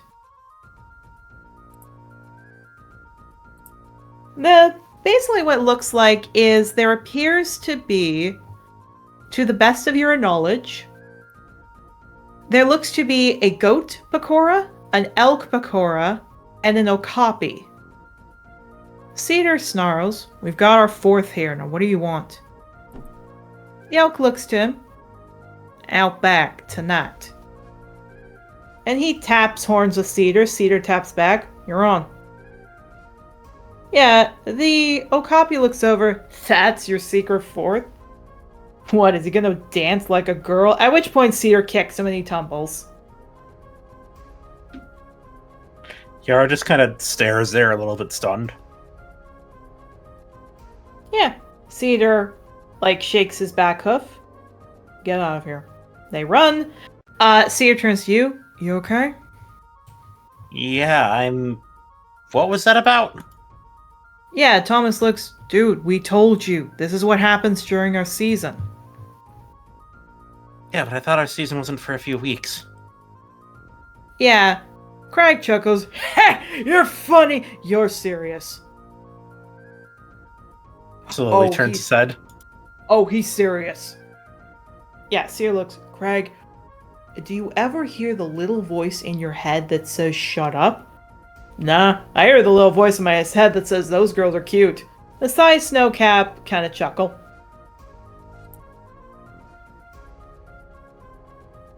Right. So he kind of looks over. So they're challenging for the girls in the herd? Is that what I'm understanding? They nod. Thomas looks over. "Yep." Craig nods. "That's the rules. If they win..." Masai looks over. "Then we go with that group. They don't actually own us. Stop scaring him." What's I have to say? Kind of rubs the back of his neck. But that makes me feel a little less pressure about it, which is good. Yeah, Thomas blinks over. "I would feel less pressure." Up there goes Danny again. The fox jumps in and out like snow in the winter. This But no. She looks over to you. Again, stop scaring him. Again, she looks to you, Yarrow. "I'm really sorry." All right, just getting used to this. They nod. Cedar looks over. "Come on, sit down." Okay. And he's gonna go over and sit with them.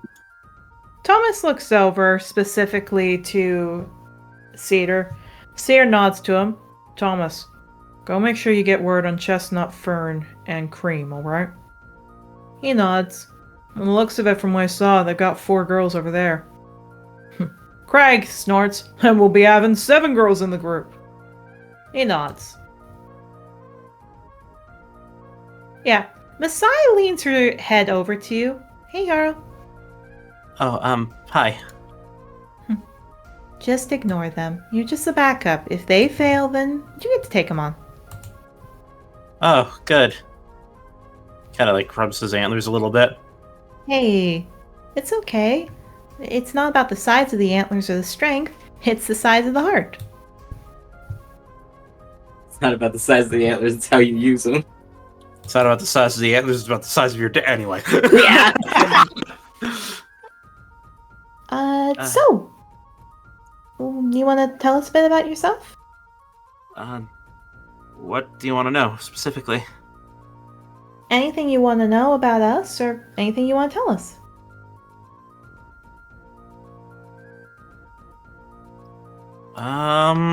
He kind of starts thinking for a little bit. Cedar said you all were nobles, right? Or at least to some degree? No, we're around the nobles. Yeah, Masai raises her hand. "Not really. I come from a shaman family. Do you ever know what a shaman is? No idea. He kind of tilts his head a little bit. Actually, no. No, you do. Your mother would have told you they're heathens and pagans who don't deserve any kindness. I know she's Christian. Oh god. Yes! She's worse. She's worse! Jehovah's Witness. Oh god. Getting Yeah. closer. Close. Oh, do I Kinda want like- to say that even though it makes me makes me flinch? Yeah, I will. She's a heaven gator. Oh god. Continue, hun. I heard they were a thing, but I don't actually know anything about them. And that's... Where did you come from? At which point she goes, never mind. Shamans in our group, it's a word. It's outdated. It was used by others, and soothsayers is another word for it. It's kind of now been used as like a word that basically has made us seem like... Yeah, Snowcup looks up feral. The ancient Eras think us feral for using that word, so we use soothsayer in other words. Is it like a druid or? Yeah, kind of. Masai, you should tell the story. Masai chuckles. Well, if you're sure. Well, I was my family's next one supposed to be, and then I found out I was a girl. My grandfather tried to cast me out. He got really close. He used to said trannies don't deserve rights. Boo. Boo. He was an old one in the herd. I really thought my parents were gonna tell me to leave, or she kind of rubs her arms, other things. Grandfather thought maybe if I went to a special place he knew, I'd get the woman beaten back into me, or the man beaten back into me, but no, my parents told him to shut the 9 hells up. I can't say that my mother was much better. I understand. She smiles. They all pitched in. I'm the next to lead, but my grandfather won't give up the position, so I'd probably have to wait till he's dead. But hey, if I'm a dragon rider, I'll outlive him by many years. Yeah. He looks a little like contemplative and a little bit quiet when when he mentioned his mother. He kind of shakes his head and looks over. So you have magic then? Oh yeah, she shows it off. Druid magic. And again, she flies as a hawk and lands. I'm used to doing this. I like flying as birds, and I'm really happy to meet another druid of the group. Admittedly, I haven't had so much formal training with it. In fact, I've been getting more ranger training than anything within the last few years, although that didn't stick as well. Though my magic's kind of been flaring, and I did my first wild shape over the weekend. That's amazing. Thank you. If my family ever comes here, you can meet quite a few of them. Well, except my sister. Why is that? I don't know where she is. I'm sorry. No, it's okay. I think she's just on some mission. See, we live on the primal continent, Primodia. We kind of live in the old growth section. She was gonna go north on the leg of the primal continent, but I don't know, she just disappeared. We figure she's on some great exploration of the unknown forest. But who knows, you know? He actually starts to look a little bit pale when she says that. Oh, But she'll come back. Someday.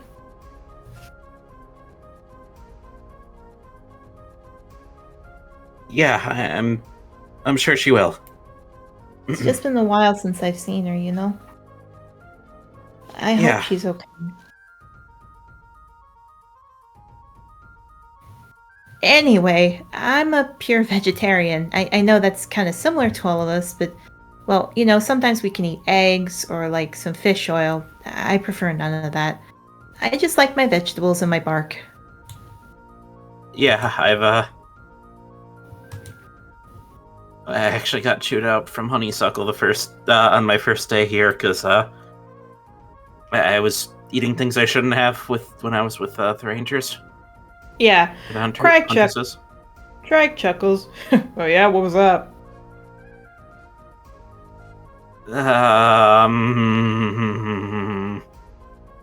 Kind of like looks a little bit away. Seer turns. Were you eating meat?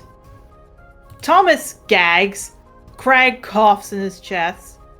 And then immediately Masai and Snowcap look horrified. Yeah, he's just kind of like looking away and he's looking really nervous. I haven't really had somebody in my entire life tell me what I'm really supposed to be eating. Oh, here's the funny thing, Yarrow. You don't get to finish that sentence. Oh, wonderful. Because immediately Snowcap goes, "Oh, you poor guy. Are you okay?" He like flicks his ears and looks over. What? Dude, did they like force you? You want me to beat him up? Yeah, that no. was messed up to have done with you. Cedar looks. He's still around. I can go beat him. I don't think you want to pick a fight with Zerhol's Huntresses. I'd pick up a fight for you. Thomas covers his mouth, as does Crag.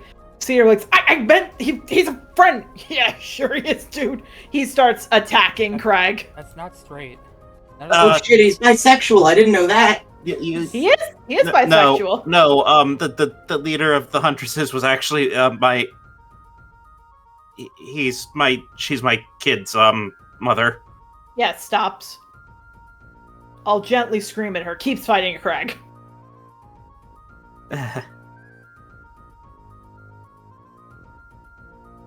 No, it wasn't. It was never a forced thing. It was more of a nobody ever told me otherwise. Yeah. Snowcap kind of ignores you. She, like, shoves an apple at your mouth. Eat. Look at you. You're skin and bones. Eat.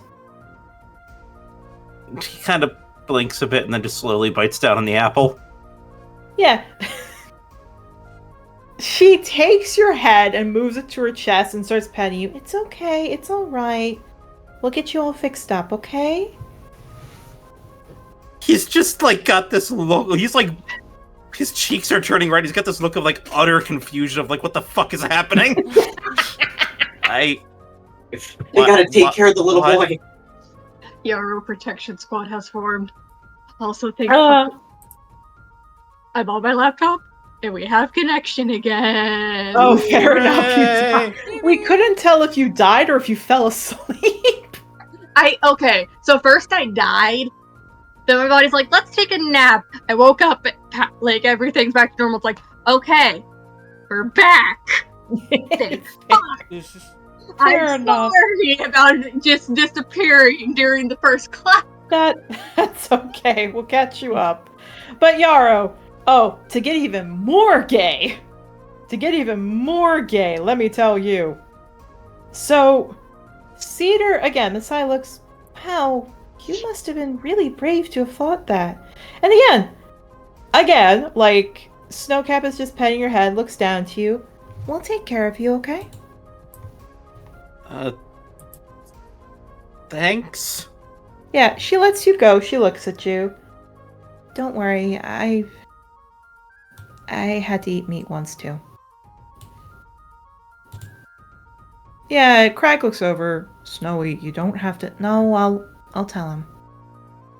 When I was a kid, me and my family were out traveling the mountaintops, our ancestral home area near the city, a few weeks travel out, and then we saw something in the snow. We weren't sure what.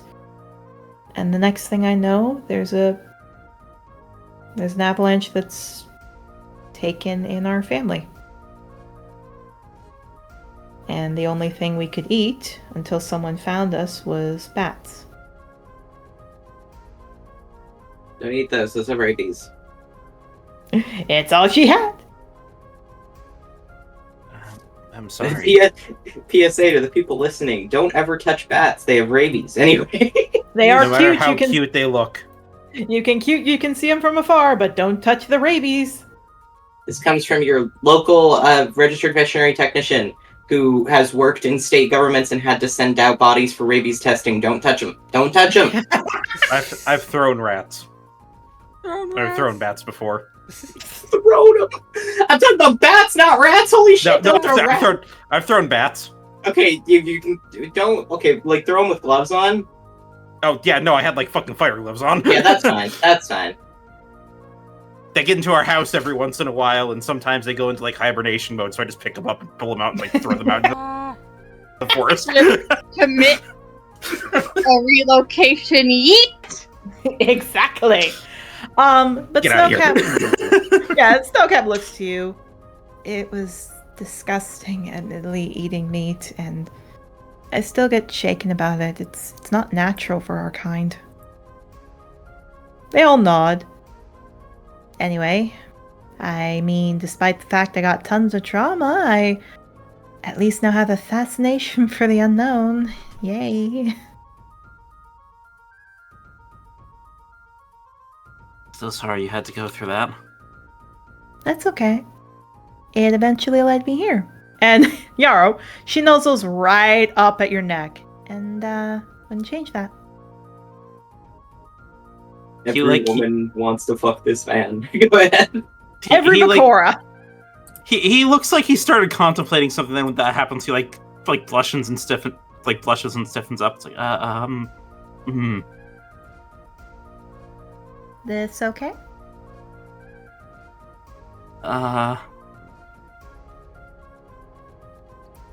Kind of like looks at that a little bit, and he kind of like blushes a little bit. I don't know. She nods. Oh. Well, what can I say? You are a pretty handsome guy.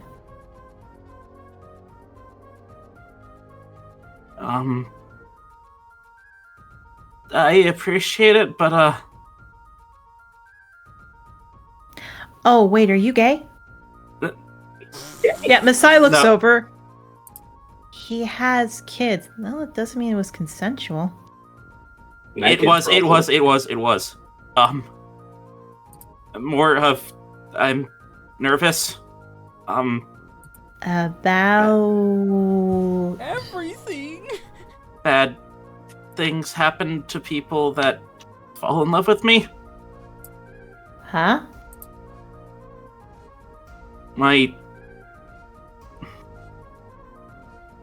I've had 4 partners in my life. Okay. One of them went missing. Okay. One of them I got pregnant as a teenager, and now she's where I'm from with my mother, Okay. and I can't see her, and Okay. she's in a very strict, very controlling and manipulative place. Okay. On the day that the third one was the Huntress, and on the day that our kids were born, Lorelai showed up and said that if I didn't leave with them right then and there, that they were going to die and she was going to die. Okay. And then the fourth was a bard I was traveling with when I left the Grove, and when I insisted I had to go to the school, my magic went haywire and stabbed him.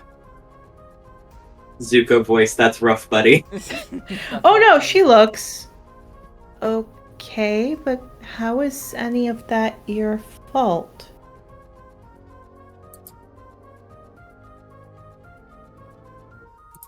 Two of those sound like it was outside forces.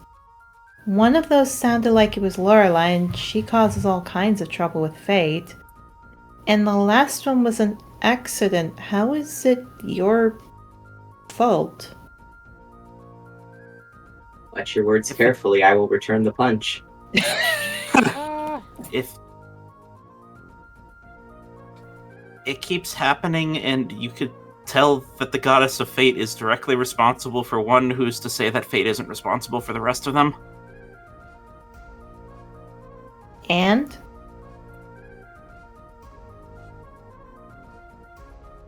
Messiah just blinks at you. Don't tell us what we are or are not interested in, Yarrow.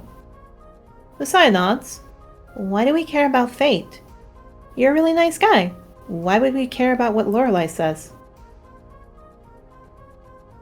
Kind of like, just kind of blinks and is just kind of like looking around. If the people who loved you really cared about you, don't you think they'd want you to be happy with people? And kind of like his ears lower for a bit, and he kind of rubs his neck. Wouldn't they be upset that you're hiding away from people because you think everything's your fault?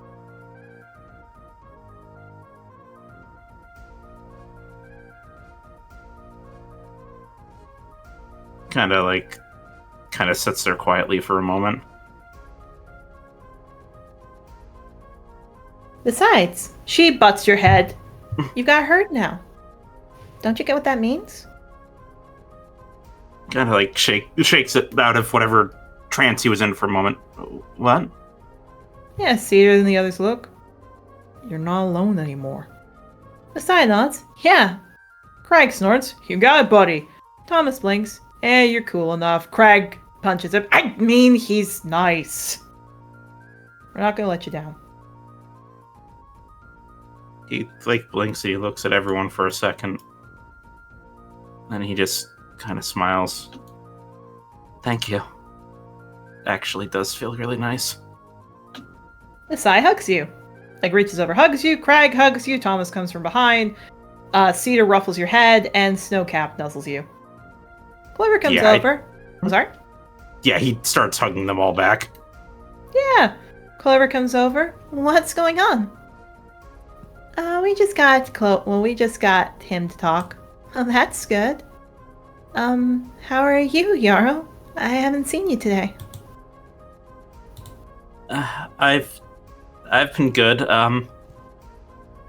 kind of blinks and he just kind of looks at her for a little bit. Huh? Oh. I am so sorry for earlier. I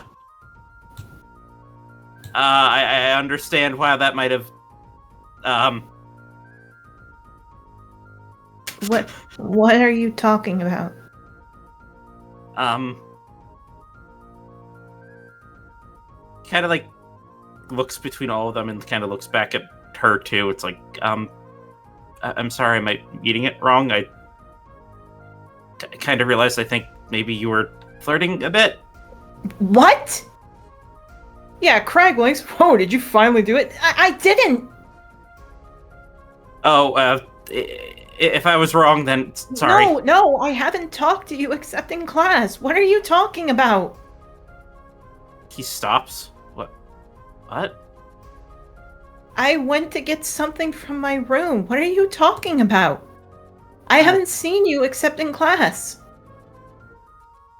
I mean, she blushes. I wouldn't mind flirting with you, but I hadn't. She just covers her face. I haven't done anything yet.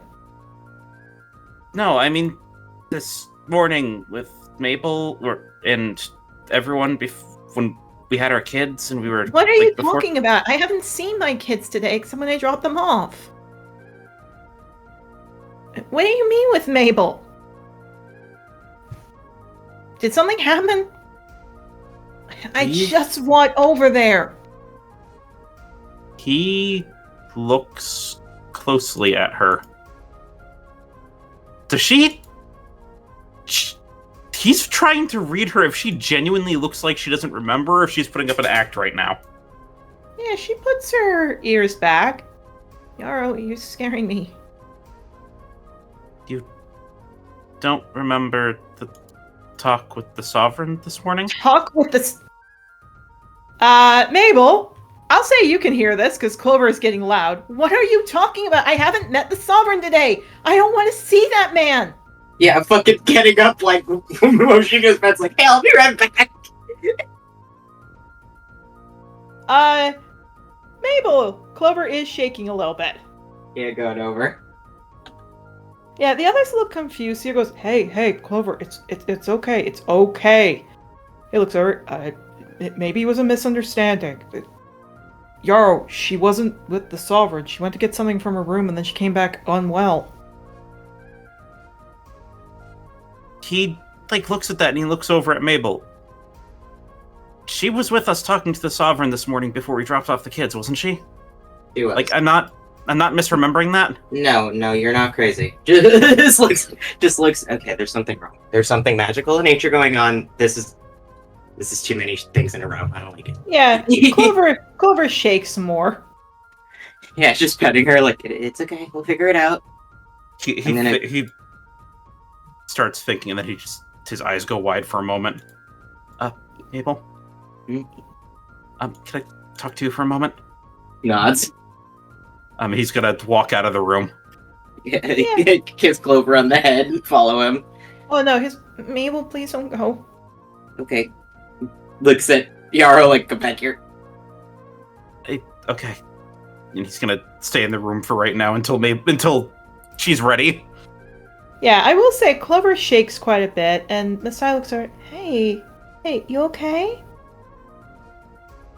Yeah, Sia looks. Why don't we get you something from Honeysuckle? I don't want to leave May. We'll bring it back, okay? Clover looks to you, but looks. I guess if you have other things to do. No, it's okay. But I think you getting some medicine to calm you down might be better. You seem stressed right now. Yeah, she grips her head and nods. She boops your nose. I love you. Love you too. Yeah, shakily she walks off as Team Undergrowth helps her. Yeah, Yarrow kind of watches them go, and then once they're out of earshot, just looks over to Mabel. The people that we saved from the circus, when we rescued Adagio. Okay. What did they say? They said something. The way that she was denying that things happened. What was that? He's kind of clicking his lips together like he's trying to modify jog his memory. Yeah, that. That's a spell, right? I agree. Normally I would lean in that direction. I've used that spell before, but he shakes his head. It's more that she has combined with it fatigue, which isn't a thing with modifying memory. You would know that better than I would, then. But that's... The other night, when she had the same kind of attack happen, and then was fine after we helped her, and we got to Honeysuckle's office. That was the same kind of fatigue, wasn't it? Yeah. That's what's making me suspicious. So, something's happening, but... As far as we know, she didn't actually talk to anyone then. We just knew that she collapsed and people were around her when she did, right? Yeah. I'll be honest, with the whole... I think this is me being paranoid. He shakes his head a bit and just goes, with the Daria thing that happened with Cold Duster, that was weird too. And Daria seemed confused and tired. Think something's happening to them? I think so. Something's controlling them? That's what I've been worried about. I just don't know what... I mean, I guess I could look into it. Oh, you know who might know shit. Huh? My dad's a mage. That's like his whole job. He actually might know stuff about this. Okay, should we tell someone at the school? Maybe. I mean, at least Jocelyn. Yeah. Because this seems like it's very, very weird. We should probably tell her, and I'll write a letter to my dad. Alright. Yeah. Well, you two, dip that in. Rustling! I am alive. What the fuck did I Also, hey, you two check responses. Okay. So, let me explain this. Rustling, as you walk in, you kind of see people doing other stuff. You're kind of ignoring, like, I don't know what's up. But what happens is when you go in, there are actually a few people waving to you. Quite a few people, actually. It looks like there is a male Arcanoloth waving to you. Bonnie from class is waving to you. And then Alabaster, the charioteer guy, is waving to you. Who do you want to go talk to?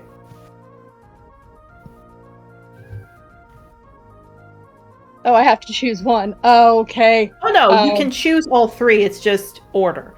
If you want help, I do know one, like, something that could help you out. Yes, please, Hill. Okay. The quickest one would be the male Arcanoloth, Bonnie, and then Alabaster.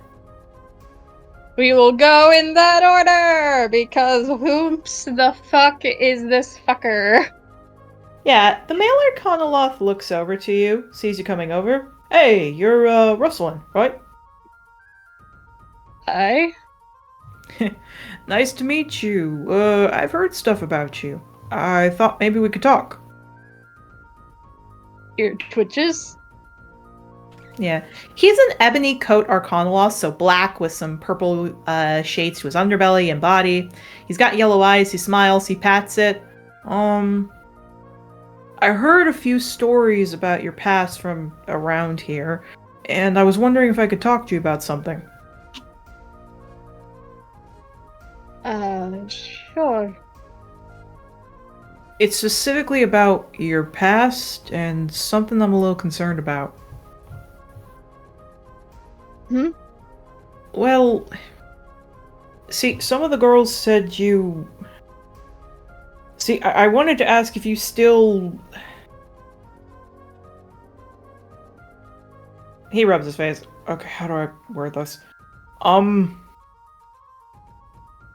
Rustling, roll me a wisdom. Oh boy. Me just like, I come back to this. Oh, goody.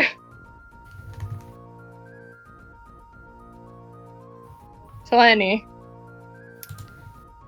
Okay, he's not looking like he's looking for sex, because if he was looking for sex, he would specifically come out to it. He is a guy. Maybe he is. Maybe it's something else. It's not about sex, though, from what you can tell.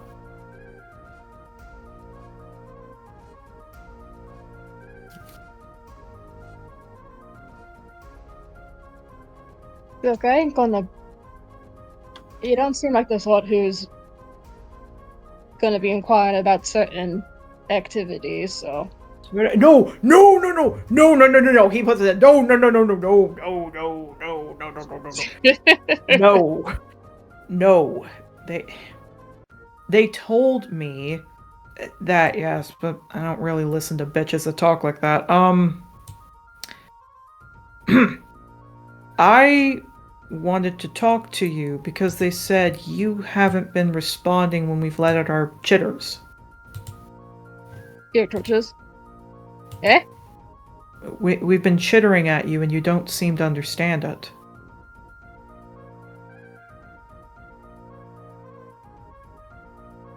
Oh. There's nothing wrong with it, but he pauses. I should explain. He sticks out his hand. Obsidian Tail, third-year student. Oh, nice to meet you. She takes his hand. Rustling in the wind, or is what I prefer to go by.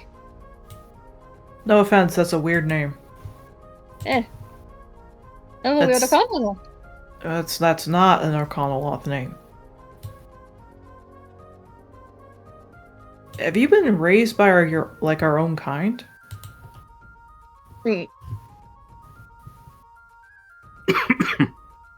Excellent question, Erica. She doesn't really know how to describe it. Yeah, he blinks. Yeah, that's what I feared. I don't want you to think you have to stay away from us because of those girls. Honestly, I think they're just jealous that you've got more world wisdom than they do, you know?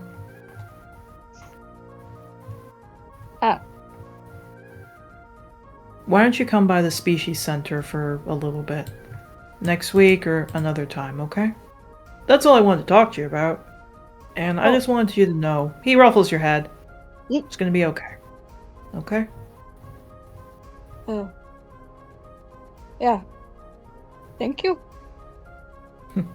Don't worry. It'll feel okay. It's sometimes scary not being around your own kind for a while, but it gets better.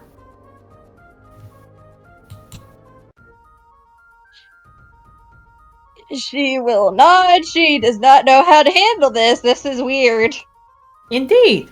He lets you go, and then Bonnie waves over to you. Going to Bonnie. She knows Bonnie. Bonnie is more comfortable than this situation.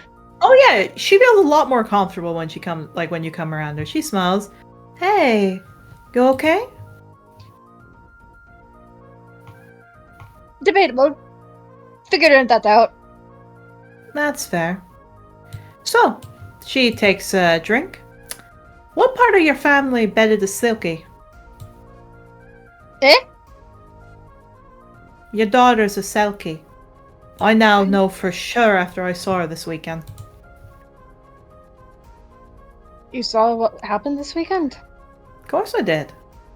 I was heading down south to the water's edge when I noticed that she was going off somewhere.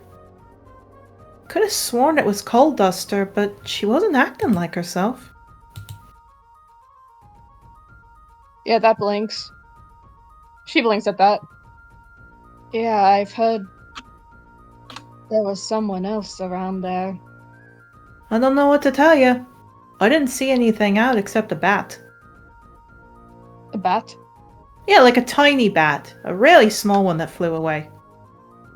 I think maybe she just wandered into a bat cave and got scared, you know?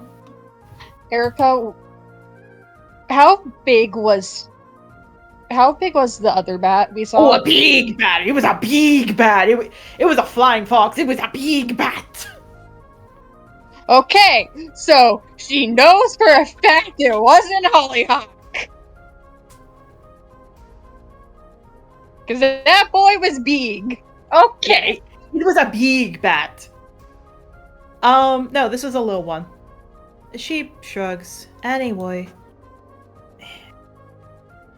When did someone in your family bed a Selkie? I don't rightly know. Better yet, why haven't you taken her to the water?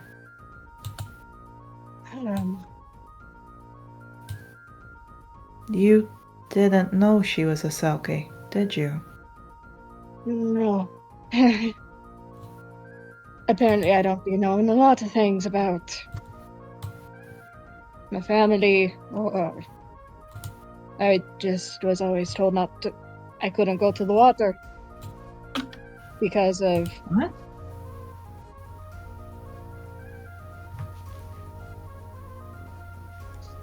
She just shrugs. That's all I can. She kind of looks around and just kind of says a bit lower. All I know is that my parentage is of Tossi and Daria. Yeah, she eyes widen. Like celestial or just like from mortal parents who were followers, or like what? She kind of tilts her head to the side. I was told it was due to my mom and pa being the high followers, but I don't rightly know anymore. She thinks. Well then. She smiles. I guess I'll have to teach you and your daughter then. Eh? Whether you're Selkie or not, your daughter is.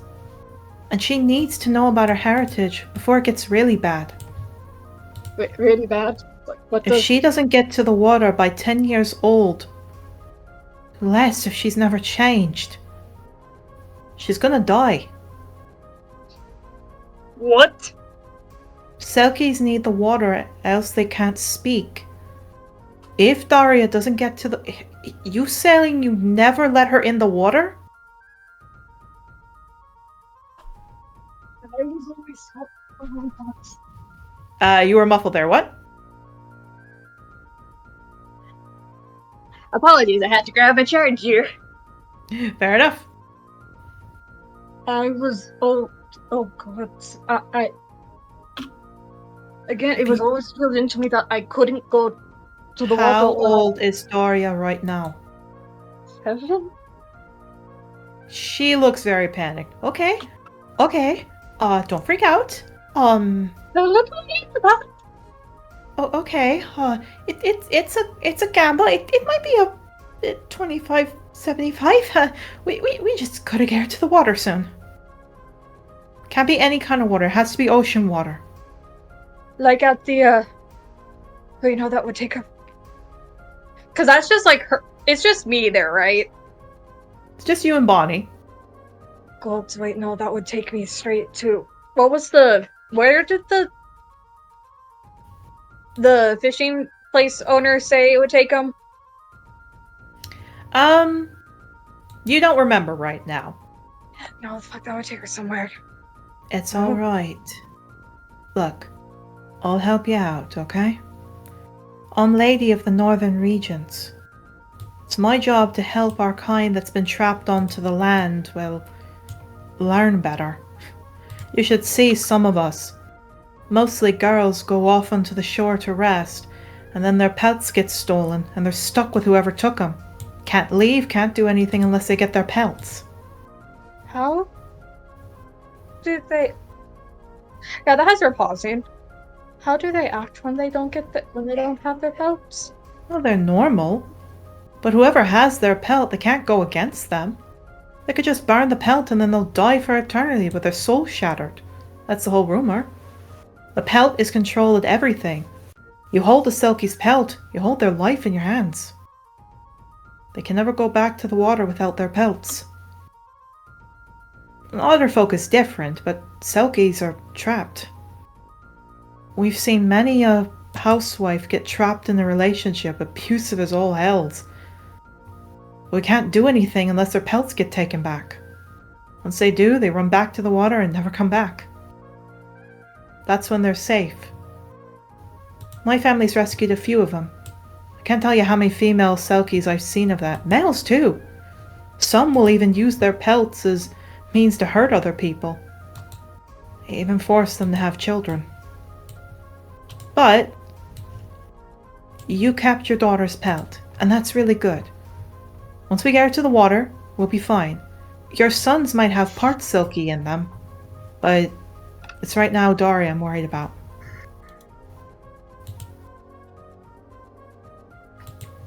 Is that why I don't respond to...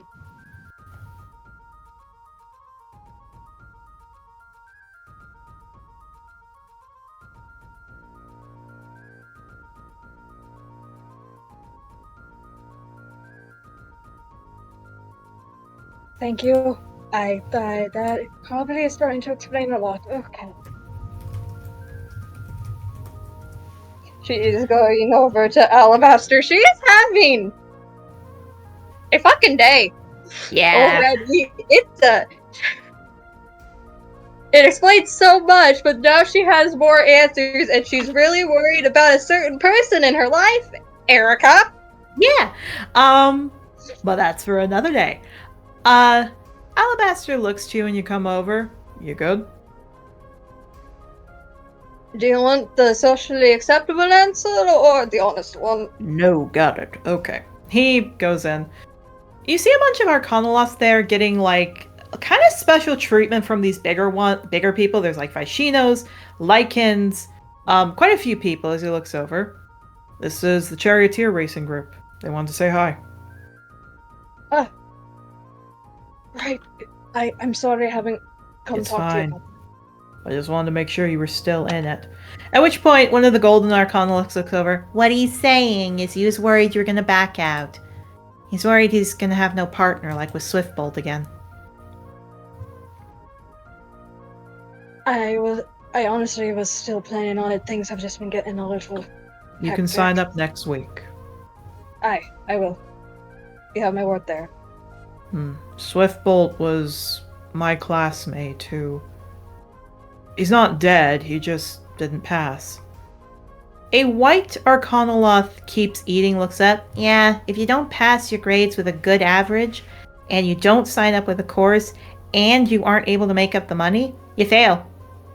There's an old rumor where 10% of every student fails. No, it's 3%. Oh, I heard 10, 3, 10, 3, and they just keep fighting as a Vaishino ruffles the top of the head of a yellow pelt as she smiles up to him. For layman's terms, Vaishinos are really spiky lizard folks, where lizard folks are usually like iguana or frill lizards. These guys are like thorny devils. The funky dudes. Yeah. Alabaster looks to you. You guys are literally the make or break for the team, so let's just say as he hands you a little extra food, you get special treatment from us. Oh. Anyway, I just wanted to make sure you still wanted to come here. I got worried. I'm sorry for making you worry. I really am still interested. It's just we had to go. What was the place called again? The mission. Canrig. We had to go to Canrig, and then when I got back, I had found out stuff was going on with Daria. I have more answers now. It's okay. If you want, I can watch her for you. Yeah, that has her perking up. If my partner needs something, I want to help. You want me to watch her? I and her two brothers are very close to her. He nods. I'll do that then. A black-coated one looks over, chuckles. Yeah, get ready for special treatment. We get like the best treatment because we're the ones that help move the steer. Oh? Alabaster rolls his eyes. That is... I mean, I am interested to hear how it all works, because it seems like a very... Like... You have to be very good at communicating with the team, or your chariot partner? He nods. He opens his mouth. Octavio, rustling. This is when you two hear the commotion with Clover, and you two can run over there. Oh boy. Blinks. Okay. And after this, we'll be wrapping up for the night. Okay, but the pin in that I'm still interested. When do you all meet up? We meet up next week, Monday night. Go! Yeah, she's going. See you then! Yeah. Octavio, Yarrow, Rustling, talk it out. Okay, slide's over. What's going on? We might have a big problem. What kind of big problem? The short of it is, when I was Clover came back while I was talking to Team Undergrowth, and she didn't remember talking to the Sovereign earlier. Yeah, so she's getting like fatigued and losing memory. She mentioned earlier to me that she didn't remember telling me that she lied and didn't tell me about the Sovereign thing. Didn't? Rasvaro. I know my Daria. Okay, so I have an update about the bat. Okay. It wasn't. I know it's not Hollyhock. I can confirm that it wasn't a big bat. It was a little bat that she saw. I believe that when I see it. I don't know enough about her. He shrugs. I can at least confirm the reason she was freaking out about the bat was because there was a little bat that, according to Katrina, was that her name? Erica, I'm asking. Asking what specifically? The girl I was talking to, what was the Selkie's name? Bonnie. Repeat that one more time. Bonnie. Bonnie, okay. Sorry, my brain's like, wee. No worries. Bonnie, the Selkie. She said that Cold Duster wasn't acting like herself. And that she saw a little bat. Not a flying fox. It feels a little too coincidental that all this is happening with Clover and then Daria is having all this happen too. Yeah, it didn't. She lowers her voice a bit. Didn't Jocelyn say that folks were testing things on New Age races? Maybe. Either way, this is clearly magical. I don't like asking for favors from my dad. He turns around. I probably should ask my dad. If anybody would know anything about this, it'd be my dad. Oh, Shouldn't we? didn't we just go and Octavio talk, first. Didn't we just go and talk to someone from the school? We know it's something magical, and from the What way if they're in on? from Jocelyn people in the didn't school. So I have to say, Octavio, go ahead. God, I'm losing my train of thought now. God, Nope, it's okay. You were saying we should go to someone with the school. Mabel was saying, but they could be in on it. Go ahead. I feel like, like Rustin was saying earlier, Jocelyn probably wouldn't. I feel like we could trust Jocelyn at the very least, especially since, from the way it sounds with Clover, it sounds very similar to what happened with Adagio.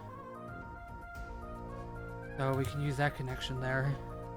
Yeah. And That's what we were thinking. Leslie? And again, it might. What is. So we found out that there was someone around who wasn't acting like. Coldus wasn't acting like herself. And we know that. I feel like Daria might have been seeing that bat more often. Mm. Especially if it's a little one, and she's terrified of. Obviously, it's something that scared her. Bad enough that she's is seemingly traumatized by any type of bat. Mm. Is there like a celestial or patron? There's a celestial that is a bat, yeah. That's actually where my next train of thought was. What are they like? I know that they're alchemy. I wouldn't say Anastasia, right? Am I correct on that? No, the bat, let me double check. Ba, ba, ba, ba, ba. I wrote it down at one point. I just have my document up. No worries. The bat is Esmeralda. Esmeralda, that was it. Yeah, blinks. Esmeralda. I don't know tons. I just know that she's alchemy.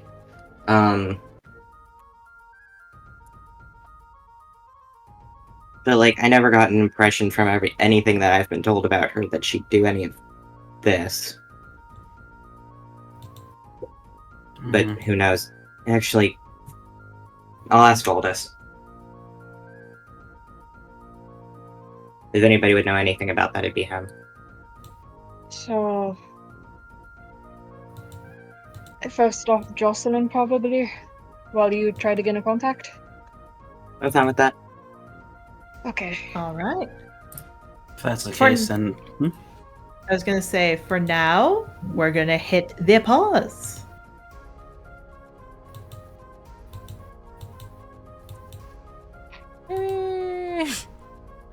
Indeed. Players, you all have a goal. The lunch bell, in a sense, rings. It's time to pack up as you head to your afternoon classes, and we wrap up session today. Mystery things have happened. Stuff is coming to terms, and we will wrap up today. Players, say your goodbyes.